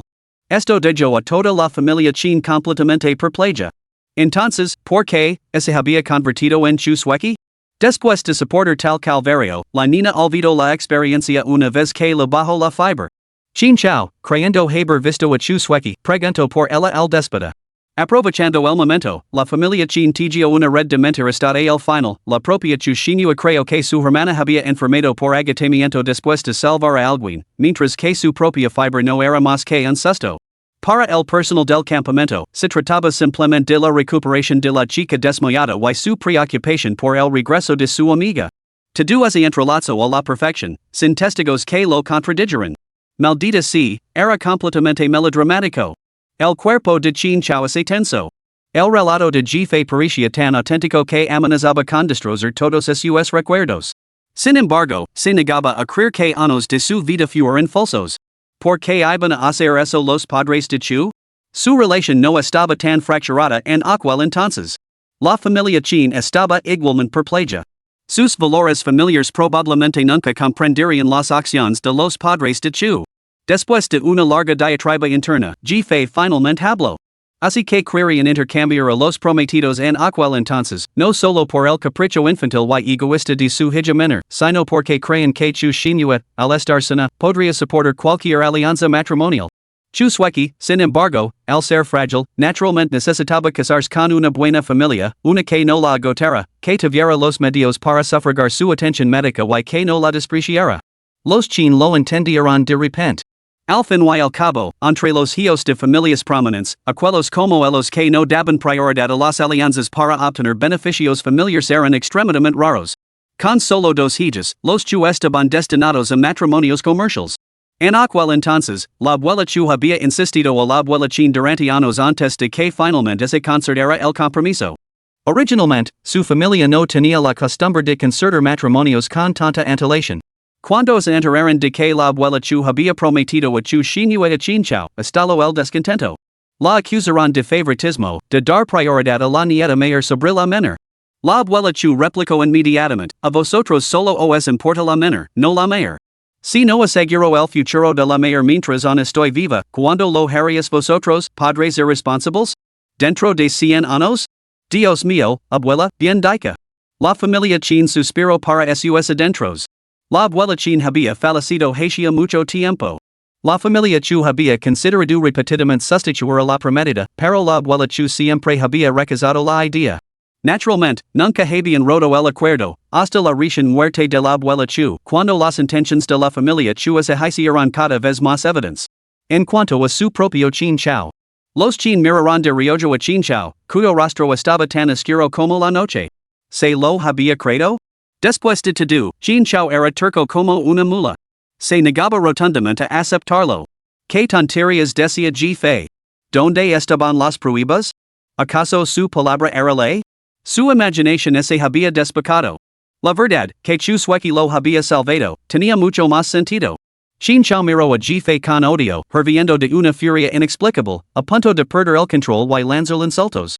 Pero entonces Chin Cien bloqueó repentinamente su línea de visión.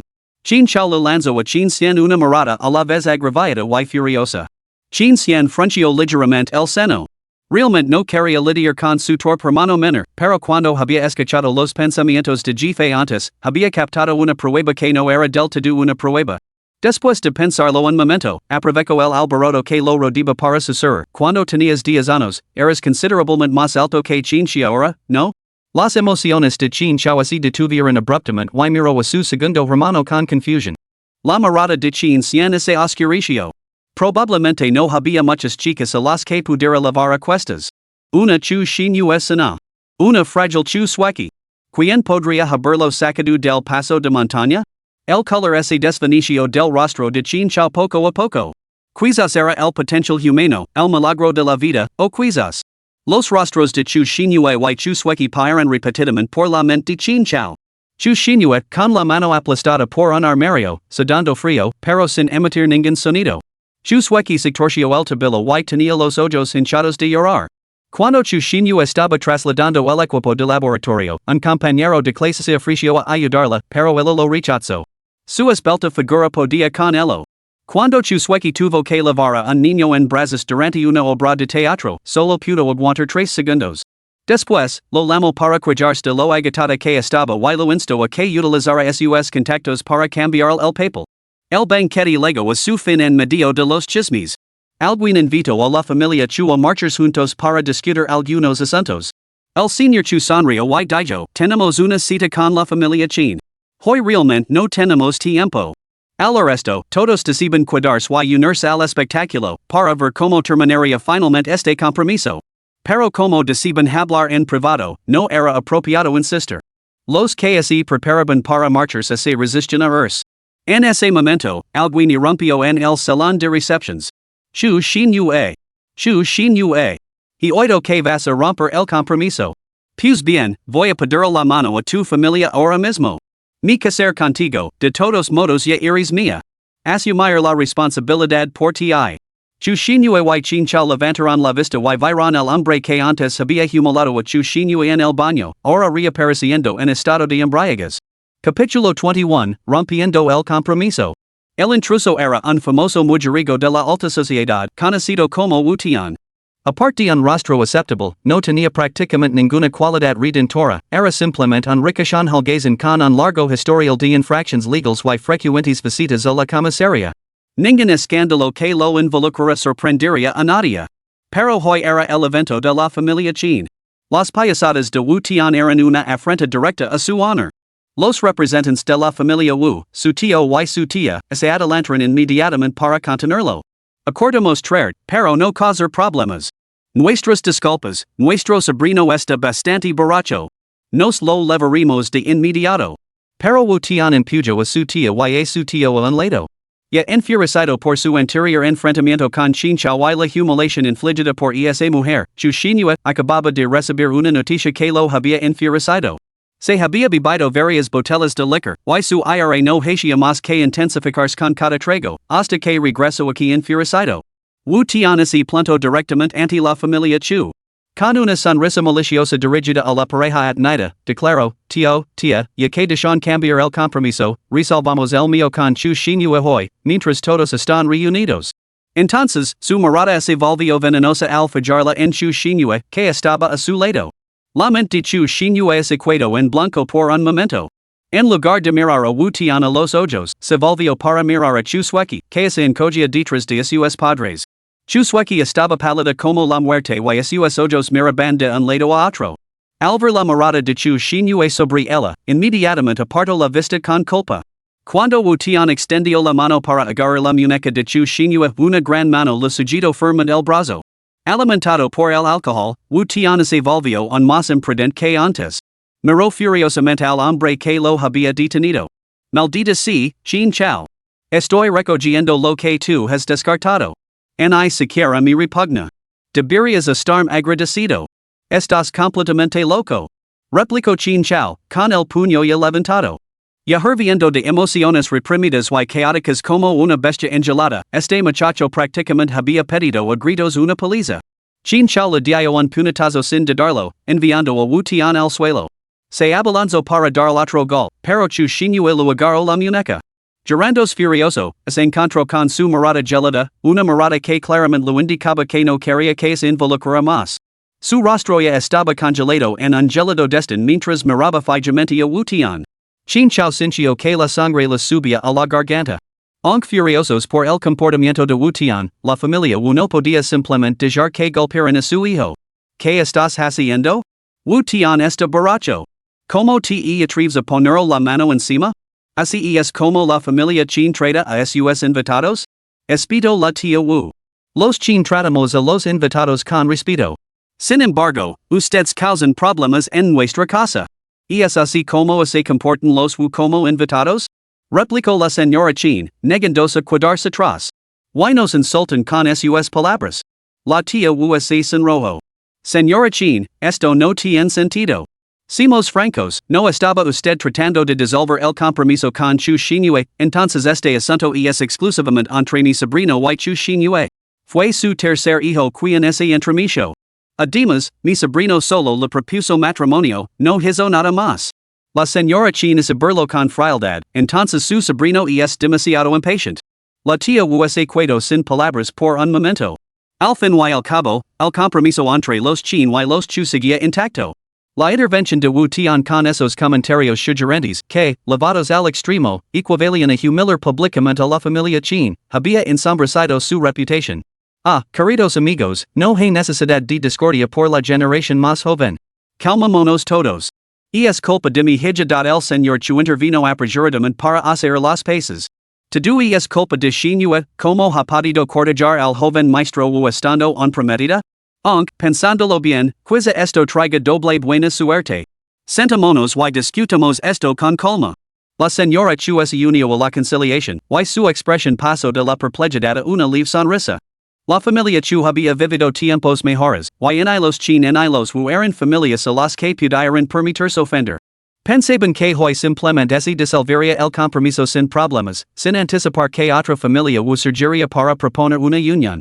Era como mana caído del cielo. También compensaría a Chu Xinyue, ahorrando los rumores de que favorecían a su hija menor, arrebatando el compromiso de la mayor. Los invitados que se mostraban reacios a marcharse estaban allí en realidad para ver el espectáculo de dos mujeres compitiendo por un hombre. Sin embargo, la trama había dado un giro inesperado. Bueno, parece que la fortuna nos ha favorecido a todos. Ya que hoy estamos todos aquí, somos testigos de esta unión entre las tres familias. No olvidéis invitarnos al banquete de boda más tarde. Por supuesto. Así que cada uno de vosotros ha encontrado su propia felicidad. Vosotros, los jóvenes, sabes cómo agitar las cosas. Pero, en verdad, todas estas son unions perfectas. La pareja de mala reputación formada por Chu Xinyue y Wu Tian es emparejado con los bien considerados Chin Chao y Chu Sueki. Todos parecen perfectamente felices, y ser testigos era solo por diversión. Si estas tres familias se unían realmente a través del matrimonio, los futuros acuerdos comerciales podrían requerir pequeños ajustes. Disponer de información de primera mano resultó útil. Shin Xian lo observaba todo desde un segundo plano, mientras que Ji Fei, a su lado, estaba furioso. Nos ha tocado el gordo. Este arrebato distrayó el instante a la familia Chin, aunque tenían que abordar las perspectivas matrimoniales del tercer hijo. Los padres Chin intercambiaron una mirada y siguieron el juego. Aunque protectores con los suyos, no iban a permitir que las cosas se agravaran. Dado que la situación había llegado a ese punto y los invitados se quedaban para ver el espectáculo, lo mejor era resolver el asunto de inmediato para evitar que se extendieran los rumores y causaran más vergüenza. El padre Chin carraspio. Ya que todos lo han oído, seremos francos. El compromiso fue un acuerdo que hicieron nuestros mayores hace años. Hoy en día, los jóvenes valoran el amor libre, y la familia Chin no interferirá en las decisiones de nuestros hijos. La madre Chin añadió, solo esperamos que los niños asuman la responsabilidad de sus propias vidas y eviten tomar decisiones de las que luego se arrepienten. Después de hablar, el padre y la madre Chin intercambiaron una mirada significativa. Al enterarse del engaño de la familia Chu, sintieron un profundo desprecio por Chu Sueki y sus padres. Esta traición significaba que habían estado mintiendo a Chin Chao todo este tiempo, usurpando el mérito que por derecho pertenecía a otros. Aun así, los asuntos del matrimonio y el amor son decisiones personales. Chin Chao ahora sabía todo lo que necesitaba saber. Creerlo o no era decisión suya. Lo único lamentable era lo de Xinhue. Como se había liado con Wu Tian? Bueno, habían cedido el protagonismo a Chinchao y enseguida acusaron el oído, esperando a que jefe soltera algún cotillo jugoso. Después de escuchar durante un buen rato, lo único que obtuvieron fue, oh, Dios mío. Caramba. ¿Es eso cierto? ¡Qué terror! Familia Chin, caramba, espera, deja de suspirar y cuéntanoslo. Dejanos escuchar lo aterrador que es. Incluso con esas tentadoras provocations, Chinchao permaneció imperturbable, con sus pensamientos en completo desorden. La pareja chuas adelanto con cordialidad, tu familia chini es tan abierta, chao. Cuéntanoslo. Incluso empujaron a chu sueki hacia Chinchao, sin darse cuenta de la expresión claramente incómoda de su hija. Chinchao abrió la boca, desesperado por preguntar quién lo había salvado hacia tantos años. Pero, ¿importaba?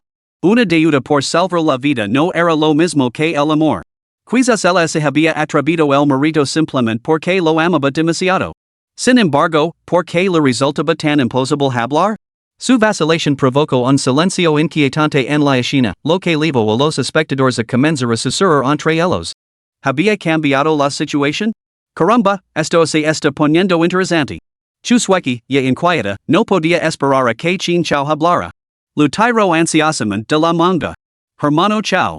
Chinchao se quedó paralizado, miró a Chusweki, la mujer a la que había amado durante años, y luego dirigió la mirada a Chu Xinhua que antes lo había resultado íntimo y ahora lo parecía distante. Mientras tanto, los miembros de la familia Chin, que escuchaban a escondidas sus pensamientos, ansiosos por conocer la primicia, no se dieron cuenta de la inquietud de Chinchao. Fue jefe quien perdió momentáneamente la concentración. ¿Qué está haciendo Chinchao? No estará pensando en quién elegir, ¿verdad? Antes de que la familia Chin pudiera reaccionar, jefe estalo de ira. Maldita sea, que decaro. ¿Por qué cree que solo porque él quiera elegir a alguien esa persona aceptará automáticamente ser elegida? Chu Xinhua no es Chusweki, ella no se ha apuntado a tu llegacito. ¿Su familia es consciente de su prepotencia? Familia Chin. Ahora sí. Chinchao? De repente, lo reprenden. Pero. ¿No es el quien toma la decisión ahora? No debería dudar, pero él. Un compromiso matrimonial concierne a ambas partes. ¿No deberían preguntar mi opinión también? Dijo Chu Xinhua de repente. Todas las miradas se dirigieron instantáneamente hacia Chu Xinhua. Chinchao la miró fijamente sin comprender. ¿Podría ser que ella no estuviera dispuesta a renunciar? Una inexplicable olita de secreta alegría brotó en su interior, un sentimiento que ni siquiera él mismo había reconocido. Los padres de Chu se impacientaron de inmediato. Xinhua, deja de decir tonterías. Nosotros nos encargaremos de arreglar las cosas con la familia Wu por ti. No hay que ser demasiado codicioso en la vida. Sabemos que siempre has tenido algo contra tu hermana, pero esto concierne la felicidad de toda su vida.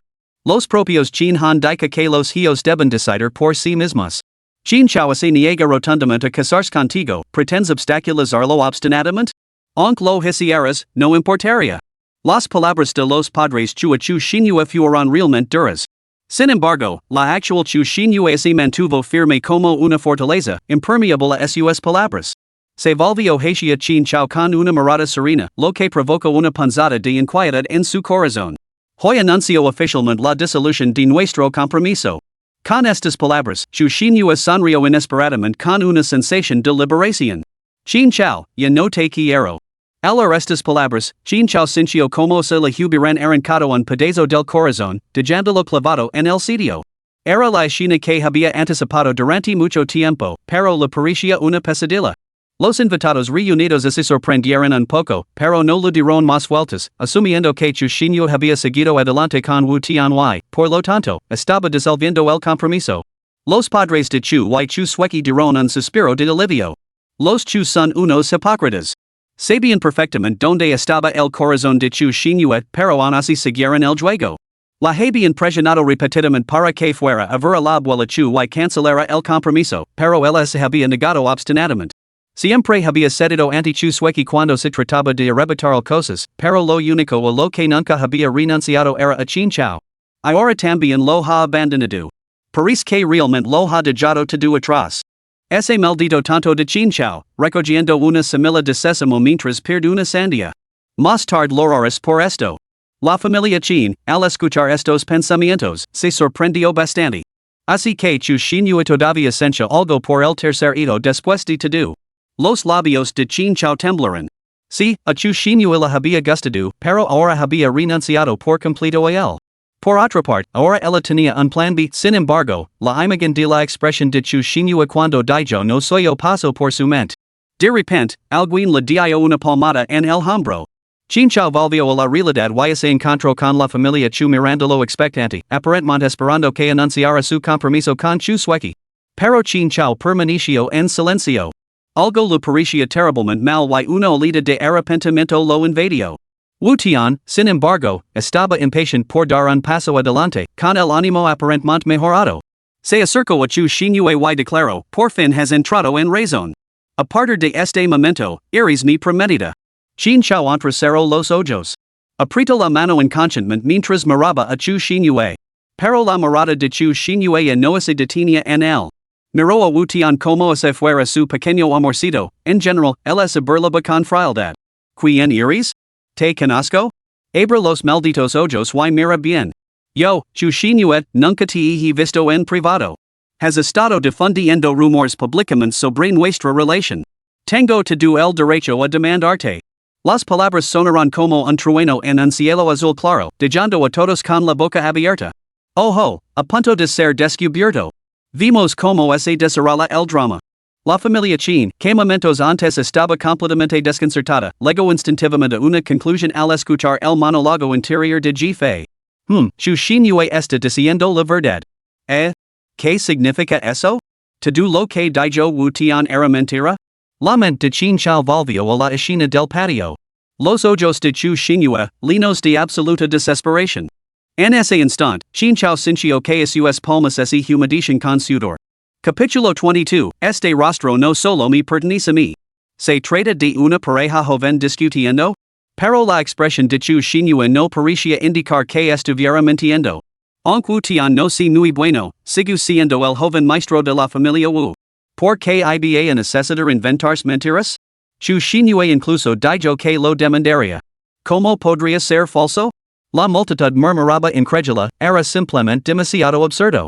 Wu Tian no esperaba que Chu Xinyu lo negara rotundamente. La rabia tino sus ojos de rojo. ¿Cómo te atreves a negarlo? Maldita sea, no me extraña que dijeras que temías que los Chin descubrieran tu compromiso conmigo, por eso ocultaste nuestra relación. Estabas esperando el momento oportuno, esperando. ¿Crees que así podrías fingir que nunca estuvimos juntos? Sigo sonando. Chu Xinyu, ahora te estoy dando un respiro. Mas te vel aprovecharlo, o lo cantaré todo y te quedarás sin cara. Sé todo lo que has estado ocultando. La expresión de Chu Xinyu permaneció totalmente imperturbable, y su sonrisa se volvió aún más despectiva. Pues adelante, dilo, se te atreves. Me gustaría ver quién acaba sin cara. Su mirada se posó en Chu Sueki, que se estremeció visiblemente presa del pánico. 2. Rugió Wu Tian, enfurecido. El señor Chu, temiendo un escándalo público, tiró rápidamente de la manga de Chu Xinyu. ¿Qué estás haciendo? No montes un escándalo. Puede que a ti importe poco tu reputación, pero en nuestra familia Chu sí que lo importa. La señora Chu se adelantó para apartar a Chu Xinyu. Si arruinas esta ocasión tan feliz, ¿quién te querrá después? Pedile perdón a Wu Tian como es debido. A continuación, sonrió disculpándose el tío y la tía Wu.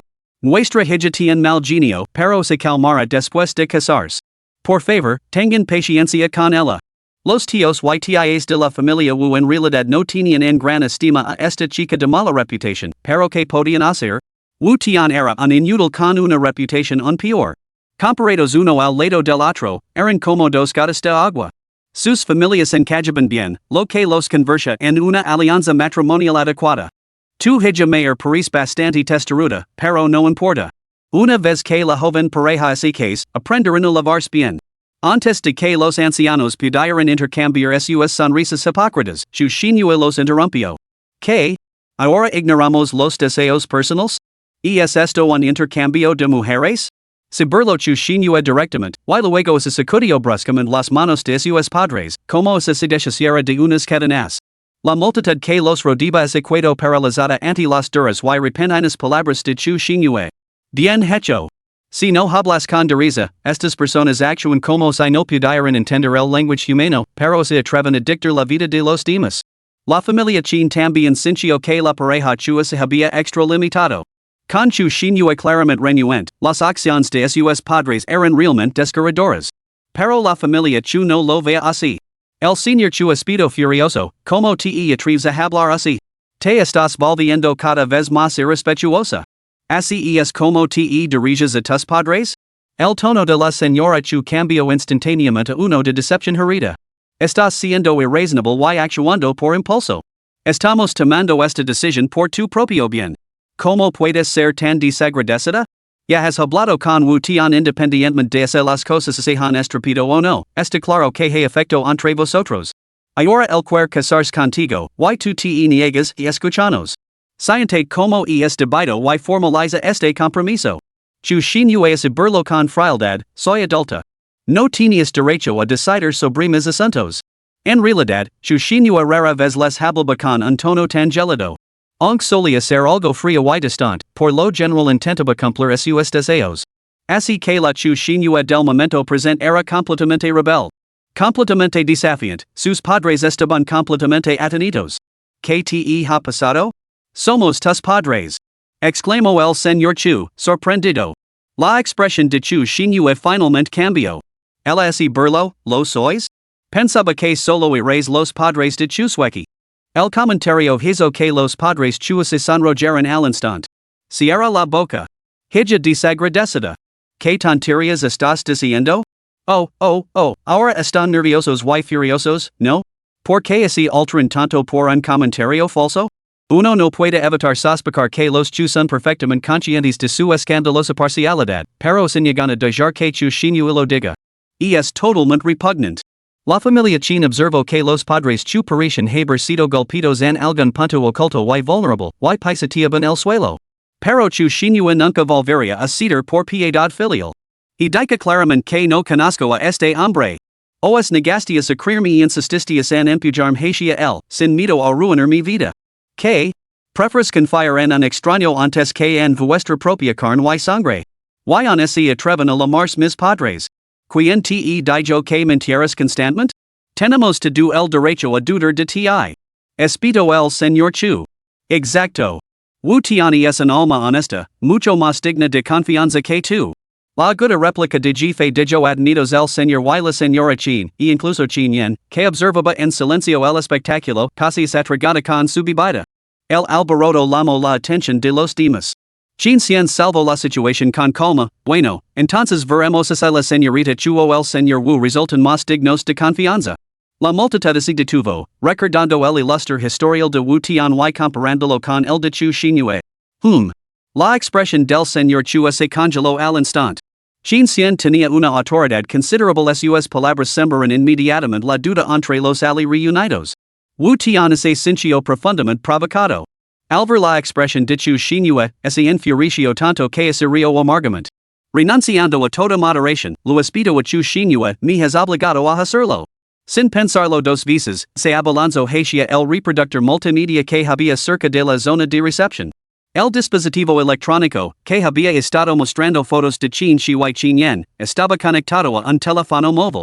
Al instante siguiente, una serie de fotos íntimas, que casi requerían pixelación, se proyectaron en la gran pantalla. La mayoría fueron tomadas en la cama de un hotel. Esas miradas nebulosas, la atmósfera sugerente, las expresiones seductoras, maduras y seductoras como un espíritu de Zorro. Era totalmente inconcebible que esas imágenes pudieran pertenecer a la inexpresiva Chu shinue que estaba ante ellos. La última fotografía se detenía en una toma de una pareja besándose. Ese hermoso rostro, con los ojos entrecerrados. La multitud jadeó sorprendida. Era una prueba irrefutable. Wu Tian y Chu shinue habían estado involucrados. Casi te agoto en la cama. ¿On no lo admits? Gruñó Wu Tian con el rostro desencajado. Pero Chu shinue se limitó a reír, una risa que no cesaba. Chin Chao miró fijamente la foto, con el rostro pálido. La rabia se apoderó de su mente. Porque su primer instinto había sido que nadie más que Chu shinue podía hacer esa expresión. Y si no era Chu shinue, ¿quién más podía ser? Durante esa fracción de segundo, Chin Chao no se atrevió a pensar más. Entonces, los pensamientos internos de G derramaron sin piedad, aplastando cualquier refutación que pudiera haber tenido. Quien lo hubiera pensado. Chu sueki realmente se hace la difícil en privado. Solía cuestionar sus habilidades como actriz, fue culpa mía. Viendo lo convincente que es cuando interpreta a la ingenua inocente, sin una pizca de picardia, es una actriz digna de un Oscar. Chu sueki también es todo un personaje. Solo porque Chin Chao estaba encerrado redondo, ella no pudo soportar la soledad y buscó a alguien con quien jugar. Pensó que había encontrado a alguien igualmente promiscuo para una breve aventura, separándose después con elegancia y guardando cada uno de sus secretos. Nunca imaginó que se vería envuelta con un sinvergüenza como este. Dudo que se imaginara el espectáculo de hoy. Mirola, se ha puesto pálida pero, a juzgar por las expresiones de sus padres, no tienen ni idea. Via, me pregunto si Wu Tian soltara una bomba en mayor más tarde. Si lo hace, las pruebas serán evidentes. G se regodeaba mientras seguía boquiabierta contemplando el espectáculo. La familia Chin, que había escuchado fragmentos de la conversación, se rascaba la cabeza frustrada. ¿Qué más podía haber? Solo el mundo de Chin Chao derrumbandos. Después de todo, él se había recluido durante más de 3 meses sin ponerse en contacto con Chu sueki. Si realmente era sueki, eso significaba que ella había estado utilizando el nombre de Chu Xinyue para hacer lo que le daba la gana, dejando que Xinyue cargara con la culpa. ¿Qué tipo de persona podía ser tan despreciable? En ese momento, toda la visión del mundo de Chin Chao pareció ser sánicos. Todo en lo que siempre había creído, en lo que había confiado. ¿Era todo una mentira? Todo, dijo Chu Xinyue lentamente, mientras su risa se apagaba, y es falso. ¿Falso? ¿Estás sugiriendo que esta fotografía es un montaje? Chu Xinyue, realmente eres. La fotografía es auténtica. La persona no lo es. La mirada de Chu Xinyue finalmente se fijó en Chu sueki. Ese rostro no es de mi propiedad exclusiva. La próxima vez que te acuestes con una mujer, joven maestro Wu, harías bien en distinguir claramente. Te crees todo lo que te dicen. Wu Tian se quedó paralizado. Toda la sala quedó en silencio. No implicaba eso que la pequeña princesa, tan querida y intocable, protegida por su familia, era la mujer de la fotografía? No solo el público, sino incluso Wu Tian, a primera vista, sospechó inmediatamente. Mientras tanto, los padres de Chu estaban fuera de sí. Capítulo 23, no puedo soportarlo más. Why no quiero hacerlo? Hija desagradecida. ¿Qué estás insinuando? Te has vuelto loca.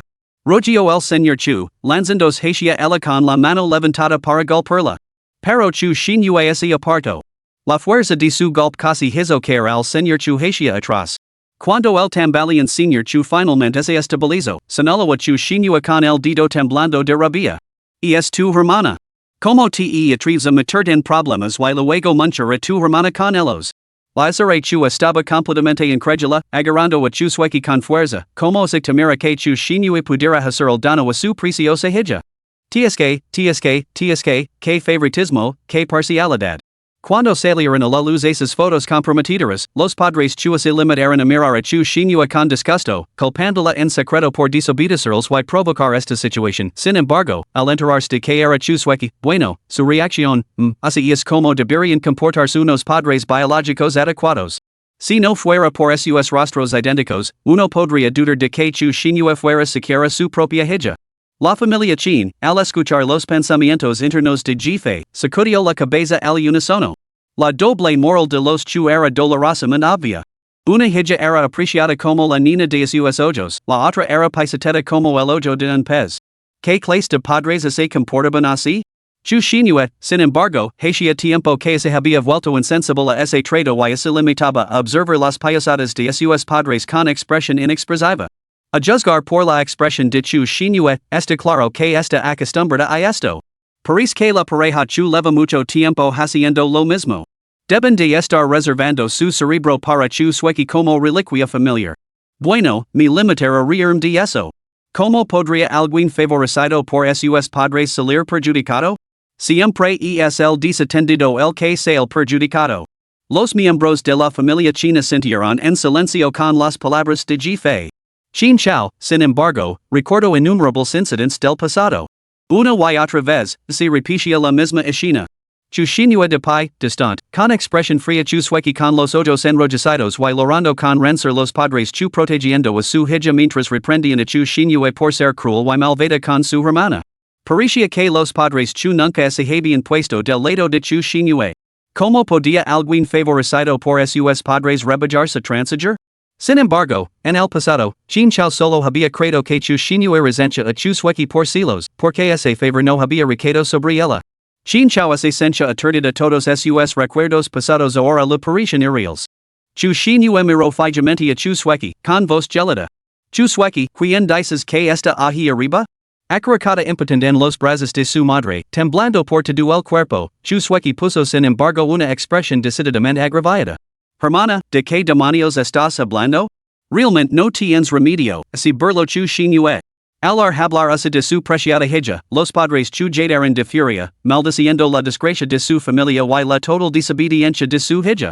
Wu Tian se abalanzó hacia adelante, enfurecido. Chu Xinhua, parece que no entrarás en razón hasta que estés a las puertas de la muerte. Muy bien, pondrá fin a tu terquedad. Soltó una risa fría antes de volver a tocar su teléfono. La foto íntima de la proyección desapareció, sustituida por una sucesión de imágenes que mostraban ingresos y altas hospitalarias. La presentación cambió y finalmente se detuvo en un formulario de consentimiento para la interrupción del embarazo. Nombre, Chu Xinhua. Lavabas a mi hijo. Y lo interrumpes de mis espaldas. Chu Xinhua, mi dibzuna. Por eso no escaparás hoy. Esta vez, Chu Xinhua no pudo evitar abrir los ojos como platos y se volvió para mirar a Chu sueki con total incredulidad. Chu sueki temblaba por todo el cuerpo, claramente aterrorizada porque su secreto había sido descubierto, aunque rápidamente recuperó la compostura. El rostro de Qin Chao adquirió un nuevo tono de palidez. Miró fijamente el formulario. Independientemente de quién fuera el embarazo que había terminado en aborto, su mundo se estaba haciendo añicos. Por fin ha salido a la luz. Fue casi ese eco oír. Los miembros de la familia Qin también comprendieron la situación. Esta era la bomba que Fue había mencionado y, efectivamente, contaba como prueba. La pregunta ahora era, ¿es ciertas personas se atreverían a verificarlo? Los murmullos de toda la reunión ahagaron la fugaz punzada de culpa que había cruzado el rostro de Chu sueki. Ah, creo que la conozco. Era mi compañera de la universidad. En aquella época corrían rumores sobre sus relaciones turbulentas. Incluso circulaban fotos de ella abortando en la página web del campus. Ante esto, la simpatía de la multitud cambió instantáneamente. Entonces, ¿es cierto? ¿Quién hubiera pensado que sería tan turca y se negaría a admitirlo? Sinceramente, ¿qué hay de malo en casarse con Wu Tian? Al fin y al cabo, casi tuvo un hijo suyo. Pero no así rumoreaba que tenía relaciones complicadas?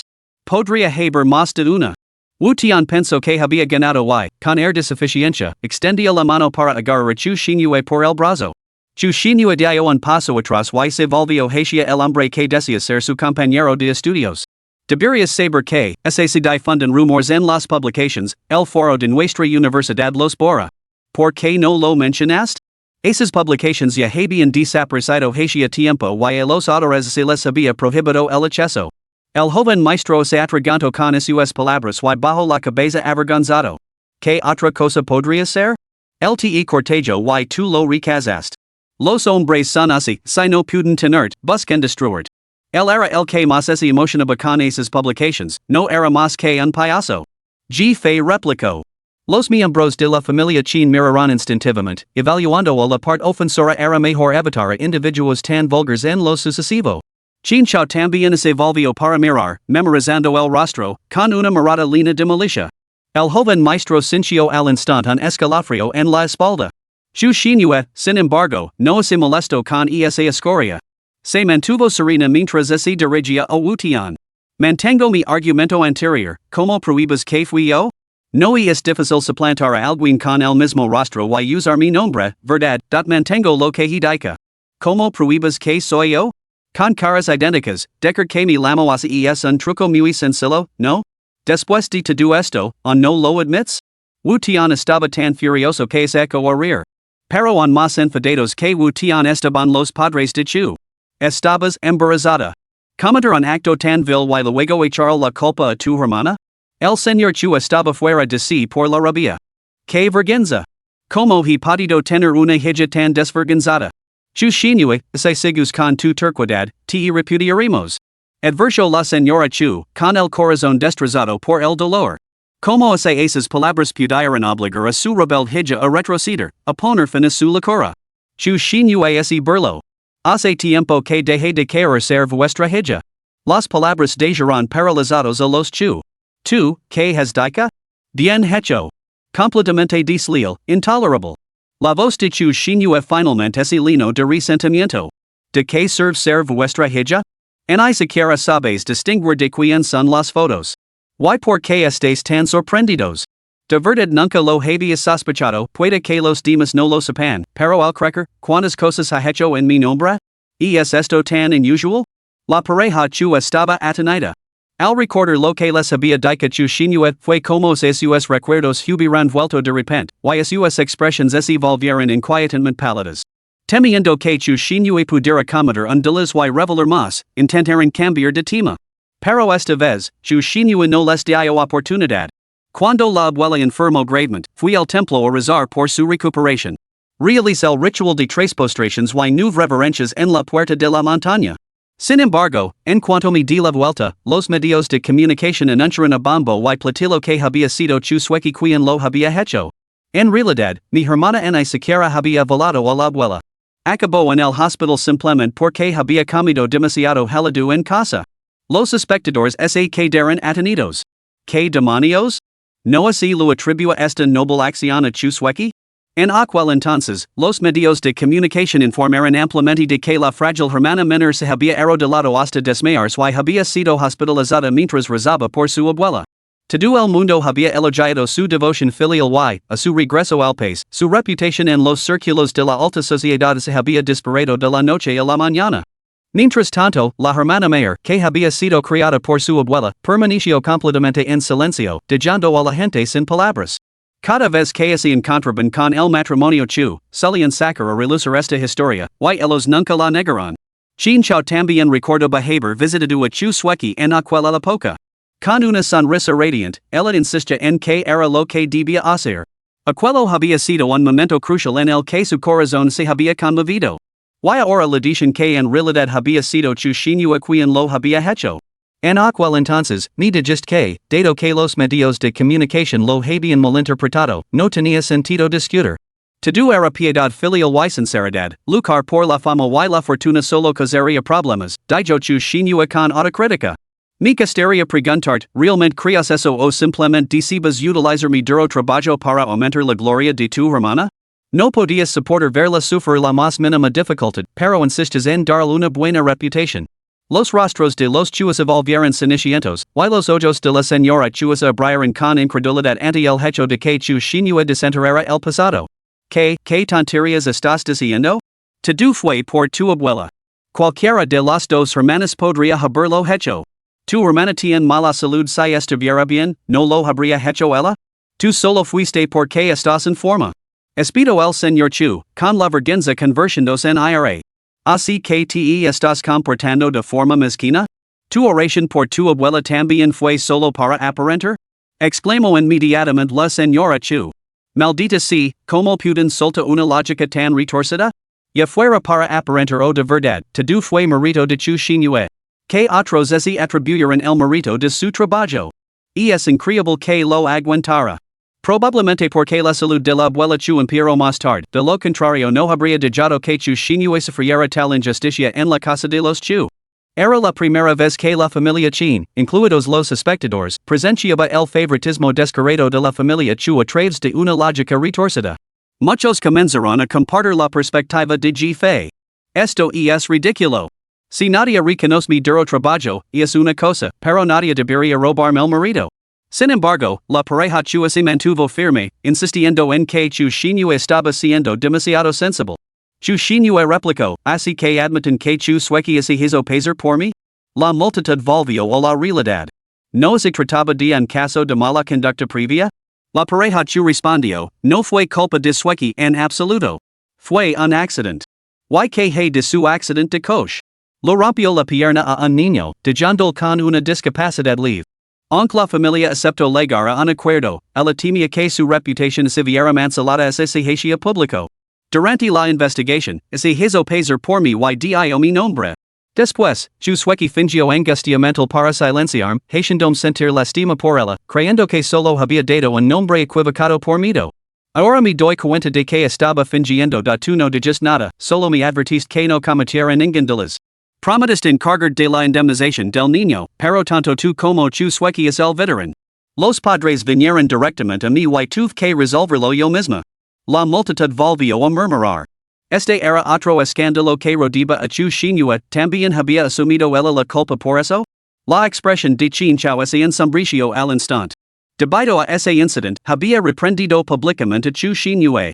El accidente de coche podría haber sido un accidente, pero no proporcionar una indemnización adecuada después era una cuestión de carácter. Ese fue el momento crucial en el que comenzó su aversión por Chu Xinhua. En ese momento, Chu Xinhua parecía estar a punto de dejar algo, pero Chu suequi la apartó. Solo cuando se marchó, vio que los ojos de Chu Xinhua se enrojecían por un instante. Chin Chao apretó los dientes con fuerza. ¿Esto también era falso? No. Hermana, ¿por qué has?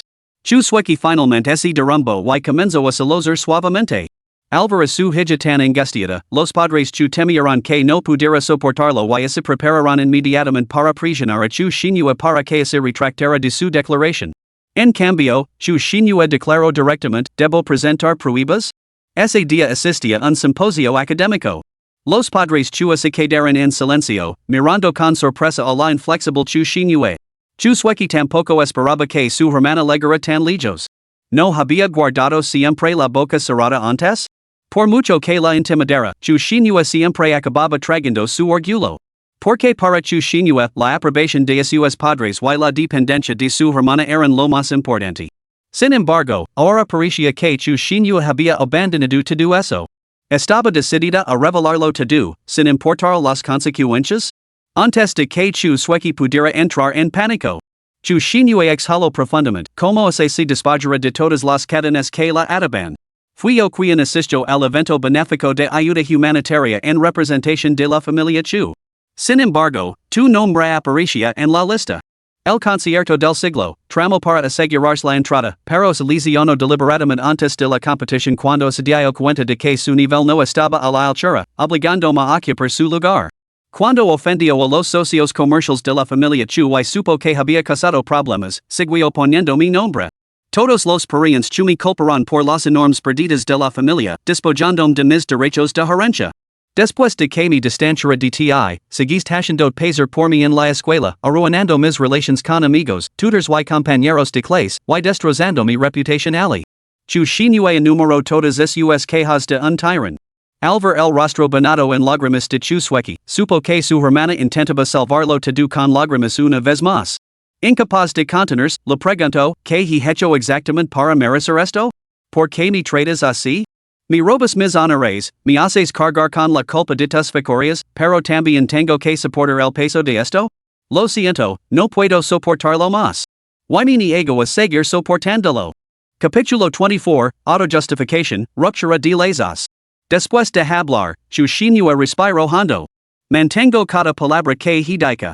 Puedo aportar pruebas de todo. No voy a asumir la responsabilidad de cosas que no he hecho, y nadie puede atribuirse el mérito de cosas que yo he hecho. Todos se quedaron paralizados, completamente atenidos por el impacto de las revelaciones.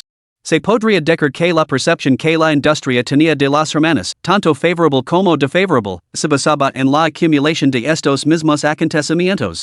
Si todo fuera falso, su reputación se vería sin duda revertida. ¿Pero por qué? ¿Por qué harías esto? ¿No te das cuenta de lo arruinada que está ahora tu reputación? Gritó alguien entre la multitud, incapaz de comprenderlo. Chu Xinhua sonrió, aunque con amargura. Sí, ella tampoco sabía cómo había llegado a ese punto. Quizás la fantasía de una familia armoniosa de 4 miembros era demasiado tentadora. Quizás estaba demasiado sola y se había ido perdiendo poco a poco a sí misma a través de concesiones hasta convertirse en la trágica heroína de su propio melodrama. Esa no era quien estaba destinada a ser. Para recuperarse a sí misma, decidió dejarlo ir. ¿Quién sabe? Quizás solo si una tonta. En ese momento, los murmulos de la multitud que los rodeaba y sus miradas burlonas se centraron en la familia de tres. La pareja chu parecía desconcertada por las miradas. Aunque lo que había sucedido era sin duda injusto para Chu Xinhua, era correcto que ella fuera tan mezquina como para herir todos los detalles? No solo había arruinado la reputación de Chu Sueki, sino que había arrastrado a toda la familia Chu al ridículo. Esto no era más que una hija desobediente que no tenía en cuenta los intereses de la familia. Somos familia. ¿Qué estás haciendo? Dijo el señor Chu apretando los dientes, con la voz cargada de furia. ¿No ves como está llorando tu hermana? Ella no hizo esas cosas a propósito. ¿Estás desenterrando el pasado para acusarnos de injusticia delante de todos? Replicó la señora Chu. La justicia absoluta no existe en ninguna familia con varios hijos. Ah, sí. Yo solía engañarme a mí misma con esa misma idea, replicó Chu Xinhua con sarcasmo. Ay, pobre nina, esto es lo que se llama el cerebro de lealtad familiar, ¿no? Si su familia no hubiera sido tan excesiva en su explotación, Chu Xinhua podría haber zafado a ese efecto ilusorio para siempre. Afortunadamente, ha despertado. Los chinos sintieron con la cabeza. A juzgar por las recientes revelations, la joven era verdaderamente excepcional y bondadosa, y no debían seguir frenándola. Sin embargo, era una lástima que su propia familia albergara a alguien tan ciego como para haber pasado por alto una pareja tan adecuada. Los Qin dirigieron en silencio su mirada hacia Qin Chao. En ese momento, Qin Chao se limitó a mirar fijamente a Chu Xinhua, con una expresión totalmente ausente, una imagen realmente lamentable. El padre y la madre Qin intercambiaron una mirada y decidieron que era el momento de abordar ciertos asuntos. La madre Qin tomó la palabra, Señora Chu, eso es bastante injusto. Tenemos 4 hijos en nuestra familia. Si bien la justicia absoluta puede ser imposible, la justicia relativa es sin duda alcanzable. Nunca hemos visto un favoritismo tan descarado hacia una sola persona. Inesperadamente, los Qin habían tomado la palabra. Los Chu entraron en pánico, su compromiso ni siquiera se había formalizado todavía. No, son las altas expectativas de esta chica las que han casado. Chu Sueki, igualmente nerviosa, se volvió la rosa hacia Qin Chao, hermano Chao, ¿tú también crees que soy una mala persona? No lo soy. Puedo explicarlo todo. De verdad que no me di cuenta de que a la hermana lo importaba tanto. Sé que todo es culpa mía, que todo recae sobre mí, pero no fue mi intención. Entonces déjame preguntar esto, ¿fuiste realmente tú quien me salvó en aquel entonces? Dijo Qin Chao antes de que su madre pudiera responder. Su repentina pregunta dejó a la familia Chu completamente estupefacta. ¿Por qué sacar este tema ahora, de la nada? Los espectadores estaban completamente divertidos. Después de todo, la propuesta inicial de cambiar de prometidos se había originado precisamente por esta deuda de gratitud. Chu Xinhua, que había estado fría y distante, ahora miraba a su familia completamente conmocionada. Esto era algo que ni siquiera ella sabía. Debido a esa deuda de gratitud, Chu Xinhua ni siquiera pudo defender su propio compromiso. Nunca había sido alguien que rehuía sus sentimientos, pero esto la había dejado completamente paralizada. Ahora, al enterarse de que Chu Sueki lo había robado el marito, se sentía profundamente compadecida. ¿Fuisteis vosotros, todos vosotros? Chu Xinhua volvió a sentir dolor en su corazón. Estaba delirando por la fiebre y lo olvidé, así que me engañasteis? ¿Todo para que vuestra hija menor pudiera reclamar este favor? Realmente hicisteis algo así. Las expresiones de la familia Chu cambiaron en olidas. Con esto al descubierto, las excusas eran imposibles. Iban a admitir que habían desviado deliberadamente al prometido de su hija mayor hacia la menor porque la querían más. Incluso a ellos les resultaba demasiado vergonzoso decirlo, por lo que se lo habían ocultado a la propia Chu Xinhua. Ahora no se atrevían a discutir los hechos. Había salido a la luz demasiado. Si la familia Qin investigaba, no podían garantizar que el pasado resistiera el escrutinio. Como no esperaban que se investigara, nunca habían pensado en destruir las pruebas. Por lo tanto, se quedaron completamente sin palabras. No, fui yo, no mi hermana. Hermano Qin, cream. Chu Sueki estaba realmente desesperada. Al ver la mirada de Qin Chao, supo que no la creía. Solo pudo decir, yo, no lo recuerdo. Estaba enferma. YTE lo pregunt. Dijiste que me querías, no por haberme salvado la vida. Un destello carmesí brilló en los ojos de Qin Chao cuando volvió a hablar, con un tono más frío que cualquier otro que Chu Sueki hubiera oído jamás. Entonces, amaba yo a tu verdadero yo? O al que fingias ser? El rostro de tus suequis equados en color y las lágrimas le corrían por las mejillas como si no le costaran nada. Pero Chin Chao nunca volvería a mirar su lamentable aspecto. En cambio, dirigió su mirada hacia Chu Xinhue. Chu Xinhue, sin embargo, apartó la mirada. Todo había terminado. Incluso saber la verdad ahora no tenía ningún significado para Chu Xinhue, solo profundizaba su decepción hacia esos tres. Al ver la mirada evasiva de Chu Xinhue, Jin Chao sintió un dolor agudo que lo atravesaba el pecho. Era como si realmente hubiera perdido algo profundamente importante. ¿Qué diablos está pasando? ¿Quién puede darme una respuesta? ¿Quién de los que me siguieron durante 3 meses acabó con mi hijo? La mente de Wu Tian estaba en crisis. Señaló con ira a la familia Chu. La familia Chu debe darme una explicación. Y si la hermana mayor o la menor, no voy a permitir que juguen conmigo así. Antes de que la familia Chu pudiera recuperarse, Chu Xinhue se volvió hacia Wu Tian. Y lo he dicho todo. ¿On no lo entiendes? La mirada de Wu Tian pasó de Chu Xinhue a Chu Sueki. De repente, ese abalanzó hacia ella y la agarró. ¿Fuiste tú? ¿Fuiste tú? Entre mayo y julio de este año, estuviste conmigo casi todas las noches. Si no fuiste tú, ¿dónde estabas todas esas noches? Aterrorizada, Chu Sueki se escondió inmediatamente detrás de sus padres. No fui yo. Definitivamente no fui yo. Estaba en casa. Siempre estaba en casa, comportando bien. Los padres de Chu palidecieron y miraron nerviosamente a su alrededor. Finalmente, intercambiaron una mirada y luego miraron a Chu Xinhue, apretando los dientes en silencio. Lo pasado, pasado está. Sin duda, no fue Sueki. Estuvo en casa todo el tiempo, podemos dar fe de ello, intervino de repente el señor Chu. La señora Chu asintió y añadió, y durante ese periodo, Xinhue no estaba en casa. No tenemos ni idea de dónde estaba. Ante esto, Wu Tian lanzó otra mirada sospechosa a Chu Xinhue. Todos los demás estaban completamente desconcertados. Después de todo, nunca hubieran imaginado que, en esta etapa, los padres llegarían al extremo de inculpar a una hija para proteger a otra. La mirada de Xinhue hacia sus padres era tan gelada que podía congelar a una persona hasta matarla. Por su bien, llegarían tan lejos como para cometer perjurio? Preguntó Xinhue incrédula. ¿Qué perjurio? Si tienes quejas, desahógalas con nosotros. ¿Tienes que arruinar la reputación de tu hermana para sentirte satisfecha? Advirtió el señor Chu. Tu propia reputación está mancelada, y arrastras a tu hermana contigo. ¿De quién es la culpa de que mi reputación esté mancelada? Replicó Chu Xinhue con fingida diversión. El señor Chu se atragantó con sus palabras. Sin embargo, su mirada seguía siendo venenosa, ya que, en su opinión, ese Chu Xinhue no hubiera causado tal revuelo y simplemente hubiera aceptado el compromiso. La otra parte nunca habría presentado pruebas tan condenatorias, lo que suponía una completa desgracia para toda la familia Chu. Si Chu Sueki lo confesara todo ahora, ¿no destruiría eso por completo su reputación? Y todo esto había sido provocado por Chu Xinhue. Ella debía asumir las consecuencias. Y es cierto que gestionamos mal esos asuntos en el pasado, añadió la señora Chu, con tono venenoso, pero tu hermana es inocente. La protegemos demasiado, ella no entendía nada. Además, su frágil salud desde la infancia es culpa tuya, por agotar sus nutrientes en aquel entonces. Lo debes mucho. Chu Xinhue sonrió. Ya veo.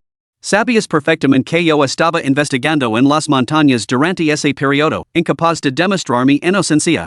Por eso planeaste fabricar pruebas contra Chu Sueki. ¿Pensaste que así me culparías directamente de sus fechorías? Así que ya has confirmado que era ella quien estaba con Wu Tian. Ella utilizó mi nombre para todas estas acciones. ¿Por qué lo hizo? Tú lo ignoraste, pero ahora exiges que yo cargue con la culpa? Ante la confrontación de Chu Xinhue, los ojos de los padres de Chu se movían nerviosamente. En el pasado, Chu Xinhue podía encontrar excusas para engañarse a sí misma, manteniendo una fachada de armonía familiar. Pero esta vez, sus padres habían tirado la precaución por la ventana. Sin fingimientos ni excusas, habían elegido explícitamente proteger a Chu Sueki y apuñalarla por la espalda. Era demasiado cruel. Chu Xinhue se sentía completamente sola, como una viejera abandonada en una tormenta de nieve. Mientras tanto, Chu Sueki permanecía a salvo, protegida por sus padres, revelando solo una mirada de resentimiento y una expresión de ingratitud. Como dice el refrán, cuando los padres carecen de verdad, los hijos se vuelven unos contra otros. No es de extrañar que chu suequi pudiera herir a los demás con tanta indignación justificada, te duas a debia estos padres tan peculiares. Realmente reservan todo su afecto para su hija menor, aunque eso significara botárselo a la mayor.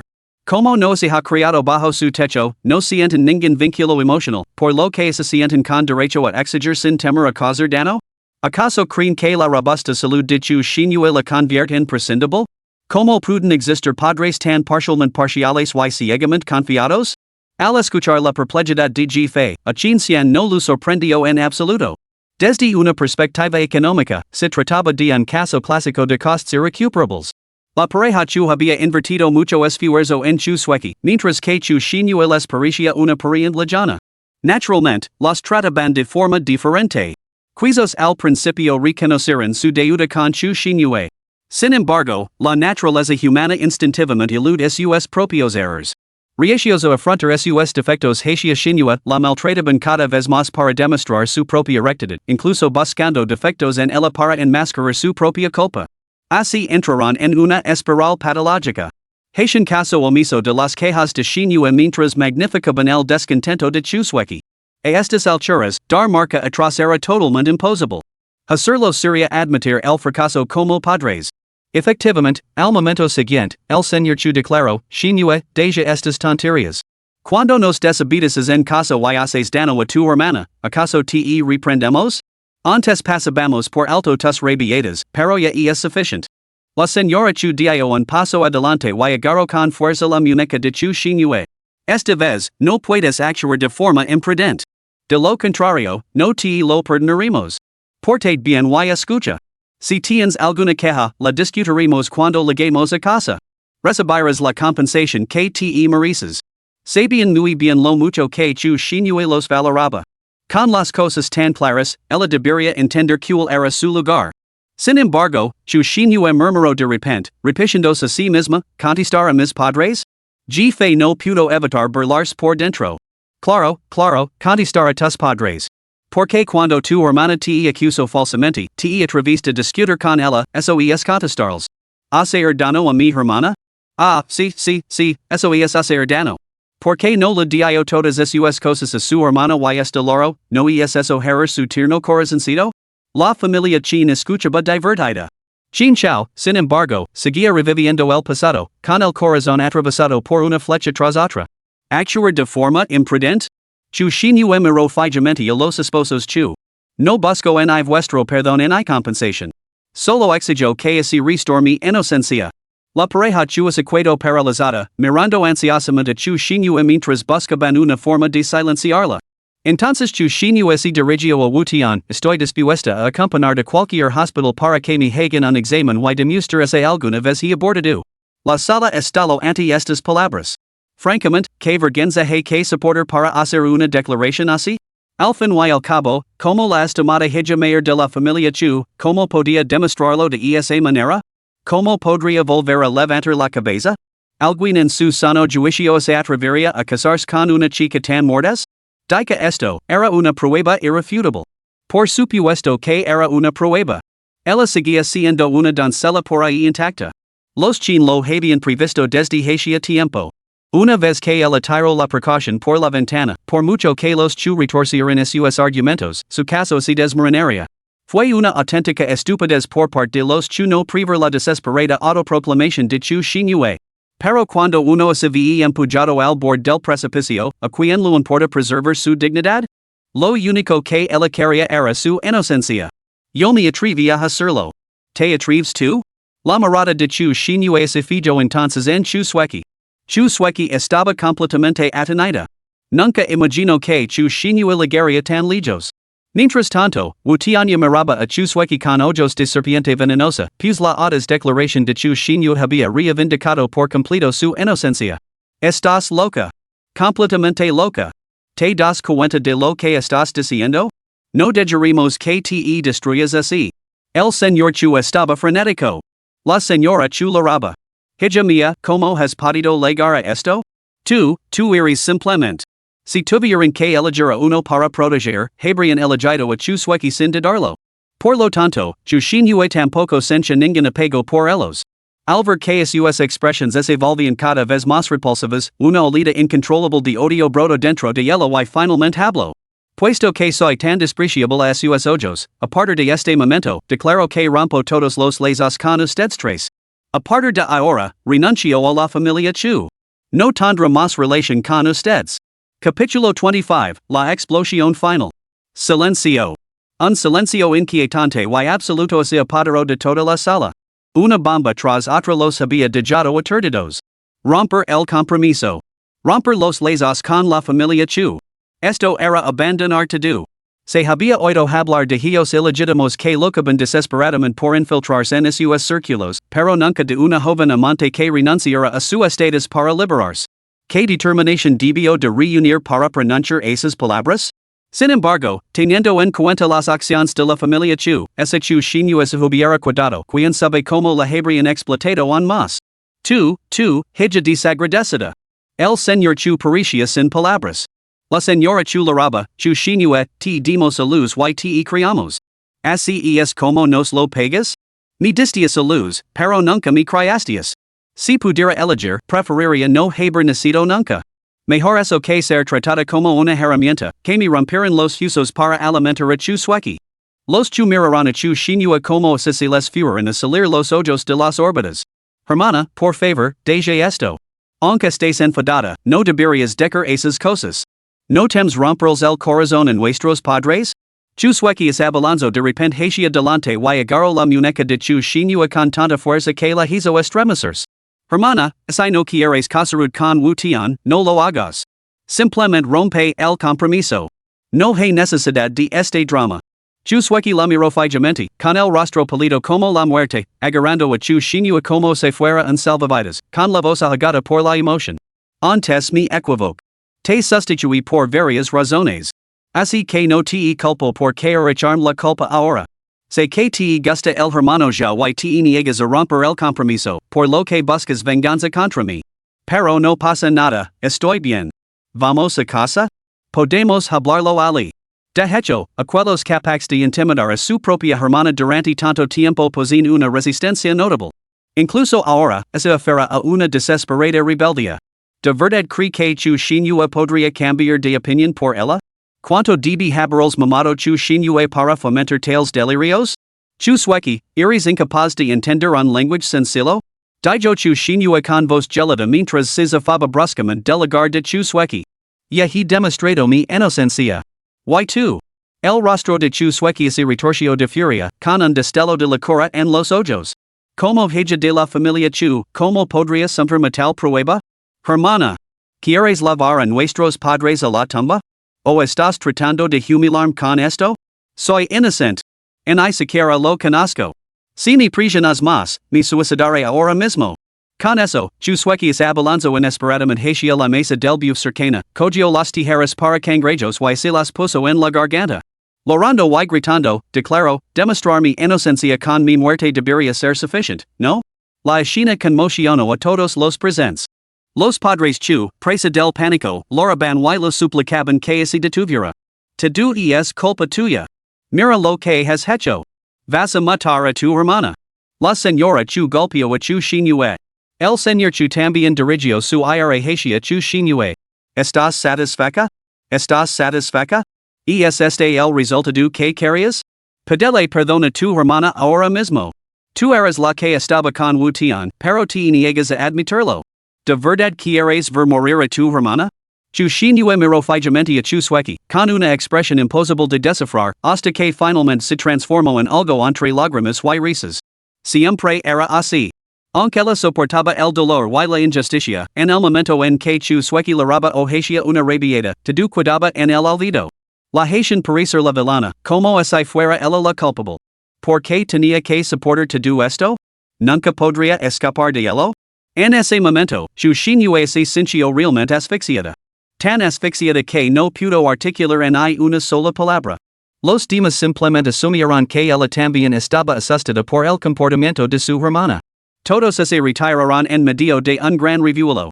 Las expresiones de la familia Chin se ensombreceron. Sin embargo, al segundo siguiente, sus rostros se retorcieron por la sorpresa. Antes de que nadie pudiera reaccionar, una figura apareció detrás de Chusweki. Una bandeja se estrelló horizontalmente de izquierda a derecha con un estruendo atronador. La cabeza de Chusweki se nubló en un instante, haciendo la tambalear hacia atrás. Las tijeras que tenía en la mano salieron volando de su hogar. Todos se quedaron boquiabiertos ante la mujer que apareció de repente. Familia Chin, cuando demonios lego fe ali? G fe de yo la bandeja temblorosa. Menos mal que descubrí su intrigante plan desde el principio. Intentar hacer la culpa del suicidio y luego chantajear moralmente a Chu Xinyue también? De un intento. Y es raro que mi hermana se abra su propio camino, no dejará que un demonio egoísta lo arruine. Si Chusweki le hubiera hecho el más mínimo daño, Chu Xinyue habría cargado con el estigma de por vida. Ni siquiera su inocencia en el asunto habría importado se habrían extendido rumores de que había sido implacable y había empujado a su hermana al suicidio. Los rostros de los Chin se ensombreceron.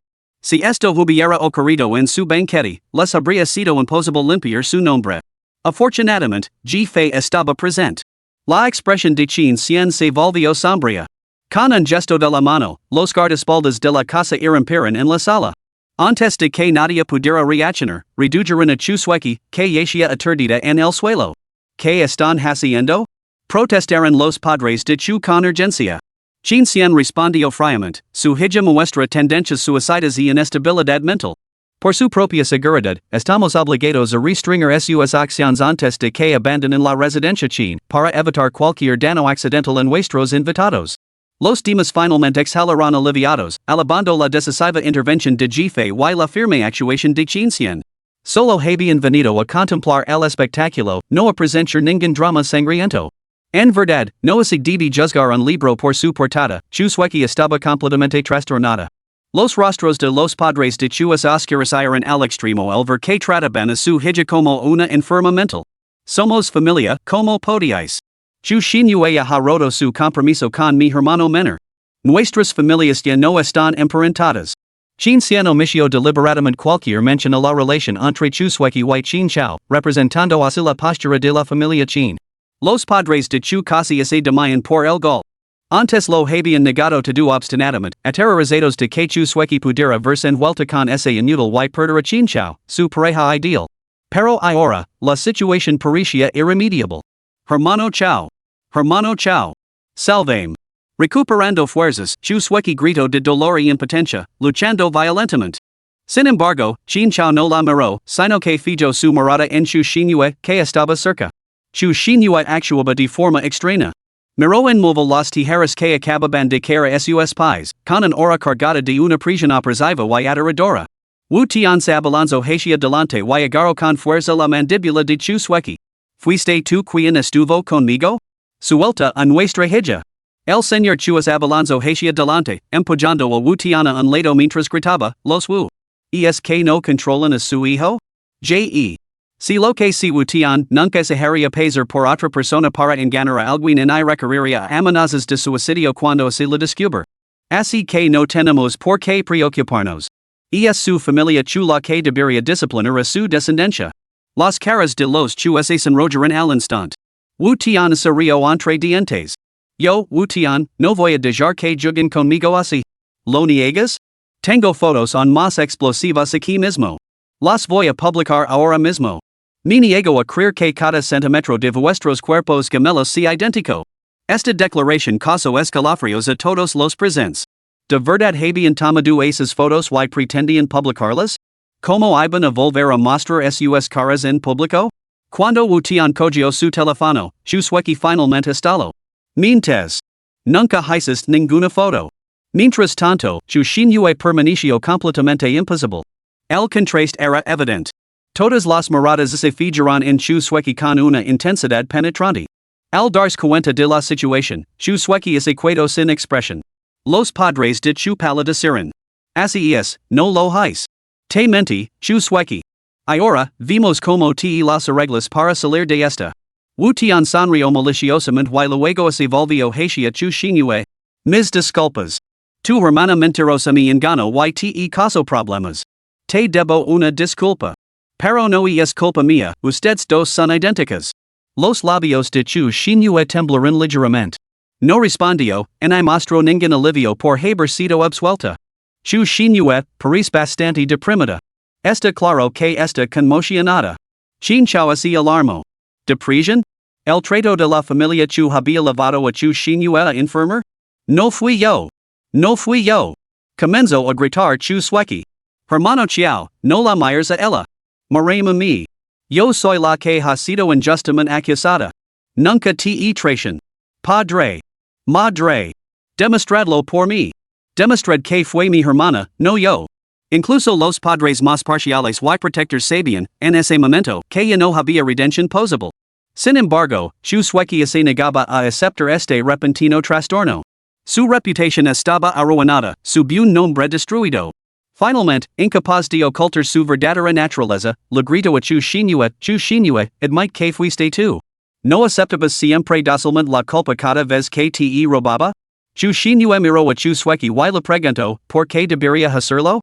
¿Por qué? ¿Por qué ni lo debes? Es culpa tuya que si tan frágil y enfermiza. No tienes ni idea de la agonía que supone crecer en salas de hospital, pregando pastillas y sometiendo a operations, luchando contra la muerte a diario. Tú me has provocado esto. Si hubiera estado sana, podría haber vivido mucho mejor que tú.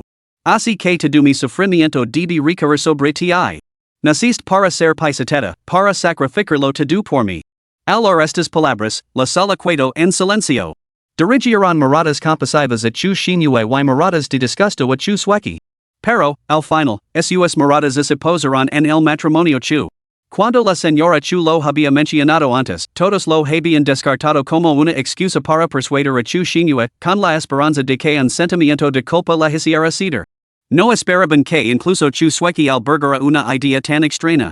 En ese momento, casi se les podía imaginar, junto a la cama del hospital, cayendo inadvertidamente la pequeña que sufría de que su angustia se debía a que su hermana gemela absorbía más nutrientes. Culparon de su desgracia a otra niña inocente, dando a la enferma alguna quien resenter. Como dice el refrán, cuando los padres carecen de verdad, los hijos se pelean. Sin embargo, ahora los padres chu miraban a chu sueki conmocionados. Creían que los hechos eran una cosa, pero en sus corazones, chu sueki seguía siendo pura y adorable. Incluso se actuaba de forma infantil o comisa errors, lo veían como problemas menores derivados de su enfermedad infantil y de una educación diferente, no como algo por lo que culparla. Sin embargo, la repentina revelación de chu sueki sobre su verdadera naturaleza expuso su corazón malvado, destrozando las ilusiones de la pareja. Uf. No me extraña que siempre parecieras hablar por mí, pero acabas lina al fuego. O bien inventabas mentiras para arruinar mi reputación, me incriminabas y me hacías daño. Así que me odiabas y me culpaba de todas tus desgracias. Murmuró chu shinue. No se trataba simplemente de una competencia por el afecto de sus padres. Chu sueki la odiaba de verdad y buscaba atormentarla y destruirla. De hecho, tal vez ni siquiera amaba a Chin Chao, sino que simplemente codiciaba al hombre que chu shinue apreciaba. El color ese desvanicio del rostro de chu sueki y el miedo la hizo temblar, pero se negó a ceder. Es culpa tuya. Tienes el mismo rostro que yo, esa es la voluntad del cielo. Como me debes, esta forma hace que el pago sea mucho más fácil. Chu sueki miró fijamente el rostro idéntico, con la voz temblorosa. No importa si lo niegas ahora. Habrá más. Nunca escaparás de mí. Loca. La voz interior de G se hizo eco de los pensamientos de todos los presentes. ¿Cómo demonios había creado la familia chu a una persona tan retorcida? Sin embargo, al momento siguiente, la voz temblorosa de chu shinue cortó el aire, no. Nunca volverás a ocupar mi lugar. El trauma de tales acontecimientos había dejado claramente profundas cicatrices. Chu shinue cogió de repente las tijeras del suelo y las levantó hacia su propia cara. Se produjo un grito ahogado colectivo. Una figura se movió rápidamente y lo arrebató las tijeras de las manos. Los atenidos espectadores observaron con horror como Chin Chao salvaba a chu shinue. Si no hubiera intervenido, ese joya lo habría dejado al menos una cicatriz en la cara. No fue solo la velocidad de Chin Chao lo que la salvó. Cuando chu shinue se movió, G intuyó el peligro inminente y gritó, lo que permitió a Chin Chao actuar primero. Chu shinue, aturdida por la interrupción, miró fijamente a Chin Chao, y se dio cuenta de que le goteaba sangre de la palma de la mano con la que sujetaba las tijeras. Suelto la. Espito fríamente. Ni niego a seguir limpiando sus desastres. Mi niego a que mi roban mis cosas oe cargar con la culpa por ella. Ya he tenido sufficient. Debo romper todos los lazos con ella por completo. Capítulo 26, el fue bloqueado. Por Dios, querida, no debes confundir las cosas. Desfiguras la cara de ese alborotador, ¿por qué demonios te harías eso a ti misma? Jefe exclamó exasperado, y la familia chi no pudo evitar pensa, no debería ser ese alborotador quien saliera herido? Pero no podían permitir que chu shinue hiciera daño a nadie. Una persona tan pura y bondadosa acababa de limpiar su nombre, no debían obligarla a mancharlo de nuevo. La pareja chu miró fijamente a chu shinue, con expresión aturdida, casi incapaces de mantenerse en pie. Probablemente sus corazones no podían soportar todos los trastornos de ese día. Chu sueki, sin embargo, se limitó a mirar con ojos inyectados en sangre a chu shinue y chin chao, que estaban juntos. Chu shinue siguió enfrentándose a chin chao. Se sentía completamente impotente. Por mucho que cambiara su apariencia, chu sueki siempre encontraba la manera de imitarla. Realmente no tenía otra opción. Chin chao observó la expresión de chu shinue, que parecía estar al borde del colapso, y sintió un agudo dolor en el pecho. Estabas tan decidida a dejarlo todo atrás, dijo chin chao, ¿por qué te haces daño por gente que no importa? Continuó, ¿no querías dejarlos precisamente para cuidar bien de ti misma? ¿Qué estás haciendo ahora? Caramba, el tercer hermano por fin dice algo sensato. Ha dejado de actuar como una damacila en apuros y ha vuelto a funcionar su cerebro? Ignorando la ironía de Jefe, chin chao se volvió hacia su familia en busca de apoyo. Sabía que chu shinue no prestaría atención a sus palabras ahora, después de haberse enfrentado a ella. Jefe dio un paso adelante y le dio una palmada en el hombro a chu shinue. Ya has hecho más que suficient. No te castigues por los errores de los demás. En efecto, señorita, no vale la pena, se apresuró a añadir la señora Chin, mientras Chin Yen intervenía para apoyar a chu shinue. Xiao Shi acaba de discern lo guapa que eres. Eso es algo que te pertenece. Confío en que todos los aquí presentes ahora son capaces de distinguir claramente entre ustedes dos, afirmó con firmeza el señor Chin. No se repetirán los malentendidos del pasado. Alvaro los miembros de la familia Chin rodeándola, chu shinue sintió una auténtica calidez en verla y sus ojos se enrojecen al instante. Los demás, incapaces de soportar más la China, se unirán al consuelo. Ahora podemos distinguirlas. Está perfectamente claro. Incluso si en el futuro se produce algún incidente falso, todos podrán notar la diferencia. Antes no lo sabíamos, pero ya no somos unos pequeños queridos. Chin chao aprovechó la oportunidad para arrebatar las tijeras y tirarlas al enlado. Chu shinue respiró hondo. Gracias. Actuó impulsivamente. En realidad, chu shinue solo se sentía deprimida, la provocación la había hecho perder el control. Una vez tranquila, nunca volvería a cometer tal tontería.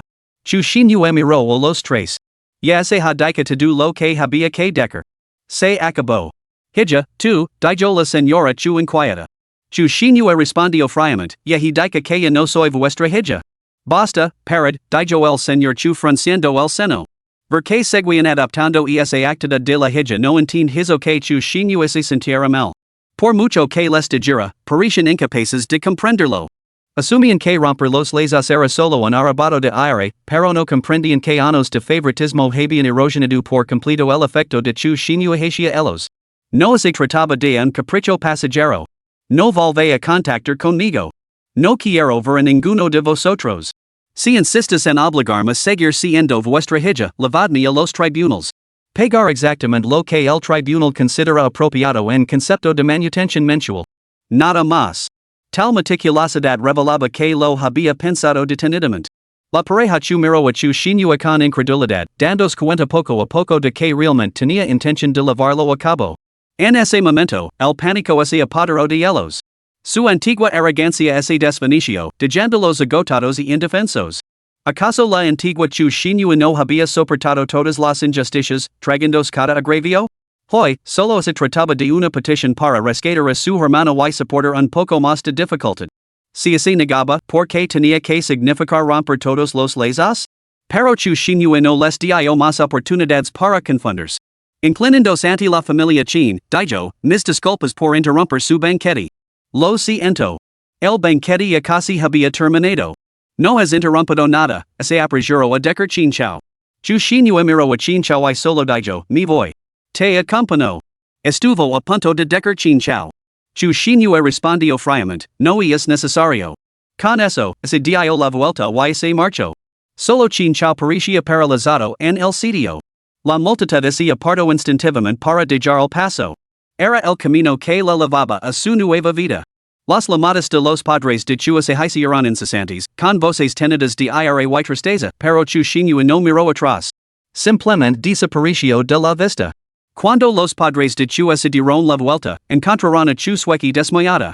Pero nadie sintió la más mínima compasión por ella. Los padres de Chu, con aspecto completamente desalinado, celebraron a Chu suequi, mientras Wu Tian los seguía, todavía aferrado a ella. Los tíos y tías de la familia Wu se disculparon con los chin, ya que este incidente había sido provocado por Wu Tian, quien también había cometido un error que los había dejado a todos en una situación incómoda. Ay, nosotros también somos víctimas. Uno se pregunta cómo los Chu pueden estar tan ciegos. Fingeremos que no hemos oído nada. Quizás vosotros dos incluso lleguéis a ser parientes políticos algún día. Las dos matriarcas intercambiaron cumplidos poco sinceros. La tía Wu nació con torpeza, nunca queríamos a una mujer así en nuestra familia. ¿Quién sabe si ese inútil de Wu Tian realmente está enamorado de ella o solo está enfadado? Tus hijos son mucho mejores, ese, tu cuarta hija, por ejemplo. La expresión de la señora China se ensombreció al instante, dispuesta a replicar, cuando Jife comenzó a partir a su lado. ¿Por qué así no la perseguiría tu Wu Tian sin descanso? ¿No lo sabes? Es porque le cuesta dejar embarazadas a las mujeres. Al principio, se sintió recazado y buscó venganza. Además, por culpa de Chu Xinhue, quería humillar a Qin Chao. Pero después del enfrentamiento, tuvo el descaro de volver y matar semejante China ali mismo. Es porque descubrió que Chu suequi había estado embarazada de él. Naturalmente, aprovecharía la oportunidad de ser padre, ¿no? La expresión de la señora China se volvió sutil, con un toque de burla que afloraba pero que se contenía por decoro, que difícil. Pero detrás de ella. Qin Yen, Ejim. Qin Chao, Huf. Qin Xian permaneció inmóvil, lanzando una mirada resignada a Jife. ¿Qué obscenidades estás leyendo? La familia Wu? Que vuestras dos familias se unanimas pronto en matrimonio, declaró friamente el padre de Qin. La familia Wu no pudo quedarse más tiempo y se marchó con los demás invitados. Este banquete resultó ser una buena inversión. Al regresar a casa, la noticia se extendió como la pólvora por sus círculos sociales. Los que no habían asistido o recibido invitaciones se llenaron de remordimientos. No se atrevían a imaginar lo emoción en que debía de haber sido presenciar el drama en primera persona. Esa noche, toda la alta sociedad estaba destinada a pasar una noche de insomnio. Una vez que la casa se quedó vacía, la familia se sentó junta para una segunda ronda tranquila, ya que el banquete no había sido lo suficientemente abundante. Sin embargo, sus miradas se desviaban constantemente hacia Qin Chao. Incapaz de soportar las miradas, Qin Chao espidó, decid lo que pensáis. Bueno, entonces, preguntó Qin Yen con curiosidad, ¿todavía tienes intención de ver a Chu suequi? El rostro de Qin Chao se ensombreció. ¿Estoy loco? Todo fue una ilusión. Chu suequi nunca me gustó. Entonces ahora te gusta Xinhue? Insistió su madre, con voz cargada de cotilleo. Qin Chao se atragantó, incapaz de hablar. Por supuesto que sí. Lo lamentaba terriblemente. Al instante, sonrojado por la vergüenza y el pánico, Qin Chao miró a Jife. Sentada cerca, Jife comía con ganas, ayana a las miradas. Ejim, gustarte ahora no te servirá de nada. Ella ha terminado contigo, sentenció Qin Xian. A Qin Chao se le cortó la respiración. Finalmente, el padre de Qin le dio una palmada en el hombro a su hijo, un gesto silencioso de afecto paterno, y luego negó con la cabeza y acompañó a su bien alimentada esposa arriba para que descansara. Qin Yen llevó a la cama a Qin Shi, finalmente satisfecha. Al ver que Jife casi había terminado su fruta, Qin Xian dijo, Jife, sub. Necesito hablar contigo de algo. ¿De qué se trata? Tu estudio. Ganar dinero. Al final, solo quedó Qin Chao en el bullicioso comedor. Recostado en el sofá, Qin Chao se sumió en sus pensamientos cuando, de repente, sonó su teléfono. Respondió y vio que era su hermana menor. Su voz asombrada se escuchó al otro lado de la línea, tercer hermano, ¿qué está pasando? ¿Son ciertos los rumores que circulan? ¿Has roto tu compromiso con la hermana Xinhue? YTE has equivocado de persona, por lo que la hermana suequi es realmente la villana. No me extraña que siempre me haya gustado más la hermana Shinue. Chinchao no tenía ganas de echar más lina al fuego y estaba a punto de colgar, sintiéndose completamente irritado. Pero entonces odio hablar a Chinrong, que pena. Siempre pensé que la hermana Shinue sería mi tercera cuñada. Al fin y al cabo, es la mujer a la que conoces desde hace más tiempo y con la que has pasado más tiempo. Chinchao se quedó paralizado. ¿Es así? No lo recordaba en absoluto. Sí. Crecístios juntos, fuistios novios desde pequeños. Nunca me llevaste a jugar, solo a la hermana Shinue. Recuerdo que cuando jugábamos de niños, me hacías ser tu hija y ella tu esposa. Incluso juraste que cuando crecieras te casarías con la hermana Shinue y le darías una familia completa. Incluso lo besaste la magilla entonces. La abuela y la abuela chulo vieron, por eso pensaron en arreglar vuestro compromiso. Chinchao se quedó paralizado. Luego, una sonrisa amarga se extendió por su rostro. Así que el compromiso se había originado por él, una promesa hecha únicamente entre ellos. Una vez la había hecho esa promesa, la de un hogar completo. ¿Cómo había podido olvidar un voto tan importante? Realmente era un bastardo. Hermano, ¿estás llorando? Resonó la voz sorprendida de Chinrong. Chinchao se tapó la boca con una mano y bajó la voz. Tienes una memoria prodigiosa. Cuente más cosas sobre nuestra infancia. La verdad es que no recuerdo mucho, ni siquiera estábamos en el mismo caso, murmuró Chinrong en voz baja. Solo recuerdo que, después de empezar el colegio, dejaste de jugar tanto con la hermana Shinue. También dejaste de jugar conmigo. Decías que los niños debían jugar con niños. Una vez incluso perdiste los estribos porque tus compañeros de clase sabían lo de tu compromiso y se burlaban de ti por ello, haciéndote sentir completamente avergonzado. Después de eso, casi nunca volvamos a ver a la hermana Shinue venir a jugar. Entonces, de repente, parecía que solo tenías ojos para Chusueki. Chinchao apretó los dientes. Eso fue por una deuda que le salvó la vida. Naturalmente, recordaba los acontecimientos después de crecer. Debido al compromiso matrimonial, su familia lo instaba a visitar la casa de los Chu. Pero, en realidad, en aquel entonces, se trataba simplemente de un acuerdo verbal entre los ancianos de ambas familias. Ni siquiera había habido una ceremonia de compromiso. Por lo tanto, en la mente de Chinchao, el vínculo entre ellos como prometidos era débil. Ni siquiera ese habían cortejado era simplemente un título. Por eso, siempre creo que podía sentir algo por otras personas sin traicionar a Chu Shinue. Sus visitas eran principalmente para cuidar de la enferma Chu Sueki. Sin embargo, cada vez que se veían, los padres de Chu Sueki la elogiaban profusamente mientras se quejaban de Chu Shinue, que se limitaba a permanecer en silencio, escuchando y observando. De hecho, en aquella época había hecho daño a Chu Shinue muchas veces. Sin embargo, cada vez que la confrontaba por Chu Sueki, ella nunca se defendía realmente. Seguramente era porque no había conseguido convencer a sus padres antes de su llegada. Al ver lo cariñoso que era con Chu Sueki, ella perdía todo deseo de discutir su caso y solo respondía a sus acusaciones con una expresión de total indiferencia. Chinchao no podía evitar preguntarse, si Chu Shinue se hubiera defendido ante el fuera una sola vez, habría recuperado el sentido común, habría buscado una verificación y habría optado por creerla? Al menos al principio, sin duda lo habría hecho. Pero sin una sola palabra en su defensa, sus malentendidos sobre él se acumularon, cristalizando finalmente en una confianza incondicional en Chu Sueki. Poco a poco, parecía como se le hubieran lavado el cerebro. No podía culpar a Chu Shinue por vivir en tales circunstancias, era su culpa por no reconocer su difícil situación. De hecho, había sido un tonto al perder un tesoro así. Se había equivocado. Se había dado cuenta. Y ahora, no quería dejarla ir. ¿Todavía había alguna posibilidad? Chinchao no podía esperar. Quería desesperadamente ponerse en contacto con Chu Shinue, incluso lamentando no haber insistido en despedirse de ella antes. Debería haber sido lo suficientemente descarado como para insistir. El teléfono no respondía. En su lugar, lo envió un mensaje de texto. ¿Tienes algún sitio donde quedarte? Avísame si necesitas ayuda. Todavía te debo una por salvar la vida. Solo avísame de que estás bien, ¿vale? No hubo respuesta. Intentó llamar de nuevo, pero de repente la línea se cortó. Envió otro mensaje y entonces vio el signo de exclamación rojo. La había bloqueado. Advertencia de spoiler. Alerta de spoiler. Debido a que muchos lectores lo malinterpretaron y dejaron valoraciones bajas en la sección de reseñas para advertir a los nuevos lectores, no tengo más remedio que abordar la cuestión clave desde el principio. Independientemente de lo que suceda a continuación, no terminan juntos, no terminan juntos, no terminan juntos, y es importante repetir tres veces los asuntos importantes. Escribir no es tarea fácil por favor, abstinganse de sacar conclusiones precipitadas. XX. Capítulo 27, Menos trabajo, más dinero, sin estrés. Con su antiguo agente en la lista negra, Jefe se encontraba ahora sin trabajo y atrapada en casa.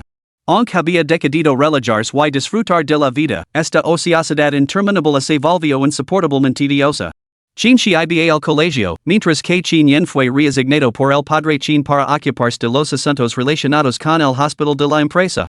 La madre Chin tenía sus citas para tomar el té de la tarde con sus antiguas amigas. Solo Jefe no tenía amigos, en hay trabajo, en hay nada que hacer. Después de pensarlo mucho, llegó a la conclusión de que no podía desperdiciar su envidiable aspecto. Volver al mundo del espectáculo le parecía prudente. No solo le garantizaría acceso privilegiado a los cotilleos, sino que estar rodeada de hombres guapos y mujeres hermosas la mantendría siempre preparada para el romance. Además, podría ganar sin esfuerzo una cantidad considerable de dinero para crear su fondo de divorcio, por ese caso Chin se acababa dejándola por su primer amor. La perspectiva le parecía bastante atractiva, así que le planteó el tema a Chin Xian. Chin Xian dijo que la ayudaría a volver a montar un estudio, pero Jefe no había previsto que él la dejaría sola para entrevistar a los agents. Los que estaban dispuestos a hacer una audición ante una estrella queda como ella no eran precisamente agents de talento de primer nivel. Eso era una cosa, pero en el pozo negro de la industria del entretenimiento, los que tenían un carácter decente eran pocos y distantes entre sí. Aunque lo ocultaran bien, a los ojos de Jefe, estaban tan expuestos como se corrieran desnudos. Durante las entrevistas, todos los candidatos permanecieron en silencio. Más tarde, Jefe empezó a preocuparse por ese Chin Xian perdía la paciencia, pero él también permaneció en silencio. Parecía que no iban a venir más agents. Chin Xian simplemente llevó a Jefe al estudio de Chin Chao. Cuando la recibieron, Jefe estaba completamente desconcertada. Solo había dos personas en la oficina. Chin Chao estaba desplomado en un sofá cercano, jugando con su teléfono. Levantó la vista cuando ella entró y asintió brevemente. Hay que reconocer que, desde el último incidente, la actitud del chico hacia ella había mejorado considerablemente.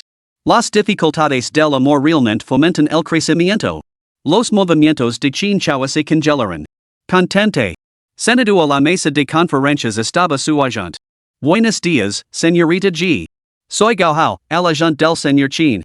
El señor Chin me ha dado instructions para que supervise sus actividades dentro de la industria del entretenimiento a partir de ahora. Aquí tiene su contrato. Una vez firmado, se convertirá en la segunda artista de nuestro estudio. Gao Hao era un hombre de mediana edad con gafas que sonría amablemente. Su apariencia parecía bastante accesible, pero en el mundo del entretenimiento eso solía significar un lobo con piel de cordero. Jefe miró a Gao Hao y luego a Chin Chao, que estaba de pie a cierta distancia irradiando el aura de un marido resentido. ¿Has aceptado? Pero antes te negabas rotundamente, preguntó Jefe sin rodeos. No me gustaría que este tipo me aceptara a regañadientes ahora, para luego ponerse de mal humor y resentirse. De mal humor, en hablar. Chin Chao apretó los dientes y se movió incómodo. Eso era antes. Ahora que eres mi segunda cunada, tenerte que tranquilizar a mi hermano. Ah, sí. ¿En serios? Se me ha puesto la piel de gallina, ¿sabes? ¿Se ha tomado la medicina equivocada? Chin Chao. Empezó a cuestionar los motivos de mi hermano para endosármela. ¿No era en realidad para lavarme la tumba? Gao Hao miró a su alrededor con incomodidad. El señor Chin lo había mencionado antes, pero Chin Chao lo había vetado delante de Jefe, incluso amenazando con renunciar a esa unia. Claramente, la relación entre tío y sobrina era tóxica. Así que Gao Hao no podía entender por qué esta gran estrella de repente daba la bienvenida a su cunada a su estudio. A decir verdad, Chin Chao estaba devolviendo el favor a Jefe. Sin su intervención con respecto a Chu Xinyue, podría haber hecho algo completamente estúpido. Pero su anterior animadversión era demasiado profunda como para una reconciliación instantánea. Así que, cuando su segundo hermano lo volvió a preguntar, aceptó. Dato que jefe no podía revelar públicamente su identidad en la industria del entretenimiento, era preferable tenerlo a él como su protector. Jefe seguía escéptica. Aunque el jefe del estudio, no seguir todas tus órdenes. Debo decidir qué proyectos acepto. ¿Te parece bien? Gao Hao sonrió inmediatamente para tranquilizarla. No te preocupes por eso. Puedes revisar el contrato primero. Solo entonces jefe bajo la mirada hacia el documento. Tras echar un vistazo rápido, asequado atenida. Podía elegir libremente todos sus proyectos, tomarse descansos cuando quisiera y, lo más importante, repartir los beneficios. Su estudio anterior mantenía un reparto simbólico del 2080. Aquí, jefe recibiría todos los ingresos. Se trataba esencialmente de un acuerdo nominal sin comisiones por servicio, completamente pro bono. ¿Tú, no cobras un sueldo? Exclamó jefe con asombro. Gao Hao serio entre dientes. Nuestros sueldos los cubra, naturalmente, el profesor Chin.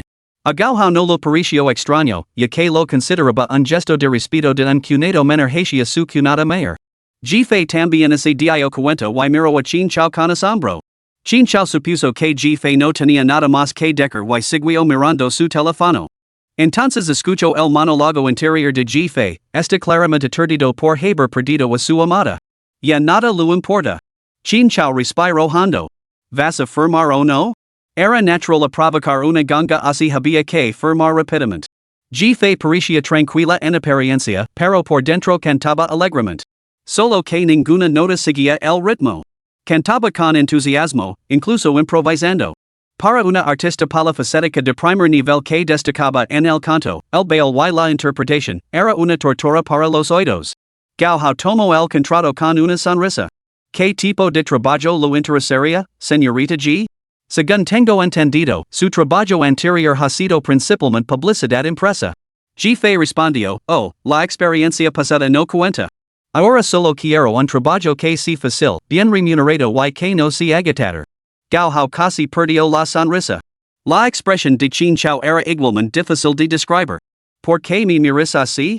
No es este el sueño definitivo de tu trabajador, si pudieras elegir, ¿no querías lo mismo? Gao Hao se sintió momentáneamente desconcertado por la lógica. Tenía sentido. Chin Chao, nacido en cuna de oro, naturalmente no podía comprenderlo, pero no se molestó en discutir con jefe. Está bien. Menos trabajo, más dinero, menos esters. Encuentre algo que se ajuste esos criterios, afirmó Chin Chao. Ah, y descarta la opción de cantante. Jefe? Gao Hao, acostumbrado al drama, inmediatamente esbozó su sonrisa habitual. De acuerdo, no hay problema. Al ver que el asunto estaba zanjado, Chin Chao sintió que se lo agitaban las energías. Bien, me voy. El resto es cosa tuya, Gao Gu. Luego se volvió hacia jefe, no hay problema, ¿verdad? Jefe asintió. TSK. Mira la cara de ese viudo. Probablemente siga deprimido por no poder alcanzar a su Xinhue. Chin Chao miró a jefe con indiferencia, sin ganas de discutir. Sencha como se toda su energía se hubiera agotado esa noche. ¿Debería decirle que su Xinhue vaya a estudiar en el extranjero? No. Ya no hay vuelta atrás. El efecto tardío vale menos que la mala hierba. No es de extrañar que el tópico de persiguir a tu ex acaba en la cremación no se utiliza a la ligera. La expresión de Chin Chao se ensombrició y su respiración se volvió entrecortada. ¿De verdad es iba? En los últimos días, no solo no había podido ponerse en contacto con su Xinhue, sino que ni siquiera había conseguido nada al visitar su universidad. No conocía a nadie de su círculo social, lo que le dejaba completamente indefenso. Su único recurso era vigilar obsesivamente sus cuentas en las redes sociales en busca de nuevas actualizaciones. Pero su Xinhue no era de las que publicaban actualizaciones. Sencha como si él fuera a desaparecer por completo de su mundo si él no daba el primer paso, sin dejarle ni siquiera la oportunidad de arrepentirse. Aunque se diera cuenta de su error, ella no le prestaría ninguna atención. Ya era bastante difícil en la misma ciudad si se marchaba al extranjero, entonces sería realmente. El rostro de Chin Chao se volvió sombrío y inmediatamente se dio la vuelta para marcharse. Esta vez, aunque tuviera que acampar fuera del laboratorio de la universidad día y noche, la vería, tenía tantas cosas que decirle que se negaba a marcharse con remordimientos. Gao Hao, al darse cuenta de la partida de Chin Chao, recordó de repente algo. ¿Qué pasa con la cata de vinos de esta noche? Chin Chao se detuvo. Como así recordará algo, su expresión se volvió gelida. Cancelada. Gao Hao no se sorprendió. Últimamente, Chinchao había recazado casi todos los eventos y, en su lugar, había estado recorriendo las universidades en su búsqueda como su agente. Gao Hao comprendía naturalmente la situación. Para él, era una bendición ambigua. La ventaja era que por fin se había liberado de lidiar con esa problemática chusweki. Aunque no era su agente, constantemente tenía que limpiar sus desastres, solo para ser atraído a pozos más profundos por su dulce voz, sin posibilidad de cuellarse. El nuevo profesor G, aunque igualmente formidable, parecía mucho más fácil de tratar que chusweki. La desventaja era que su fuente de ingresos había dejado de producir, sumida en el lodazal del romance. Para alguien tan involucrado emocionalmente como Chinchao, no estaba claro cuánto tiempo tardaría en recuperarse, lo que dejaba a su agente bastante impotente. En cuanto al evento de cata de vinos mencionado anteriormente, sabía muy bien que Chinchao no asistiría. Esa invitación se había aceptado originalmente con el único fin de ayudar a Chusweki a establecer contactos. Ahora, Chinchao, naturalmente, no veía ningún sentido en seguir con las formalidades. Sin embargo, Gao Hao acababa de considerar provocar el evento y dijo, creo que este evento podría ser beneficioso para que la profesora G asistiera. Aunque puede que no produzca ganancias económicas inmediatas, serve como base para futuras oportunidades. Estrictamente hablando, la profesora G es una recién legada a nuestro estudio y necesita ser reconocida dentro de la industria. Solo así se le ofrecerán oportunidades de trabajo. De lo contrario, si dependemos únicamente de que nosotros busquemos proyectos activamente, tendremos muchas menos options. Tenía la intención de que llevaras al profesor G, pero como no vas a ir, yo la acompañaré. Ten en cuenta que es fuera de la ciudad y puede que sea necesario pasar la noche allí. Chinchao se volvió hacia G Fei. Tú decides. Solo tienes que informar al segundo hermano. Estoy bastante ocupado con asuntos pendientes. Si vas, el hermano Gao te acompañará. G Fei hizo un gesto de asentimiento. Chinchao se dio la vuelta y se dirigió directamente a la salida. G Fei preguntó a Gao Hao con curiosidad, ¿dónde está? Gao Hao sonrió y respondió, en el Hotel Yunmu. Me suena. Claro. Es un hotel muy famoso. No es ese tipo de familiar. Ah, ahora lo recuerdo. Chu Xinyue compartió ese evento de patrocinio de investigación en su red social, y se celebró en este mismo hotel. Un fuerte estruendo sobresalto a G Fei y Gao Hao, haciendo que se dieran la vuelta. Vieron a Chinchao con un pie fuera de la puerta y el otro todavía dentro. Parecía que no había conseguido salir antes de que la puerta se cerrara de gol, atrapándolo. Esta escena contrastaba totalmente con su imagen de celebridad de primer nivel. G Fei, Gao Hao, controlate. ¿Qué pasa, Chao? Preguntó Gao Hao, desconcertado. Se me ha olvidado algo. Chinchao, con una marca roja en la frente por el impacto, camino aturdido hacia el sofá, con la mirada fija en G Fei. Momentos de alimentación, ¿cómo demonios podía G Fei ver las publicaciones de Chu Xinyue? ¿Cuándo intercambiaron sus contactos? En la hermana mayor ni el segundo hermano tenían el número de Chu Xinyue. La hermana pequeña sí, pero lo bloqueó después de decir unas cuantas palabras amables. ¿Cómo lo había conseguido G Fei? Era como tener un atajo justo delante de tus narices, pero ser completamente ciego a él.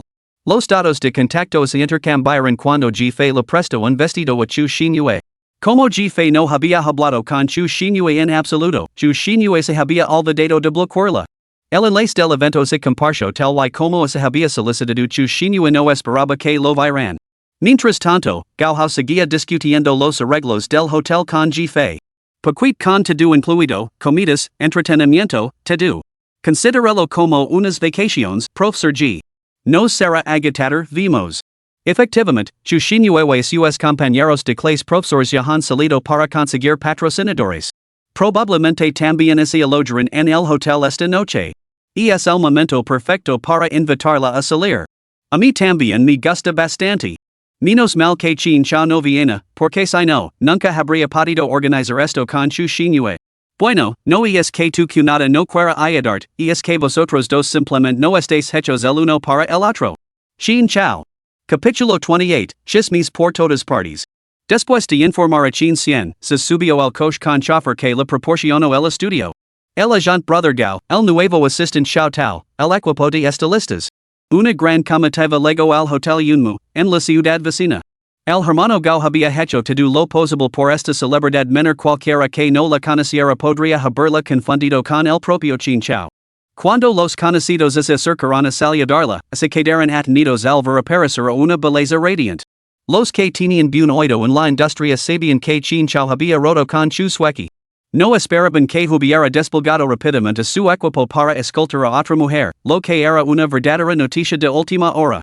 Los que tenían buen ojo encontraron a G-Fe vagamente familiar, después de todo, ella aparecía en numerosas revistas y dominaba las vallas publicitarias vinculadas al grupo Qin.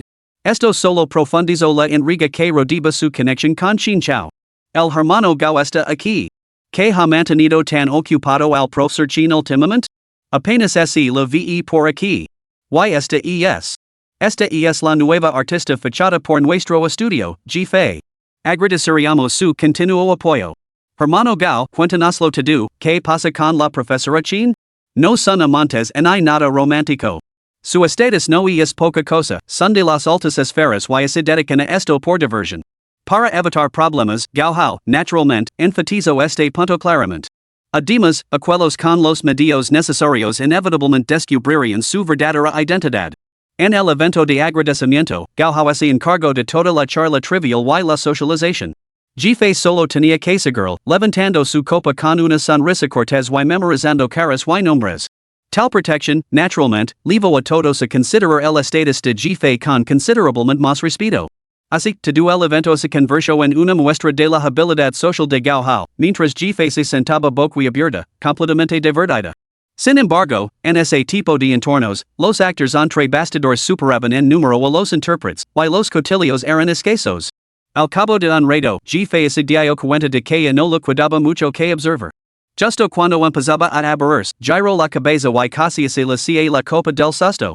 Ali estaba chusweki, apareciendo de repente y caminando decididamente hacia ellos. Casi se podía entender por qué Chu Xinyue había intentado desfigurarse el rostro.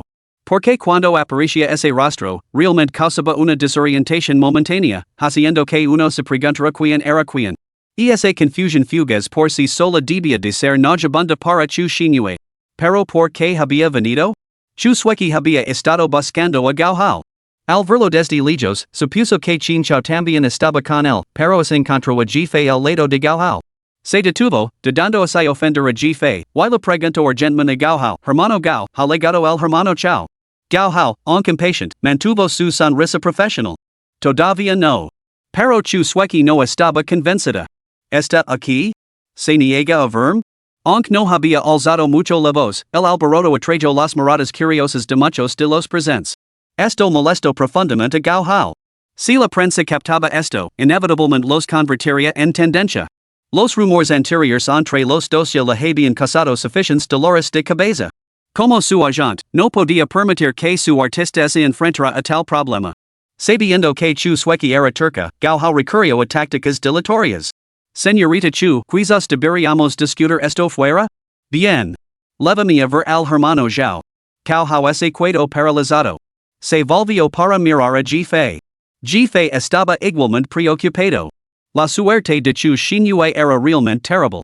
Si las hermanas se encontraban, temía que Chu Sueki perdiera los estribos y montara una escena. Al darse cuenta de la mirada de Gao, G-Fe dijo, estoy cansado y voy a dar un paseo. Xiao Tao puede quedarse conmigo. Gao asintió. El grupo pronto abandonó el lugar, dejando atrás a una multitud ansiosa por cotillear, pero que solo se quedó con miradas de nostalgia. El Hotel Yunmu constaba de 3 edificios, uno para comidas y entretenimiento, otro para alojamiento y otro para reuniones y eventos.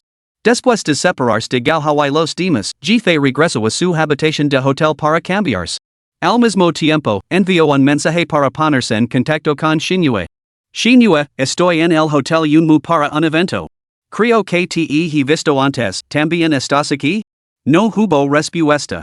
G-Fe no sabía si no había visto el mensaje o simplemente había decidido no responder. Al fin y al cabo, como segunda cunada de Qin Chao, tal vez pretendía romper toda relación. Aun así, G-Fe lo envió una advertencia bien intencionada, y también he visto a Chu Sueki en el evento. Espero que no te encuentres con ella. Seguía sin haber respuesta. G-Fe no podía hacer nada más. Agarró a Xiao Tao y corrieron hacia la zona de ocio. Pero tan pronto como llegaron al vestíbulo de la planta baja, verán a una multitud reunida, observando como se desarrollaba algo. ¿Cómo iban a perderse eso? Jefe y shoutao pisaron el freno y se abrieron paso a empujones para ver qué pasaba. Dios mío. Un hombre estaba arrodillado, agarrado a las piernas de una mujer, ambos parecían tener unos 20 años. El hombre gritaba, Shaya, te quiero. No puedo vivir sin ti. Si me abandonas, moriré. La mujer tenía los ojos enrojecidos. Allí, no hagas esto delante de todo el mundo. Shaya, me equivoco. Ahora me doy cuenta. Solo fue porque te amo profundamente, porque me preocupo mucho por ti, que actúo impulsivamente. ¿Quién te dijo que te acercaras tanto a ese hombre? No digas tonterías. Sabes perfectamente que es mi profesor. Siempre sacas conclusiones precipitadas sin.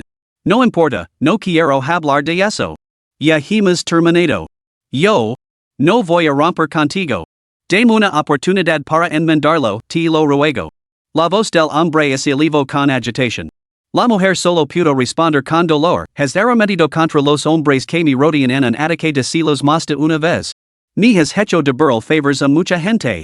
Mis amigos dicen que es un problema psicológico que no puedes superar. Ya me advirtieron que te dejara. Te he dado oportunidades, pero esta vez me has vuelto a pegar. Estoy completamente desilusionada contigo. Esos hombres deben tener motivos ocultos. Tú no eres un hombre, no puedes saber lo que piensan. Yo lo sé, te estaba protegiendo. Eres completamente irracional. Debería haber escuchado su consejo y no haber vuelto a verte nunca más. Me equivoco. Perdóname, lo que tú digas. Golpe a la persona equivocada, me castigar a mí mismo. Dica esto, el hombre comenzó a bofetarse a sí mismo. Los transeúntes murmuraban entre ellos. La mujer se contuvo por un momento, pero luego no pudo soportarlo más. Rápidamente lo agarró las manos, con expresión de dolor. Deja de golpearte. Nuestros problemas no son tan simples. Lo sé. Sigues obsesionada con ese accidente. Te he dicho que no hay nada entre ella y yo. He cortado completamente el contacto con ella. Pero mi amiga dijo que os vio juntos otra vez. Dijo que me mentís, diciendo que no mirara atrás. El rostro del hombre se retorció de furia. Tonterías. Que present pruebas. ¿No dijiste que tu amiga tenía problemas en su relación? Está claro que está celosa de nosotros. Ella no haría eso. Y es una buena persona, realmente excelente. No deberías hablar así de ella. Solo se preocupaba por mí. Tantas veces que discutíamos, me acogía y me consolaba. ¿Por mí? ¿Provocando problemas? Puede que sea impulsivo, pero todo lo que he hecho proviene de los celos y el amor que siento por ti. ¿Puedes negarlo? ¿Acaso ella niega mis sentimientos por ti? ¿Es que no soporta verte feliz? No es eso. Aunque sus palabras lo negaban, sus ojos delataban una evidente vacilación. Hemos estado juntos todos estos años. ¿Prefieres creer a una extraña antes que a mí? Puede que tenga mis defectos, pero mi amor por ti es sincero. Antes nos llevábamos perfectamente. Desde que empezaste a salir con ella, has cambiado. Antes siempre te comportabas muy bien, pero ahora criticas todo lo que hago. Ella debe de estar susurrando el oído, lavando el cerebro. No. Ella tiene razón. Eres demasiado controladora. No tengo libertad, ni siquiera puedo elegir mi propia ropa. Otros también me han advertido. Estaba cegado por mi propia situación. La expresión de la mujer se retorció en conflicto. Son cosas sin importancia. Solo quiero cuidar de ti. Y hay algo que no sabes, tu amiga está enamorada de mí. La mujer palideció. ¿Qué? Imposible. Ella claramente. Cada vez que venía a verte, me miraba fijamente. No paraba de insistir para que rompieras conmigo. ¿Qué otra cosa podría ser sino un enamoramiento? Está intentando separarnos. Pero ella no me interesa y no le daré esa oportunidad. Declaró el hombre indignado. La mujer se quedó paralizada, completamente atonida por esta revelación. Pero, es tan guapa, como una estrella de cine. ¿Cómo no te iba a gustar? Te quiero a ti. Aunque una diosa se desnudara delante de mí, no me gustaría. Yo, lo preguntar. Si es verdad, te perdonar y te dar otra oportunidad. Si no lo es, entonces se acabó. No quiero que me vuelvas a hacer daño, tras un momento de lucha, la mujer lo empuja y salió corriendo. El hombre, con las piernas entumecidas por estar arrodillado demasiado tiempo, fue incapaz de perseguirla. ¿Qué miráis todos? Largueos. Pareció reaccionar, furioso por la multitud que presenciaba su humiliación. Fe y Xiaotao se alejaron con los curiosos, cotilleando mientras pasaban. Hermana Fe, ¿crees que se reconciliaron? Preguntó Xiaotao con curiosidad. Lo harán, supuso Fe. Sin saber sus nombres, no podía acceder al sistema para verificar la verdad, así que se limitó a disfrutar de los chismes. Entonces ¿crees que lo que dijo ese tipo antes era cierto? Frunció el seno Xiaotao. Pero no me pareció un tipo decente. ¿Quién sabe que es verdad? A juzgar por la actitud de esa mujer hace un momento, la reconciliación es solo cuestión de tiempo, dijo Fe. Si la historia del hombre es cierta, entonces no hay nada más que decir. Pero si es falsa, solo puedo sentir lástima por la amiga de la mujer. Xiaotao intervino, exacto. Ella claramente estaba tratando de ayudar, pero el hombre la imaginó como una villana intrigante secretamente enamorada de él, tratando de crear una brecha entre ellos. Eso no es lo peor. Xiaotao masticó su crepe y miró con curiosidad. Fe, chupando un espino amarillo confiado en un palito, murmuró, lo peor es que esa mujer le echará toda la culpa a su amiga. Eso significa que el hombre solo resentirá a esa amiga por causar problemas. Si alguna vez vuelven a estar juntos, esa amiga se verá entre la espada y la pared, eso es lo que se llama una amiga fantasma, Xiaotao. Cuando hagos amigos en el futuro, mantén bien alejada de ese tipo de personas. Xiaotao asintió con entusiasmo, prometiendo mantener los ojos bien abiertos a la hora de elegir compañeros. Sin embargo, al momento siguiente, Xiaotao exclamó, esa mujer. Fe se volvió y vio a la mujer llamada Xiaoya entrando en una cafetería cercana. La cafetería tenía enormes ventanales que daban a la acera exterior. Pero Fe no prestó atención a la mujer. En cambio, abrió los ojos como platos mientras miraba las dos filas de elegantes reservados del interior. En la cafetería del distrito de ocio, 4 personas con aire académico estaban sentadas juntas tomando café y discutiendo asuntos. Nuestro proyecto es demasiado avanzado. Los inversores nacionales son bastante conservadores. Creo que esta vez será difícil conseguir financiación. Una vez que estemos en el extranjero, tendremos que intentar acercarnos a los inversores de capital riesgo extranjeros. Aunque colaboraremos con instituciones de investigación extranjeras, el profesor insiste en mantener el control nacional. De lo contrario, no nos esforzaríamos tanto por conseguir financiación aquí. ¿Exploramos otras vías? Xinhua, tú no eres de la familia Chu. Antes de que pudiera terminar la frase, la interrumpieron bruscamente. Los 3 compañeros intercambiaron miradas incómodas hacia Chu Xinhua. Lo siento, he hablado demasiado pronto, se disculpó apresuradamente el que había hablado. Sentada frente a ellos, Chu Xinhua se limitó a esbozar una leve sonrisa. No pasa nada. Consideremos enfoques alternativos. Chu Xinhua luce ahora un peinado corto y marcado, como el corte de pelo de un niño, adornado con gafas de montura negra. Vestida con una sencilla camisa blanca de pueblo, incluso en medio de esta bulliciosa multitud, nadie la asociaría con la estrella en ascenso Chu Sueki. Mientras hablaban, una agradable voz masculina llegó desde la cabina privada detrás de ellos. ¿Puedo unirme a la conversación? Me interesa mucho su proyecto de investigación y tengo intención de invertir en él. Chu Xinhua se tensó, mientras los demás levantaban la vista confundidos. Apareció un hombre alto y delgado, con gorra, gafas de sol y una máscara negra. Con una mano se apoyó en el respaldo del sofá y con la otra se quitó la máscara, dejando al descubierto unos labios bien definidos mientras decía lentamente, ¿puedo sentarme? Los demás se pusieron firmes y abrieron los ojos como platos mientras miraban a Chu Xinhua. Ellos, sus compañeros de clase desde hacía mucho tiempo, sabían que su prometido era la famosa estrella Chinchao. Incluso lo habían visto de lejos en varias ocasiones. Las noticias ocasionales que aparecían en las tendencias habían despertado su curiosidad. Parecía que este prometido tenía una relación más estrecha con la hermana gemela de Chu Xinhua.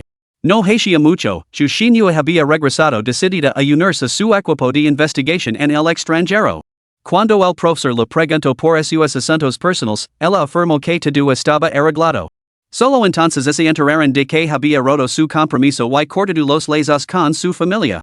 Inmediatamente especularon que su prometido se había involucrado con su hermana al fin y al cabo, los investigadores estaban siempre ocupados y rara vez se veían.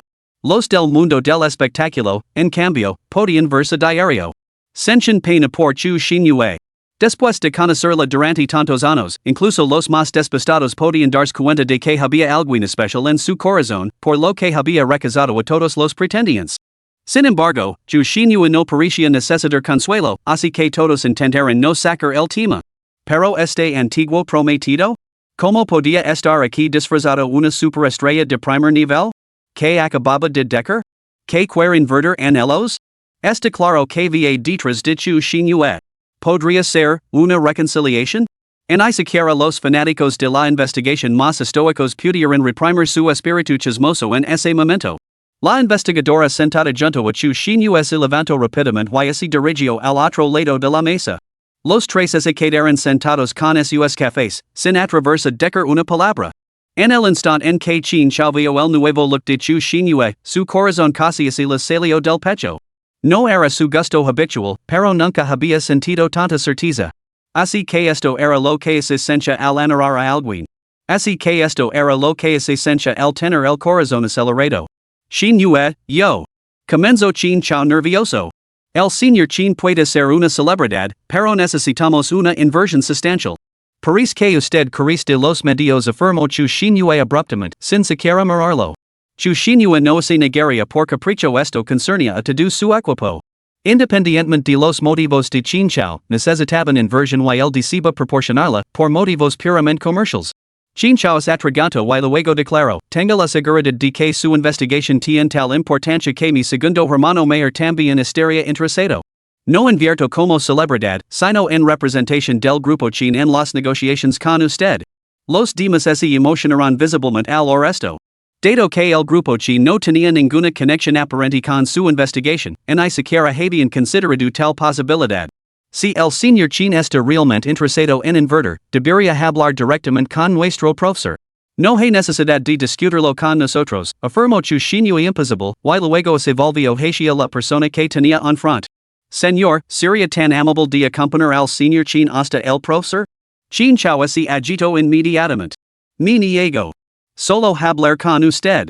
La expresión de Chu Shinue se ensombrició cuando finalmente se volvió hacia Chin Chao, con los ojos rebasantes de una impaciencia palpable que le dolió. Los ojos de Chin Chao se enrojecían sin control, no podía soportar la forma en que Chu Shinue lo miraba. ¿No se me permite hablar con usted? Tengo mucho que discutir. Usando el dinero y el poder para coaccionarme? Así que también ha aprendido ese truco. La expresión de Chin Chao se derrumbó al instante. Segundos después, incapaz de soportar la mirada de Chu Shinue y sin querer provocarla más, decidió que, siempre y cuando se asegura la inversión, tendría oportunidades futuras para seguir sus movimientos. Está bien, lo entiendo. Ir a ver a tu profesor. Chin Chao se enderezó, con la cabeza gacha en señal de derrota. No te preocupes, yo me encargo de la inversión. Chu Shinue sintió una momentánea sorpresa. Después de todo, dado el temperamento de Chin Chao hacia ella a lo largo de los años, era impensable que se diera tanto. Ese momento le dio algo aturdida, como si estuviera viendo el Chin Chao de su infancia, que solía provocar su ira, ahora con los hombres quedos y aceptando obedientemente todo lo que ella decía. Chu Shinue volvió a la realidad, se dio cuenta del alboroto en su propio corazón y rápidamente bajó la mirada para beber su café. Chin Chao se quedó allí, reacio a alejarse de Chu Shinue. Finalmente, sin otra opción, levantó la cabeza y se dio la vuelta para marcharse. Sin embargo, en el instante en que levantó la vista, soltó un grito ahogado y se quedó mirando en silencio y atenido la escena que se veía más allá de la pared de cristal. Sorprendidos por su reacción, los demás dirigieron su atención hacia el exterior, solo para quedarse igualmente desconcertados. Dos chicas cargadas de bolsas estaban junto a la pared de cristal, y la más guapa de ellas las miraba fijamente. Tenía los ojos muy abiertos por la curiosidad. ¿Son esas, los fans del señor Chin? Preguntó alguien. Chu Shinue miró sorprendida a Ji-Fei, que le devolvió la mirada. Y es su segunda cunada. Capítulo 29, Caramba, que acertado sobre las personas. Ji-Fei le pidió a Xiao Tao que se llevara las compras, mientras él se abría paso para unirse al alboroto. En la mesa VIP, el trío de investigadores se sentó en front, con los ojos pegados al drama que se desarrollaba. En el banco, ju shinue, jifei y chin chao tam eran asiento. Jifei se sento sin ceremonias en medio, aunque eso era precisamente lo que chu shinue había pretendido. Hola a todos. Los saludo jifei con radiant calidez.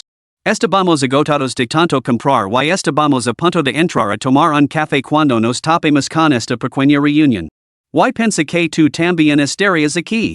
Jifei se volvió hacia chin chao con una sonrisa cómplice. Crematorio en vivo y en directo para perseguir esposas, oh. La expresión de chin chao se congeló. Sin embargo, la interrupción de Jifei lo había concedido un momento de respiro ante el inminente despido. Por eso, chin chao estaba agradecido. Chu shinue mantuvo una actitud cordial hacia Jifei. ¿No habías legado juntos? Preguntó chu shinue, desconcertada. Jifei aclaró inmediatamente, te envié un mensaje, pero probablemente no lo viste. Asisto a este evento del sector como nueva artista del estudio de chin chao. En cuanto a por qué está aquí chin chao, tendrás que preguntárselo a él. Se negó rotundamente a acompañarme, su cunada, a este evento, pero aquí está. El tono de Jifei denotaba una pizca de queja, lo que provocó que los tres que estaban frente a ella intercambiaran miradas frenéticas. Al ver que chin chao no daba ninguna explicación, su curiosidad no hizo más que aumentar. ¿No era eso admitir que había venido por chu shinue? Chu shinue fingió no haber oído la última parte. Al hora Jifei mencionar que la había enviado un mensaje, sacó su teléfono del bolso para comprobarlo. Lo siento, lo tenía en silencio para la reunión y se me olvidó volver a cambiarlo. Mientras hablaba, la expresión de chu shinue se ensombreció de repente. Jifei dio un sorbo a su café, sin sorprenderse por su reacción. Aunque obstaculizado, chin chao había estado mirando de reojo a chu shinue y inmediatamente notó que algo no iba bien. ¿Qué pasa? Chu shinue frunció ligeramente el seno y se volvió para mirar a Jifei. Jifei sonrió y se inclinó hacia chin chao, susurrando, oh, nada. Solo me he encontrado con chu sueki en el evento. Lu ha recordado a shinue que tenga cuidado. Aunque lo dijo en voz baja, todos pudieron oírlo y la sala se quedó en más en silencio. La expresión de chin chao se volvió gelada mientras miraba ansiosamente a chu shinue. No sabía que ella estaba aquí. Hace tiempo que bloqueé todos sus medios de contacto. Pero chu shinue simplemente apartó la mirada, inexpresiva. Eso es entre ustedes dos. No hace falta que me lo cuentes. Jifei, disfrutando del drama, eco más lina al fuego, vino a buscarte. El hermano Gao ha conseguido distraerla por ahora. ¿No deberías ir a ocupar hielo? Chin chao lanzó una mirada de disgusto a Jifei antes de coger su teléfono y enviar un mensaje directamente a Gao Hao. No hace falta que vaya. El hermano Gao sabe que no volveré a verla. Él se encargará de ella. Joder, te aferras a tus principios masculinos, ¿eh? ¿Dónde estaba esa actitud antes? Chin chao miró de reojo a chu shinue, pero ella permaneció totalmente indiferente, lo que la dejó bastante desanimado. Jifei, sin embargo, sintió curiosidad y preguntó cuál era el propósito de su reunión. Se sorprendió un poco al enterarse de las maniobras de chin chao. Pensaba que chin chao solo estaba aquí para acosarla sin descanso. ¿Cómo acabó hablando de inversions? ¿El joven maestro chin está dispuesto a gastar una fortuna por una belleza? Al darse cuenta de que Jifei parecía estar al tanto de la situación, chu shinue dijo de repente, nuestro proyecto no dará beneficios a corto plazo y no tiene nada que ver con la dirección comercial del grupo chin. El grupo chin está dirigido por el señor Chin Cien. Si el señor Chin está realmente interesado, podemos dirigirnos directamente a él. No hay necesidad de molestar al tercer joven maestro chin. Jifei lanzó una mirada compasiva al desventurado joven que tenía a su lado. El rostro de chin chao se había vuelto ceniciento. De hecho, la fría respuesta de chu shinue no era mariposa, en un juego de persecución y captura, en una teatralidad del tipo ella no puede escapar. Ella realmente había seguido adelante y no decía más enredos. El corazón de chin chao le dolía, pero el monólogo interior de Jifei seguía apuñalándolo como un cuchillo. Sin embargo, chin chao solo se volvió más decidido. Tiró disimuladamente del dobladillo de Jifei debajo de la mesa, buscando desesperadamente el contacto visual. ¿Qué pasa? ¿Te duelen los ojos? Chin chao, necesito un favor. Lo soportar. Si mi segundo hermano mayor escucha tu informe, seguirá el protocolo de la empresa. Pero si yo lo escucho primero, verificó la situación y lo aprobó internamente, es ahorrar un tiempo considerable. Después de todo, yo también soy miembro de la junta directiva. ¿No tienes prisa? Chu shinue miro a G-Fei con incertidumbre. Solo G-Fei podía verificarlo aquí. Eso cierto? G-Fei no esperaba que el primer drama se desarrollara ante sus ojos. En verdad, los chismes conllevan riesgos, un movimiento descuidado y tevs envuelta en el fuego cruzado. Aunque me encantaría ver a una chica ayudar a otra. Segunda cunada, tu teléfono parece estar vibrando. Probablemente alguien esté intentando localizarte. Chin Chao interrumpió de repente con urgencia. G-Fei se quedó paralizada. Definitivamente no había. Realmente estaba vibrando. G-Fei lo cogió y sus ojos se iluminaron al instante. Detalles de la transferencia, 500,000. Comentarios, no te metas. Este asunto insignificant vale medio millón? ¿Y es tan fácil ganar dinero? ¿Por quién me toman? Que acertado sobre la gente. G-Fei dejó el teléfono y su expresión se volvió seria. De verdad que no lo sabía. Chin Chao dio un suspiro de alivio. Sin embargo, podía ahora G-Fei reprimiendo la risa en su mente. Así que los pasteles se caen del cielo. De verdad que no tenía ni idea. Chin Cien yo solo somos una pareja de casados de fachada, sería imposible que yo conociera los procedimientos internos de su empresa. Chin Chao es tan tonto, ya. Chin Chao se dio cuenta de repente y se le cortó la respiración. En su apresurada confusión, había asumido momentáneamente que G-Fei y su segundo hermano eran una pareja armoniosa. A decir verdad, había hablado por verdadera preocupación, temiendo que G-Fei se entrometera y presionara para conseguir contactos. Dada la actitud actual de su hermano hacia ella, podría hacer una excepción y darle una recomendación interna. Por eso la había detenido. Chin Cien, que trabajaba diligentemente en las oficinas de la empresa para generar ingresos para la familia, sintió un calor inexplicable en las orejas. Chu shinue, al escuchar la respuesta, solo pudo admitir su derrota. No sentía curiosidad por saber por qué Chin Chao era ahora tan persistente, simplemente no quería tener más contacto con él. No había esperado que fuera tan difícil. Tan difícil como cuando una vez había intentado acercarse a él. Temiendo que Chu shinue lo ordenara ahora hablar con el profesor, Chin Chao se dirigió rápidamente a los otros tres. No necesito reunirme con el profesor. Probablemente no entendería lo que dice de todos modos. Solo explico en las perspectivas y sus planes futuros. ¿He oído mencionar algo sobre ir al extranjero? ¿Qué tipo de financiación se necesitaría para eso? En realidad, la principal preocupación de Chin Chao era esta aventura en el extranjero. Al oír las palabras en el extranjero, Chu shinue se relajó visiblemente. Era evidente que sentía que, por muy difíciles que fueran las cosas ahora, pronto se marcaría de todos modos. Los tres que tenía en front le proporcionaron diligentemente algunos detalles. Al comprender la información crucial, la expresión de Chin Chao se tensó. Así que su profesor y todo el equipo de investigación se van al extranjero para participar en este estudio, y la duración es de al menos 5 años. ¿5 años? Hay mucho menos. Shinue ha decidido emigrar definitivamente esta vez, para no volver jamás. A Chin Chao se le cortó la respiración. 1000 años esperando tu regreso. Mientras resonaba el desafinado canto de G-Fei, Chin Chao sintió que un frío glacial lo envolvía. Quizás sintiendo el hora de tristeza de Chin Chao. La compañera del trío no pudo soportarlo y en audio, los tres decidimos ir desde el principio. Shinue dudaba al principio, pero ahora lo ha confirmado. Hay otra persona que aún no se ha decidido.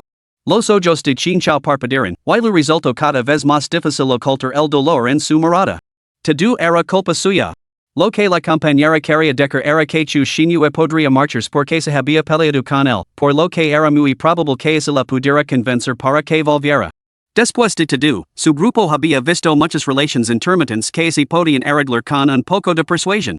Chu shinue, naturalmente, entendía las buenas intenciones de sus compañeras, pero solo podía ofrecer una mirada impotente. Su mirada se desvió hacia la expresión triste de Chin Chao. ¿Se detuvo sorprendida, Chin Chao mostrando tal expresión? Sin embargo, rápidamente recuperó la compostura, no era de los que se rendían fácilmente.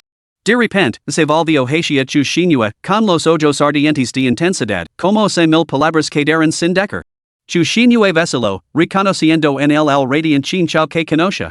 Chin Chao entonces le hizo preguntas detaladas, con el verdadero objetivo de evaluar si podría haber una oportunidad de invita a la organización extranjera a volver a China. Sin embargo, a medida que avanzaba la conversación, las perspectivas se volvían cada vez más sombrías, lo que llevó a Chinchao a contemplar enfoques alternativos.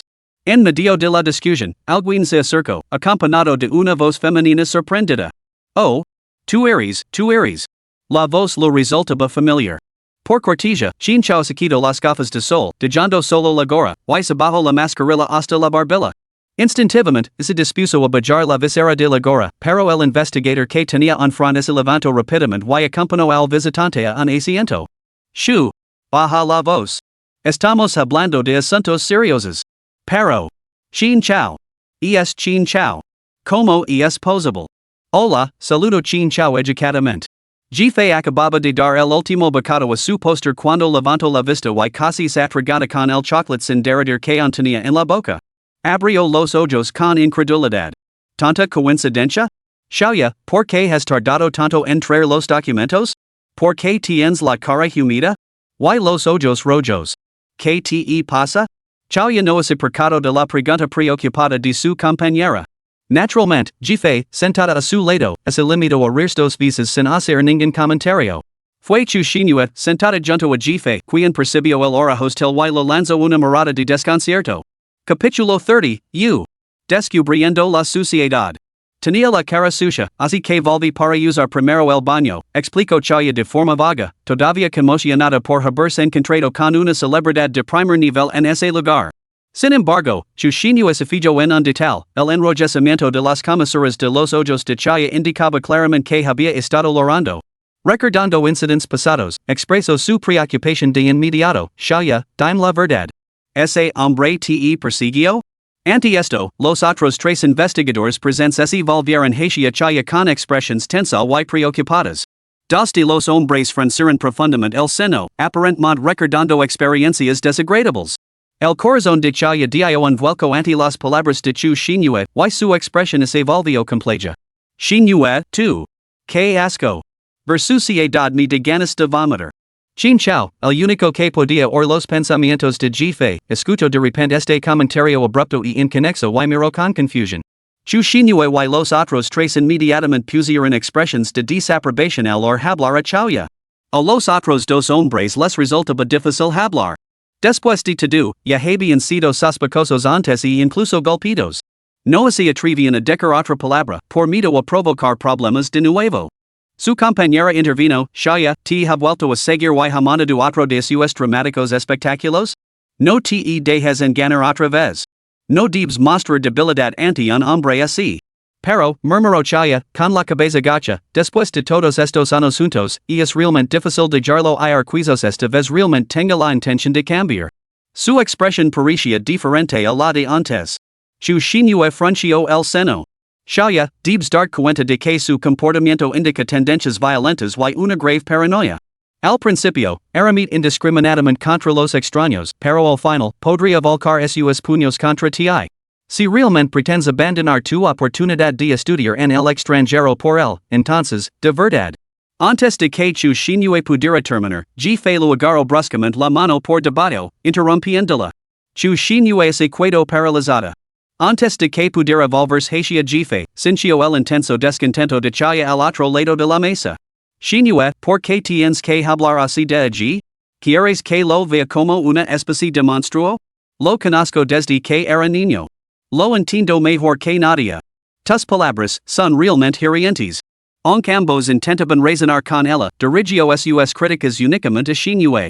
Ignorando los sentimientos tecidos de Jefe, Chinchao se enfureció al instante con una aguda rebeldía. ¿Cómo te atreves a hablar así? Xinhua tenía buenas intenciones. Aunque no estés de acuerdo con sus opiniones, deberías mostrar una cortesía básica. La familia Qin era conocida por proteger a los suyos, y Chinchao no era una excepción. Consideraba a Chu Xinhua como su punto débil personal. Cualquiera que se atreviera a hablar de forma irrespetuosa se encontraría con un tercer joven maestro Qin totalmente implacable. El repentino cambio de actitud, de corteza hostil, fue bastante sorprendente. Especialmente para Chaoya, que no sabía nada del temperamento de Chinchao. Se estremeció visiblemente y lo miró en silencio, atonida. No era mi intención ofender. Xinhua tampoco. Una mirada de desconcierto y inquietud se dibujó en el rostro de Chaoya, como se dijera en silencio, ¿quién sabe? 2. ¿Por qué la defiendes? Ni siquiera conoces toda la historia. Chauya pericia agravada. Sin embargo, sus palabras eran profundamente inquietantes. Chin Chao quería responder desesperadamente. Si no la defiendo a ella, ¿es supone que debo defender de ti? ¿Qué tontería es esa? Yo elijo hacerlo. Iris tan. Chin Chao. Chu Shinua lo interrumpió antes de que pudiera replicar. Aunque su tono tenía un matiz de risa, el cambio de dirigirse el como señor China simplemente Chin Chao le provocó un cosquilleo en los huesos. Sintió todo el cuerpo electrificado. Casi le rogó que volviera a decir su nombre allí mismo, en ese instante hacía mucho tiempo que no la oía pronunciarlo. Chin Chao la miró expectante, con una expresión que decía, la mame la vendrá corriendo, soy un buen chico. Eso hizo que jefe, sentado entre ellos, se arrasara y el cuello hacia atrás. Chu Shinua solo le había llamado la atención por desesperación. Al fin y al cabo, Chaya era miembro de su equipo, no estaba bien que un extraño como Chin Chao le diera lecciones. Chaya, nuestro equipo se va pronto al extranjero. Tienes que arreglar tus asuntos. Chu Shinua se lo había repetido tantas veces que estaba realmente cansada. Si no hubiera sido por los posibles riesgos para la seguridad y por el estado lastimoso y doloroso en el que se encontraba Chaya cada vez, Chu Shinua no se habría entrometido con tanta insistencia. Ahora, ante los reproches, se sentía on menos inclinada a continuar. La mirada de Chaya tituló, con un atisbo de sospecha hacia Chu Shinua, a pesar de que esta estaba a punto de abandonar el país. No importa. No hablemos de mis asuntos privados. Lamento que mi situación haya causado incomodidad a todos, murmuró Chaya en voz baja. El ambiente se relajó ligeramente. Los demás comenzaron a desviar la conversación hacia otros temas. Solo entonces Chaya se atrevió a expresar su curiosidad en voz alta, así que el señor Chin está aquí para invertir? ¿Por qué una celebridad consideraría invertir? Chin Chao no tenía ningún respeto por esta persona, pero por el bien de Chu Shinua, tenía la intención de ofrecer alguna justificación plausible. De repente, jefe, que se había mantenido impasible durante todo el tiempo, intervino, oh, porque es el antiguo prometido de Shinua. El comentario sumió la sala en un silencio inquietante.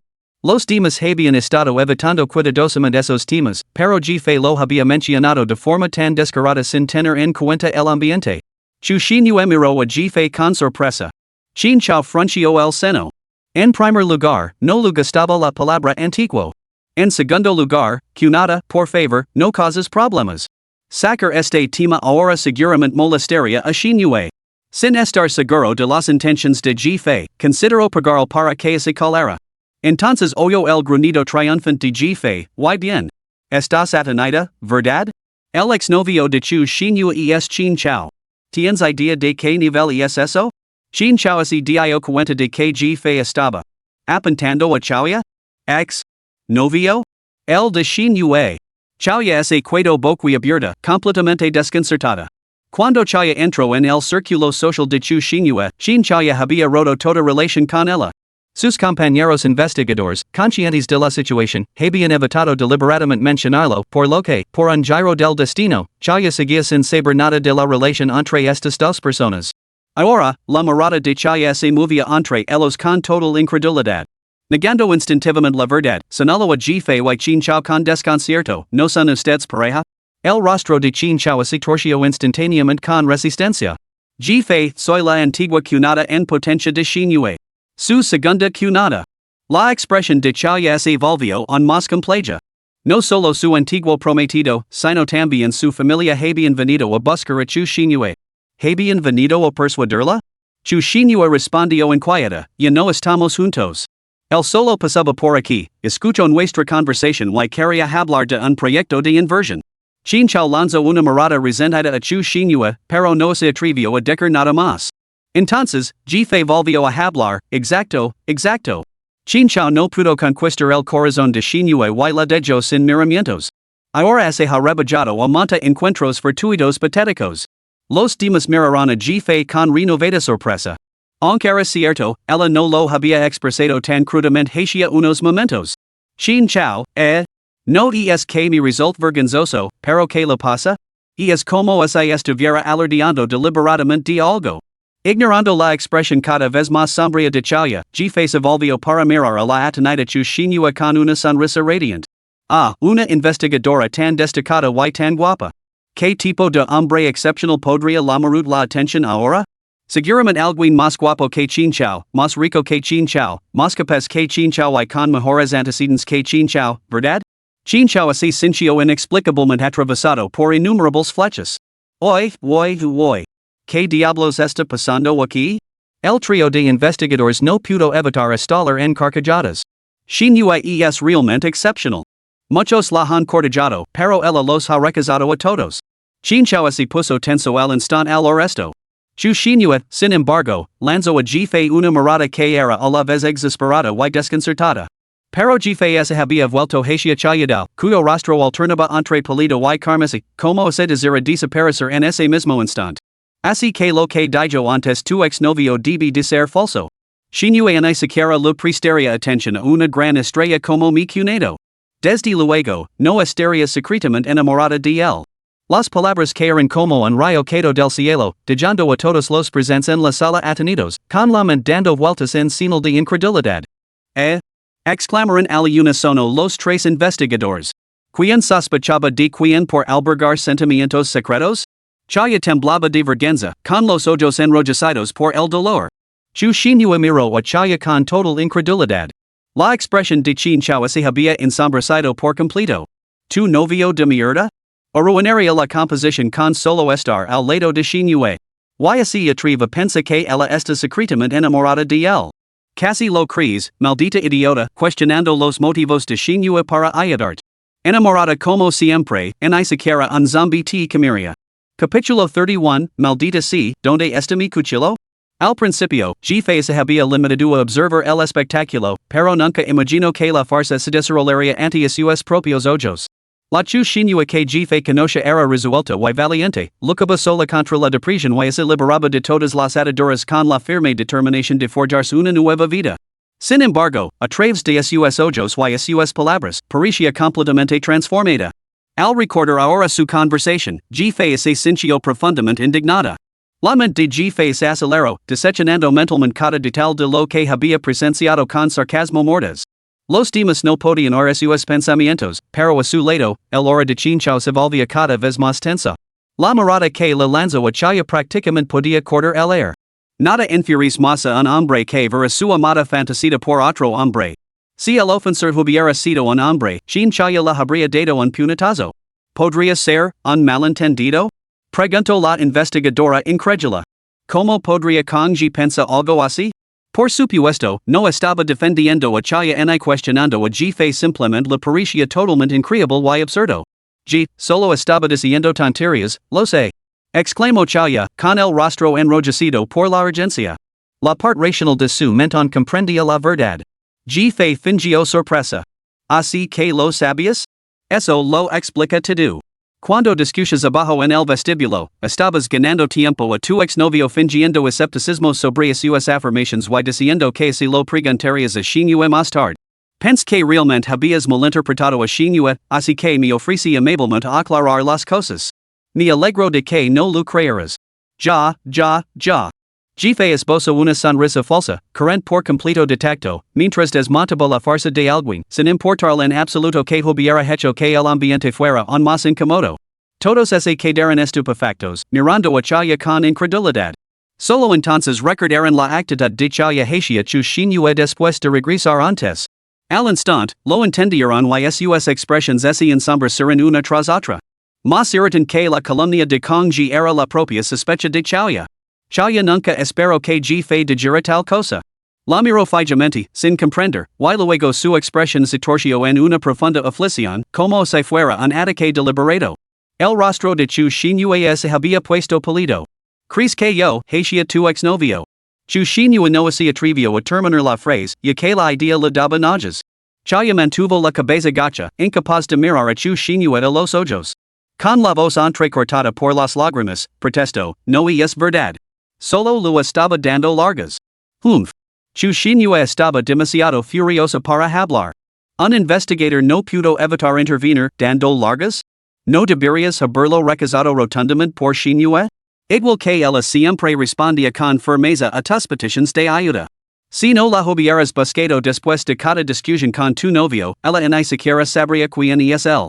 He oído hablar de un sapo que sueña con comer carne de cisne, pero nunca de un sapo que fantasía con que el cisne le lleve la carne a su puerta. Shaya, tu exnovio podría estar sufriendo delirios de grandeza. Otro investigador finalmente no pudo resistirse a añadir su comentario bullying. Chaya sintió como si todos se hubieran confabulado contra ella. Las lágrimas de injusticia brotaron de sus ojos, haciéndola parecer completamente lamentable. En ese momento, allí parecía tan seguro. Yo solo. Chin Chauya no pudo contenerse. Sonrió con desdén y dijo, ¿seguro? El hombre el que ni siquiera pudo suplicar de rodillas, ¿cómo podría tener la confianza necesaria para albergar un amor secreto por tu exnovio? ¿G fe? ¿Me estaba criticando? Chu Shinua, que acababa de sentir repugnancia, se quedó rígida al oír estas palabras. Todo rastro de ira pareció desaparecer, dejando solo una ola de pánico. Era la primera vez que Chin Chao revelaba abiertamente sus sentimientos por Chu Shinua.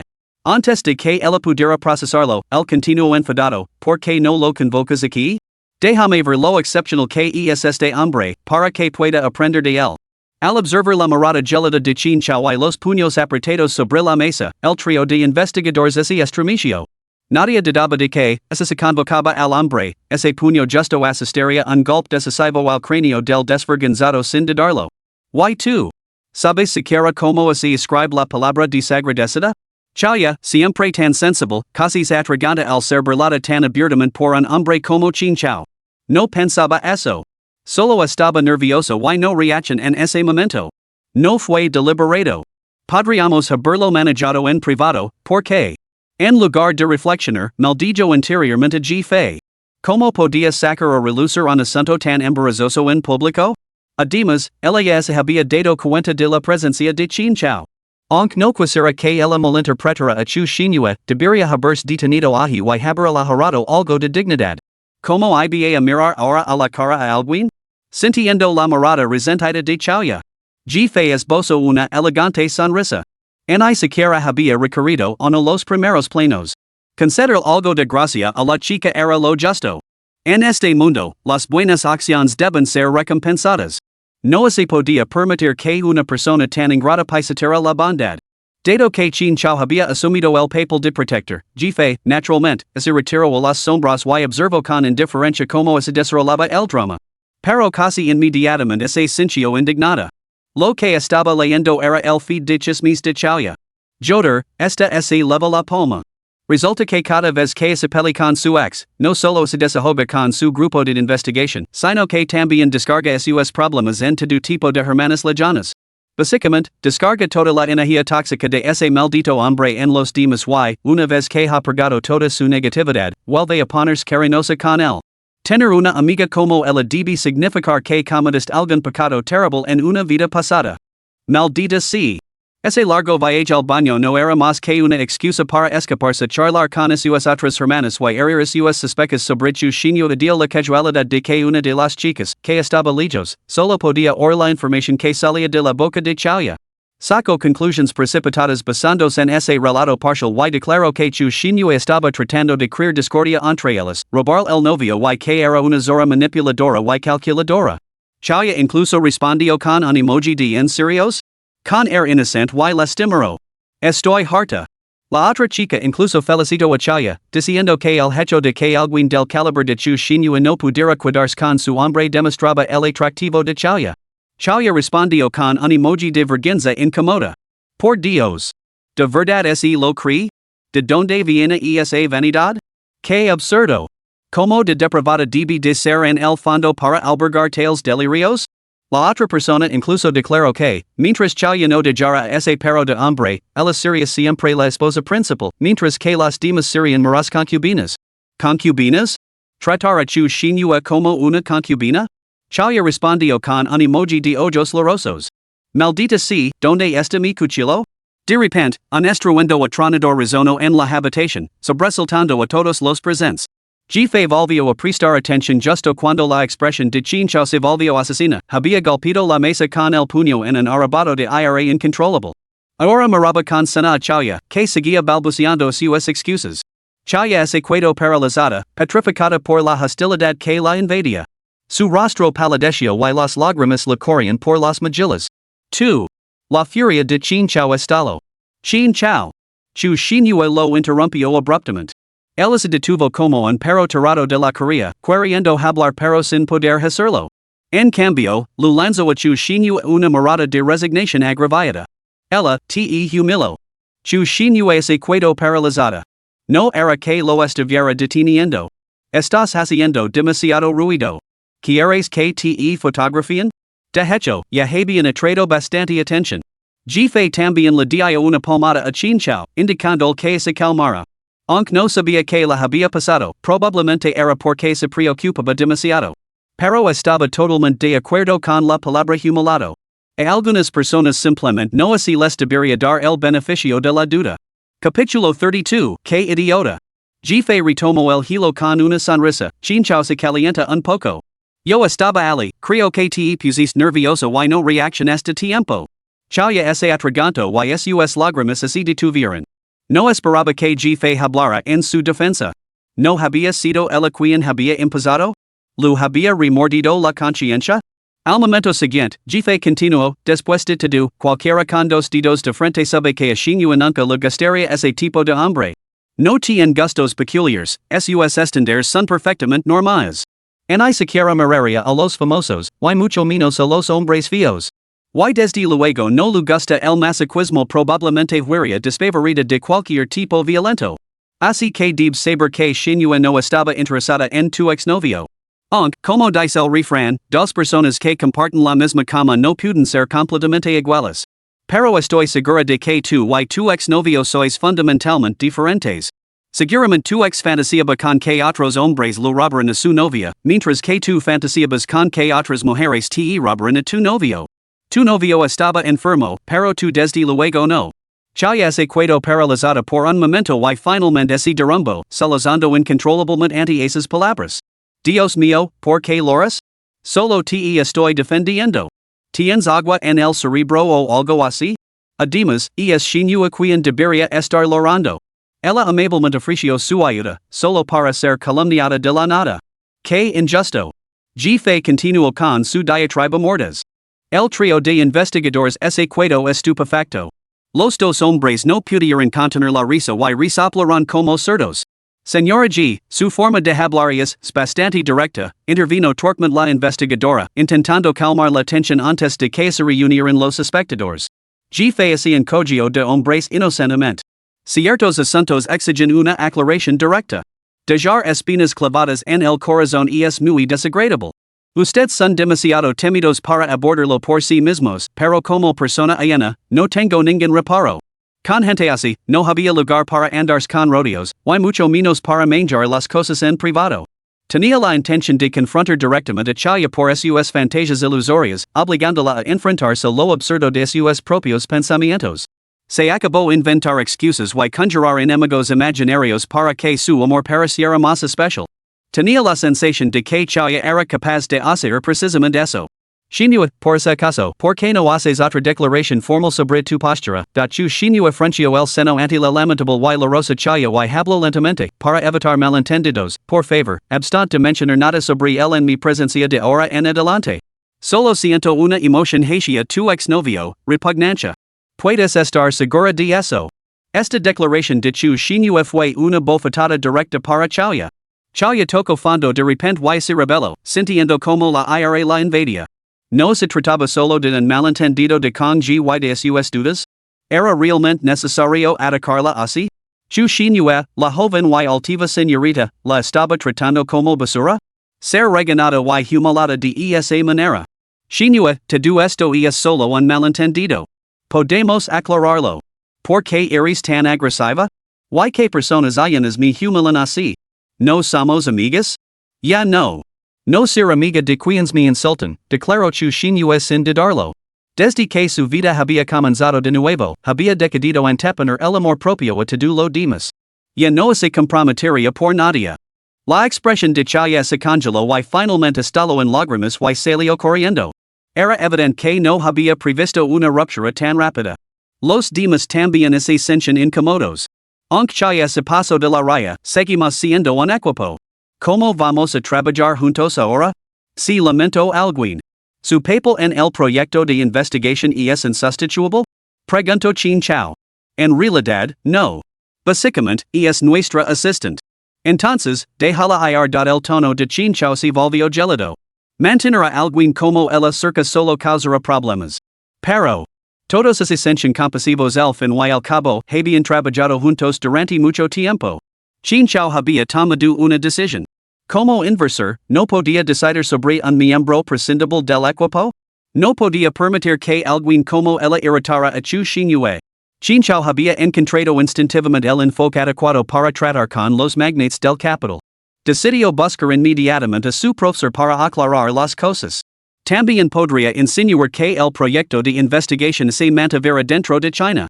A instancias de Chin Chao, los demás se pusieron en contacto con el profesor, solo para descubrir que se había retirado a su habitación de hotel tras un día agitador. Por respeto, Chin Chao planeó visitar al profesor a la mañana siguiente. Ya era tarde. Se dirigieron juntos hacia otro edificio. A mitad de camino, se encontraron inesperadamente con Chaya y Kong Ji en medio de una discusión. Desde la distancia, las palabras eran indistintas, pero Chaya parecía gritar, por tus tonterías, Xinyue ha roto conmigo. ¿Cómo voy a enfrentarme ahora al equipo? Tienen razón, eres un maníaco paranoico que quiere poserme por completo, dejándome aislada y indefensa. Hemos terminado. Esta vez, se ha acabado para siempre. Con eso, Chaya se marchó llorando, ayana a los demás. Kongji salió en su persecución y chocó con ellos en ese momento. Sus ojos, casi inyectados en sangre, los recorrieron con sana, deteniéndose brevemente en Chu Xinyue. Chin Chao se enfureció al instante por ese mirada y se abalanzó hacia adelante, pero Kongji se giró y huyó, negando cualquier oportunidad a Chin Chao. Ten cuidado estos días, frunció el seno Chin Chao. Creo que ese chico es un poco peligroso. A decir verdad, si no fuera por Chaya, ninguno de nosotros se habría cruzado en su camino, refunfuno alguien.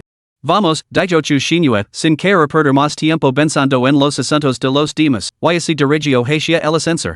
Una vez que todos estuvieron dentro, la persona que había pulsado el botón preguntó, ¿a qué piso van? Chin Chao respondió sin rodeos, a la 17ª.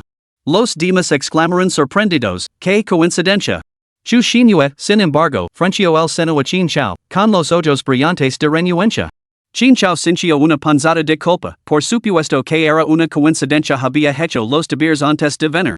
Sin embargo, insistió, asintiendo con firmeza, sí, de la casualidad de que solo hay habitaciones disponibles en esta planta. Los demás se volvieron para preguntarle a Ji-Fei. Justo cuando Ji-Fei miraba de un lado a otro, lista para responder, Chin Chao intervino, lo mismo. Chin Chao tenía un pequeño plan en mente. Quizás a media segunda cunada, la resistencia de Chu Xinyue hacia él no sería tan directa. El grupo se quedó boquiabierto. ¿Tanta coincidencia? Ji-Fei? Ji-Fei levantó una ceja mirando a Chin Chao. Quizás temiendo que Ji-Fei se negara a seguir el juego y eso pusiera en ese mismo instante, Chin Chao sacó inmediatamente su teléfono y fingió preocupación. Segunda cunada, el hermano Go acaba de decirme que ha habido un pequeño problema con tu habitación. Hemos tenido que trasladar a la planta 17. A continuación, puso la pantalla de su teléfono justo delante de Ji-Fei. La interfaz de transferencia mostraba 50,000. Ding. Fondos recibidos. De todos modos, el segundo hermano había mencionado el amor de Ji-Fei por el dinero. Esta debilidad debería hacerle cooperar. En realidad, Shin Xian había dicho que Ji-Fei era materialista, por lo que, para agradecerle, bastaría con enviarle un sobre rojo. Efectivamente, Ji-Fei intervino, qué coincidencia, ya. Yo también me alojo en la planta 17. Nunca pensé que estarían en la misma planta. Ya que todos nos conocimos, ¿les apetece tomar un tentempi nocturno juntos? Chin Chao apenas había exhalado aliviado cuando la risa maliciosa de Ji-Fei legó a sus oídos. ¿Qué tanto, ya? De todos modos, tenía pensado mencionar que vivo en la planta 17. Con todo este drama de perseguir a la esposa hasta el crematorio, no podía dormir esta noche sin acercarme para cotillear. ¿Estoy siendo desagradecido por conseguir una ganga? Gag. Chin Chao aspiró bruscamente y tragó saliva. ¿Cómo había podido olvidar la alegre tendencia de Ji-Fei a entrometerse en los asuntos ajenos? Las puertas del ascensor se cerraron lentamente, pero una figura salió disparada de la esquina del vestíbulo, tras haber perdido el ascensor. Los que se quedaron atrás solo pudieron mirar atenidos como el ascensor se detenía en la planta de sociedad. Capítulo 33, se acabó mi apuesta. Para no delatarse, Chinchao fingió, aumentando su afabilidad al entablar inmediatamente una conversación con los dos investigadores masculinos, sugiriéndoles que llegaran a las cartas y tomaran un tentempi nocturno juntos. Chushinue, naturalmente, se negó a seguir el juego, dio media vuelta y se dirigió sola a su habitación. Los demás intercambiaron miradas. Todos sabían que Chinchao estaba poniendo excusas deliberadamente para pasar más tiempo con Chushinue. Con la protagonista fuera de escena, mantuvieron la mirada baja y el corazón en guardia, preparándose para regresar a sus habitaciones. Inesperadamente, Chinchao tenía la sincera intención de invitarlos a cenar. El trío de investigadores se sorprendió bastante y se dispuso a rechazar la invitación cortésmente. Chinchao, a decir verdad, debería haberlos invitado a comer hace mucho tiempo. En su día, desquitó a sus obligaciones como prometido él no invita a comer a las amigas de su prometida. Ahora el compromiso se ha roto. Qué mala es la retrospectiva. Jefe, que no tenía otro sitio a donde ir más que seguirles, no pudo resistirse a soltar un comentario sarcástico. La sonrisa de Chinchao se congeló ante la crítica implícita. El trío también se sintió bastante incómodo. Después de todo, Chushinue había manifestado claramente su deseo de evitar involucrarse personalmente con Chinchao al retirarse a su habitación. Aunque pensaban que la pareja encajaba bien, tenían sus límites y no querían poner a Chushinue en una situación incómoda o molesta. Se podía ser entusiasta, pero la coacción moral era inaceptable. Al ver su vacilación, Chinchao cambió rápidamente de tono. En realidad, quería conocer mejor a los miembros de su equipo, para poder supervisar más detenidamente los detalles de la inversión más adelante. Aunque probablemente se trataba de una excusa, no podían rechazar al inversor ahora que lo había dicho. Así, arrastrados por el ambiente, todos acabaron en la habitación de los dos investigadores masculinos para tomar un tentempi nocturno. Chinchao pidió generosos bocadillos nocturnos para todo el grupo, disipando al instante cualquier sensación de distancia. Incluso se atrevieron a pedir autógrafos y fotos.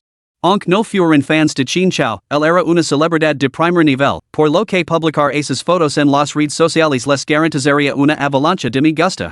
Al poco tiempo, Chinchao se puso en contacto con el hermano Gao y le pidió que reservara dos habitaciones en esa planta. Chinchao eligió deliberadamente la habitación frente a la de Chushinue. Gao y Xiaotao llegaron finalmente, encubriendo hábilmente la mentira. Sin embargo, ver a Gao apartar a Chinchao para conversar en voz baja sugería que todavía se trataba de Chusweki. Claramente, Chinchao no quería saber nada más de esa persona. Una vez establecida la postura de Chinchao, Gao se sintió libre para actuar. Tenía la intención de enviar una señal al mundo exterior, cortando todos los recursos que se le habían proporcionado anteriormente a Chusweki.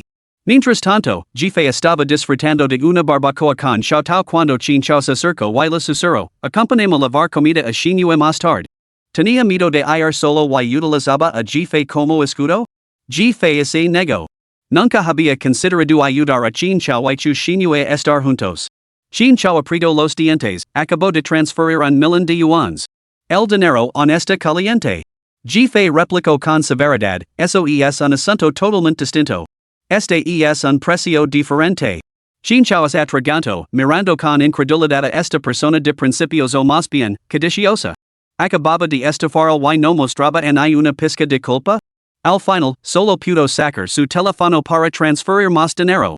No pudo evitar quejarse, a este paso, desarrollar un reflejo condicionado.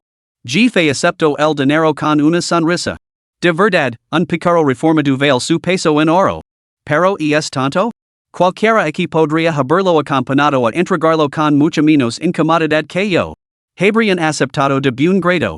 Sin embargo, me eligió a mí, dándome un asiento en primera fila para ver el espectáculo. Es la primera vez que me encuentro con alguien que pega a otra persona para ver cómo se desarrolla el drama. Debo admitir que el tercer hermano me está cayendo cada vez mejor. Chinchao, al escuchar estos pensamientos, se sintió entumecido. Claro, ¿por qué insistió en Jefe? ¿Podría ser que, en el fondo, la consideraba como parte de su familia? La mera posibilidad le provocó un escalofrío incómodo. Bueno, al menos alguien vendrá. Después de seleccionar algo de comida para Chushinue, Jefe sugirió, esta berenjena asada tiene muy buena pinta. Ella no come berenjenas. Jefe se mostró sorprendida. ¿On recuerdas sus preferencias? MHM. Chin chao así en cogio de hombres.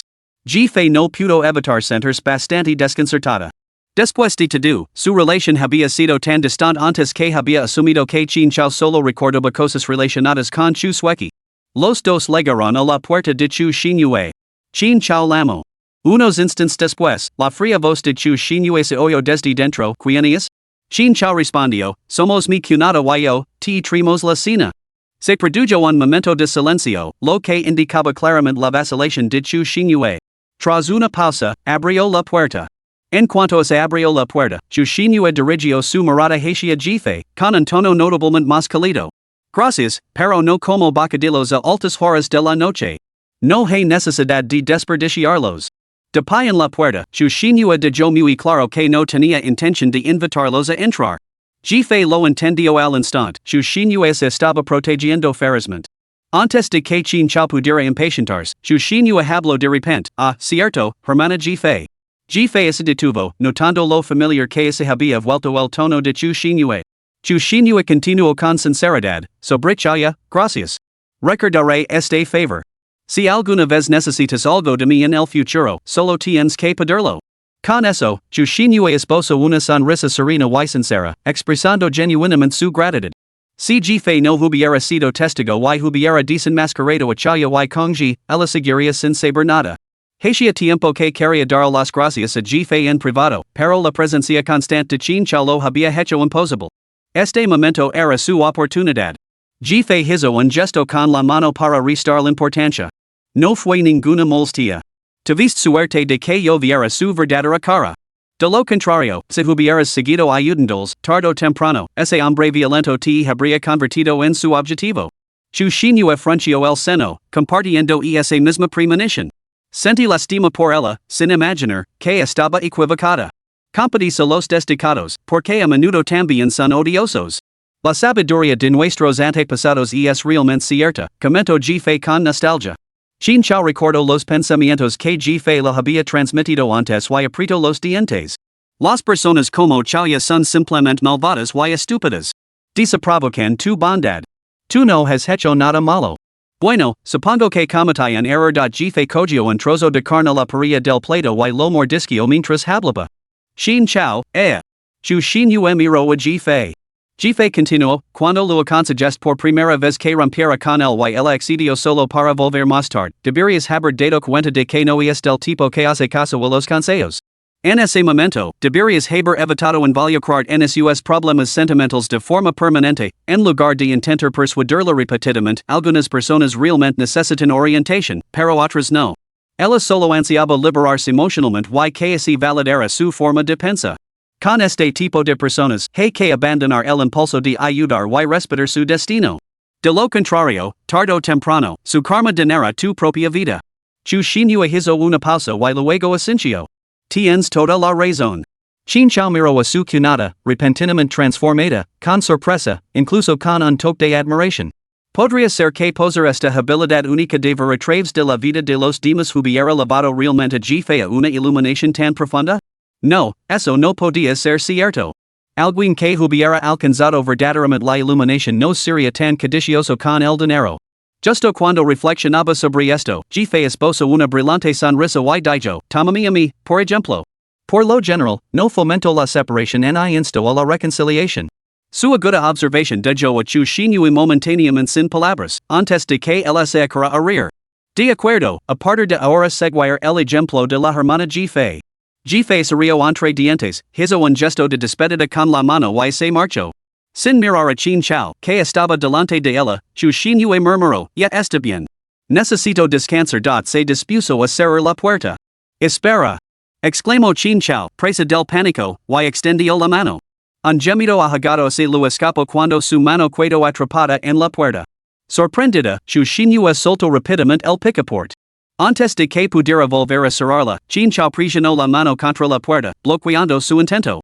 Xinyue, necesito hablar contigo. El tono de Chin chao era urgente.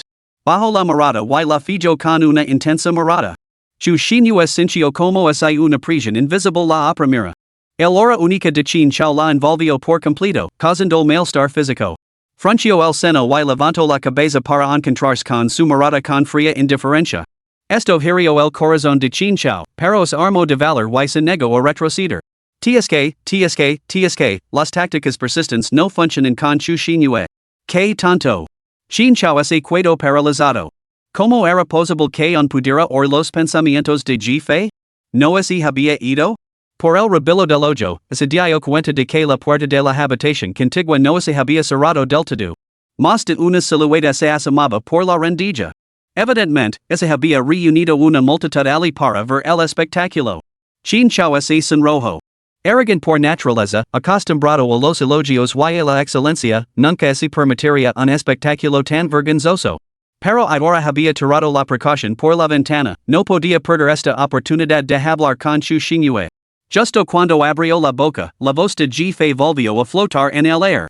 Suspiro, apuesto a que es inútil. Chinchao, espera, y siquiera ha empezado. No lo estropees. Bajar la guardia no borra las heridas del pasado. Chu Xinyue está esperando a que Chinchao diga lo que tiene que decir para poner finitude de una vez por todas. Si lo estropea, está acabado. Chinchao palideció visiblemente, mirando con sorpresa el rostro helado de Chu Xinyue. Aunque había previsto dificultades, no esperaba una de esperanza tan absoluta. Se sentía como la última súplica de un condenado antes de la sentencia, con los nervios tan tensos que se le cerró la garganta. Sin embargo, no podía echarse atrás. Todavía le debía 3 palabras a Chu Xinyue. Capítulo 34, Las lágrimas de un hombre fluyen fácilmente. Al pensa esto, la mirada de Chinchao se endureció. Como se sintiera el cambio en sus ojos, Chu Xinyue también se quedó quieta. ¿Qué quieres decir? Chinchao respondió con tono solemne, gracias. Chu Xinyue se detuvo, claramente sin esperar que esas fueran sus primeras palabras. Chinchao continuó, gracias por encontrarme aquel día, por sacarme de allí. Me salvaste la vida. Gracias. Chu Xinyue dudó, y su actitud desafiante se suavizó. Acepto tu gratitud. Sinceramente, no recuerdo nada de aquel momento, así que no siento que ni debas nada. Todo eso ya es pasado. Pero él se negaba a dejarlo en el pasado. Un agudo dolor se apoderó del corazón de Chinchao, pero insistió, mi vida no se puede pagar con simples palabras de agradecimiento. Así que, si mi inversión en tu proyecto te incomoda, considerala una recompensa por haberme salvado la vida.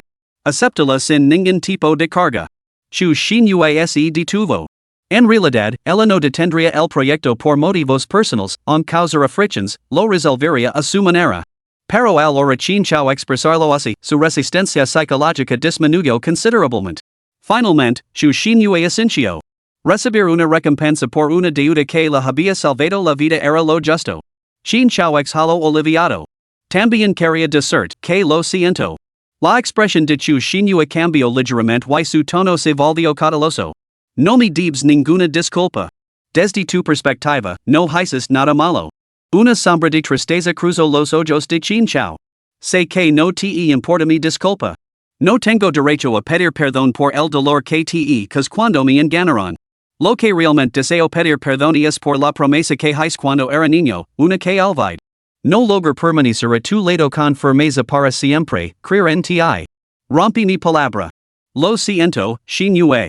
Por fin, un destello cruzó los ojos de Chu Xinyue. Respiró hondo, a punto de hablar. Pero entonces Chinchao dijo, una última cosa. Me gustas. ¿Puedes darme otra oportunidad?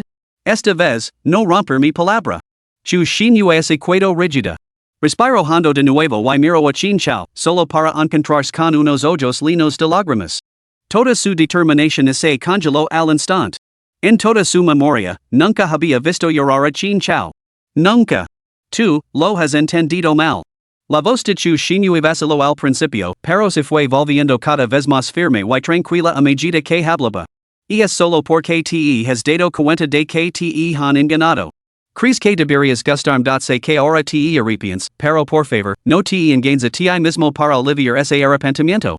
¿Why no me arrastras a tu delirio? No, de verdad, protestó Chinchao con urgencia. Chu Xinyue admitió que la confesión de Chinchao la había conmocionado. Era algo con lo que había fantaseado hacía mucho tiempo, pero ya no. ¿Qué importa lo verdadero? Respondió Chu Xinyue con una leve sonrisa. Mi respuesta es esta, ya no te amo, así que no te daré una oportunidad. Chinchao, eres un hombre excepcional y carismático. Encontrarás una pareja mejor. Recordaré nuestra amistad de la infancia y enviar mis bendiciones desde el otro lado del océano. Ese es mi sincero deseo. Deje este enredo. Yo lo he superado. Tú también deberías hacerlo. Alvarachu shinua a darse la vuelta y cerrar la puerta, chinchao sequedo en la entrada, completamente abatido. Jefe cerró la puerta detrás de él y miró hacia atrás. Todos tenían el rostro sombrío. No era de extrañar, habían venido a ver un espectáculo, pero se vieron obligados a tragar una píldora amarga. Nunca había visto a chinchao así. Se ha acabado. Le costará mucho tiempo recuperarse. Gao comenzó a preocuparse por el futuro del estudio. Shinua siempre ha sido así. Una vez que toma una decisión, no hay quien la haga cambiar de opinión, comentó la investigadora. El grupo suspiró al unísono y esperó incómodo hasta estar seguro de que Chinchao había regresado a su habitación antes de salir. La investigadora compartió habitación con Chu Shinua. Al pasar su tarjeta para entrar, encontró a Chu Shinua sentada inmóvil junto a la ventana que iba del suelo al techo, perdida en sus pensamientos. En el fondo, todavía te importa. Después de todos estos años de afecto, no puede desaparecer de la noche a la mañana. Chu Shinua se volvió y sonrió levemente, sin decir nada. La investigadora agitó rápidamente las manos. No importa, no importa. Una vez en el extranjero, una chica tan maravillosa como Shinua seguramente atraerá a una serie de pretendientes guapos. Tarde o temprano, encontrará a alguien que le gustan más. Mientras tanto, Gao tenía intención de visitar a Chinchao, y Jefe estaba a punto de lavarse su a descansar. Gao la apartó a un lado. Profesora G, al fin y al cabo es de la familia, ¿no debería ir a visitarlo? No he visto a Chinchao después de la ruptura. Me inquieta. Gao anadió con torpeza, y se está bebiendo en exceso. O tomando medicamentos de forma imprudente? O, y se está pensando en hacer algo drástico. Tienes mucha imaginación. ¿Quién diría que el hermano Gao era así? Jefe lo pensó. Bueno, al fin y al cabo era un cliente de toda la vida. Más valía ir a ver cómo estaba. Si se sentía desesperado, podría llamar a una ambulancia. Gao tenía una tarjeta leve. Primero llamó a la puerta, pero al no obtener respuesta, la pasó por el lector para entrar. Solo después de que Gao entrara y confirmara que no había nada inapropiado que ver, Jefe lo siguió. En cuanto entró, vio a Chinchao tecleando en su teléfono. Ah chao, ¿qué estás? Gao se inclinó con cautela y vio que Chinchao estaba estudiando el proyecto de investigación del equipo de Chu Shinua, los países a los que se dirigían, información sobre las instituciones de investigación, etc. Oh, parece que no se ha rendido. Chinchao ignoró todos los demás sonidos, como se estuviera obstinadamente decidido, buscando frenéticamente entre diversos datos. Su expresión permaneció tranquila y serena, como si nada pudiera perturbarlo. Suspiró. Chu Shinua ha tomado una decisión. A menos que se empleen medios extraordinarios, no hay esperanza en esta vida. En verdad, no existe en este mundo una píldora para el arrepentimiento. Algunas conexiones, una vez perdidas, se pierden para siempre. Chinchao se quedó paralizado, una lágrima, luego otra, empanando la pantalla de su teléfono. Gao abrió los ojos con horror. Dio media vuelta y se dirigió hacia la puerta. Ya que estás bien, nos vamos. No se atrevía a ver llorar a su jefe. Jefe lo miró con asombro. Estaba perfectamente bien hace unos momentos. ¿Por qué de repente estaba llorando? Dios mío, un hombre adulto llorando, que imagen tan desagradable. Mientras Gao empujaba a Jefe hacia la puerta, ya podía oír a Chinchao salazando entre jadios. Los dos intercambiaron una mirada en la entrada. Gao solo pudo ofrecer una explicación incómoda, esta planta está completa. Yo me alojo en la planta de abajo. Si pasa algo aquí esta noche, te agradecería que estuvieras atento. En ese momento, Jefe asintió con la cabeza, naturalmente. Justo cuando estaba a punto de descansar tras regresar, recibió un mensaje de Chinchao. ¿Has llegado a la habitación del hotel? Sí. Tu hermano también se aloja aquí vino persiguiendo a Chu Shinua, pero fue rechazado rotundamente. A decir verdad, Jefe no solía compartir mucho con Chinchao, pero el jugoso cotillo de hoy era demasiado tentador como para no compartirlo. Oh. Probablemente no se dará por vencido. Pero estaba llorando. El silencio ensordecido por parte de Chinchao le dio a Jefe una gran satisfacción. El hermano Gao está preocupado por el y me ha pedido que lo vigile esta noche. No te molestes. No pasará nada grave. Descansa bien. Maldita sea. Jefe sería totalmente, luego redondeó las ganancias del día y transfirió la suma a 100 antes de lavarse y acostarse. Solo para ser despertada de su somnoliento sueño por los golpes de Xiao Tao. Profesora G. Hay ruido en la habitación de al lado. Álvaro Xiao Tao completamente despierta y llena de energía. Jefe reflexionó sobre las ventajas de la juventud. Aguantar esas noches tan largas. Solo Jefe se había despertado por los golpes en la puerta de al lado. Lo había costado un reto distinguir el débil sonido. Se preguntó, en mitad de la noche, ¿no sería el hermano Val volviendo otra vez? Se puso la bata y bastizo, y estaba a punto de abrir la puerta cuando oyó que la puerta de al lado se abría al mismo tiempo. Hermano Chao, te he echado mucho de menos. Jefe se despertó sobresaltada. Solo una persona llamaba hacia Chin Chao. Su radar para los chismes se activó. Su mano se congeló en el pomo de la puerta mientras pegaba la cara a la rendija para espiar. Efectivamente, Chu Sueki estaba en la puerta. Chin Chao, que había abierto la puerta, parecía completamente atenido. ¿Cómo has? Advirtió Chin Chao en voz baja. Desde luego, no quería que Chu Xinyu lo viera de nuevo junto a Chu Sueki en una situación tan incómoda. Jefe no podía distinguir los detalles con claridad, solo oía a Chu Sueki solozar. Hermano Chao, aunque he enganado en muchas cosas, realmente te quiero. Nos hemos amado durante tantos años. ¿Puedes decirme que ya no me quieres? La pregunta tocó la fibra sensible de Chin Chao.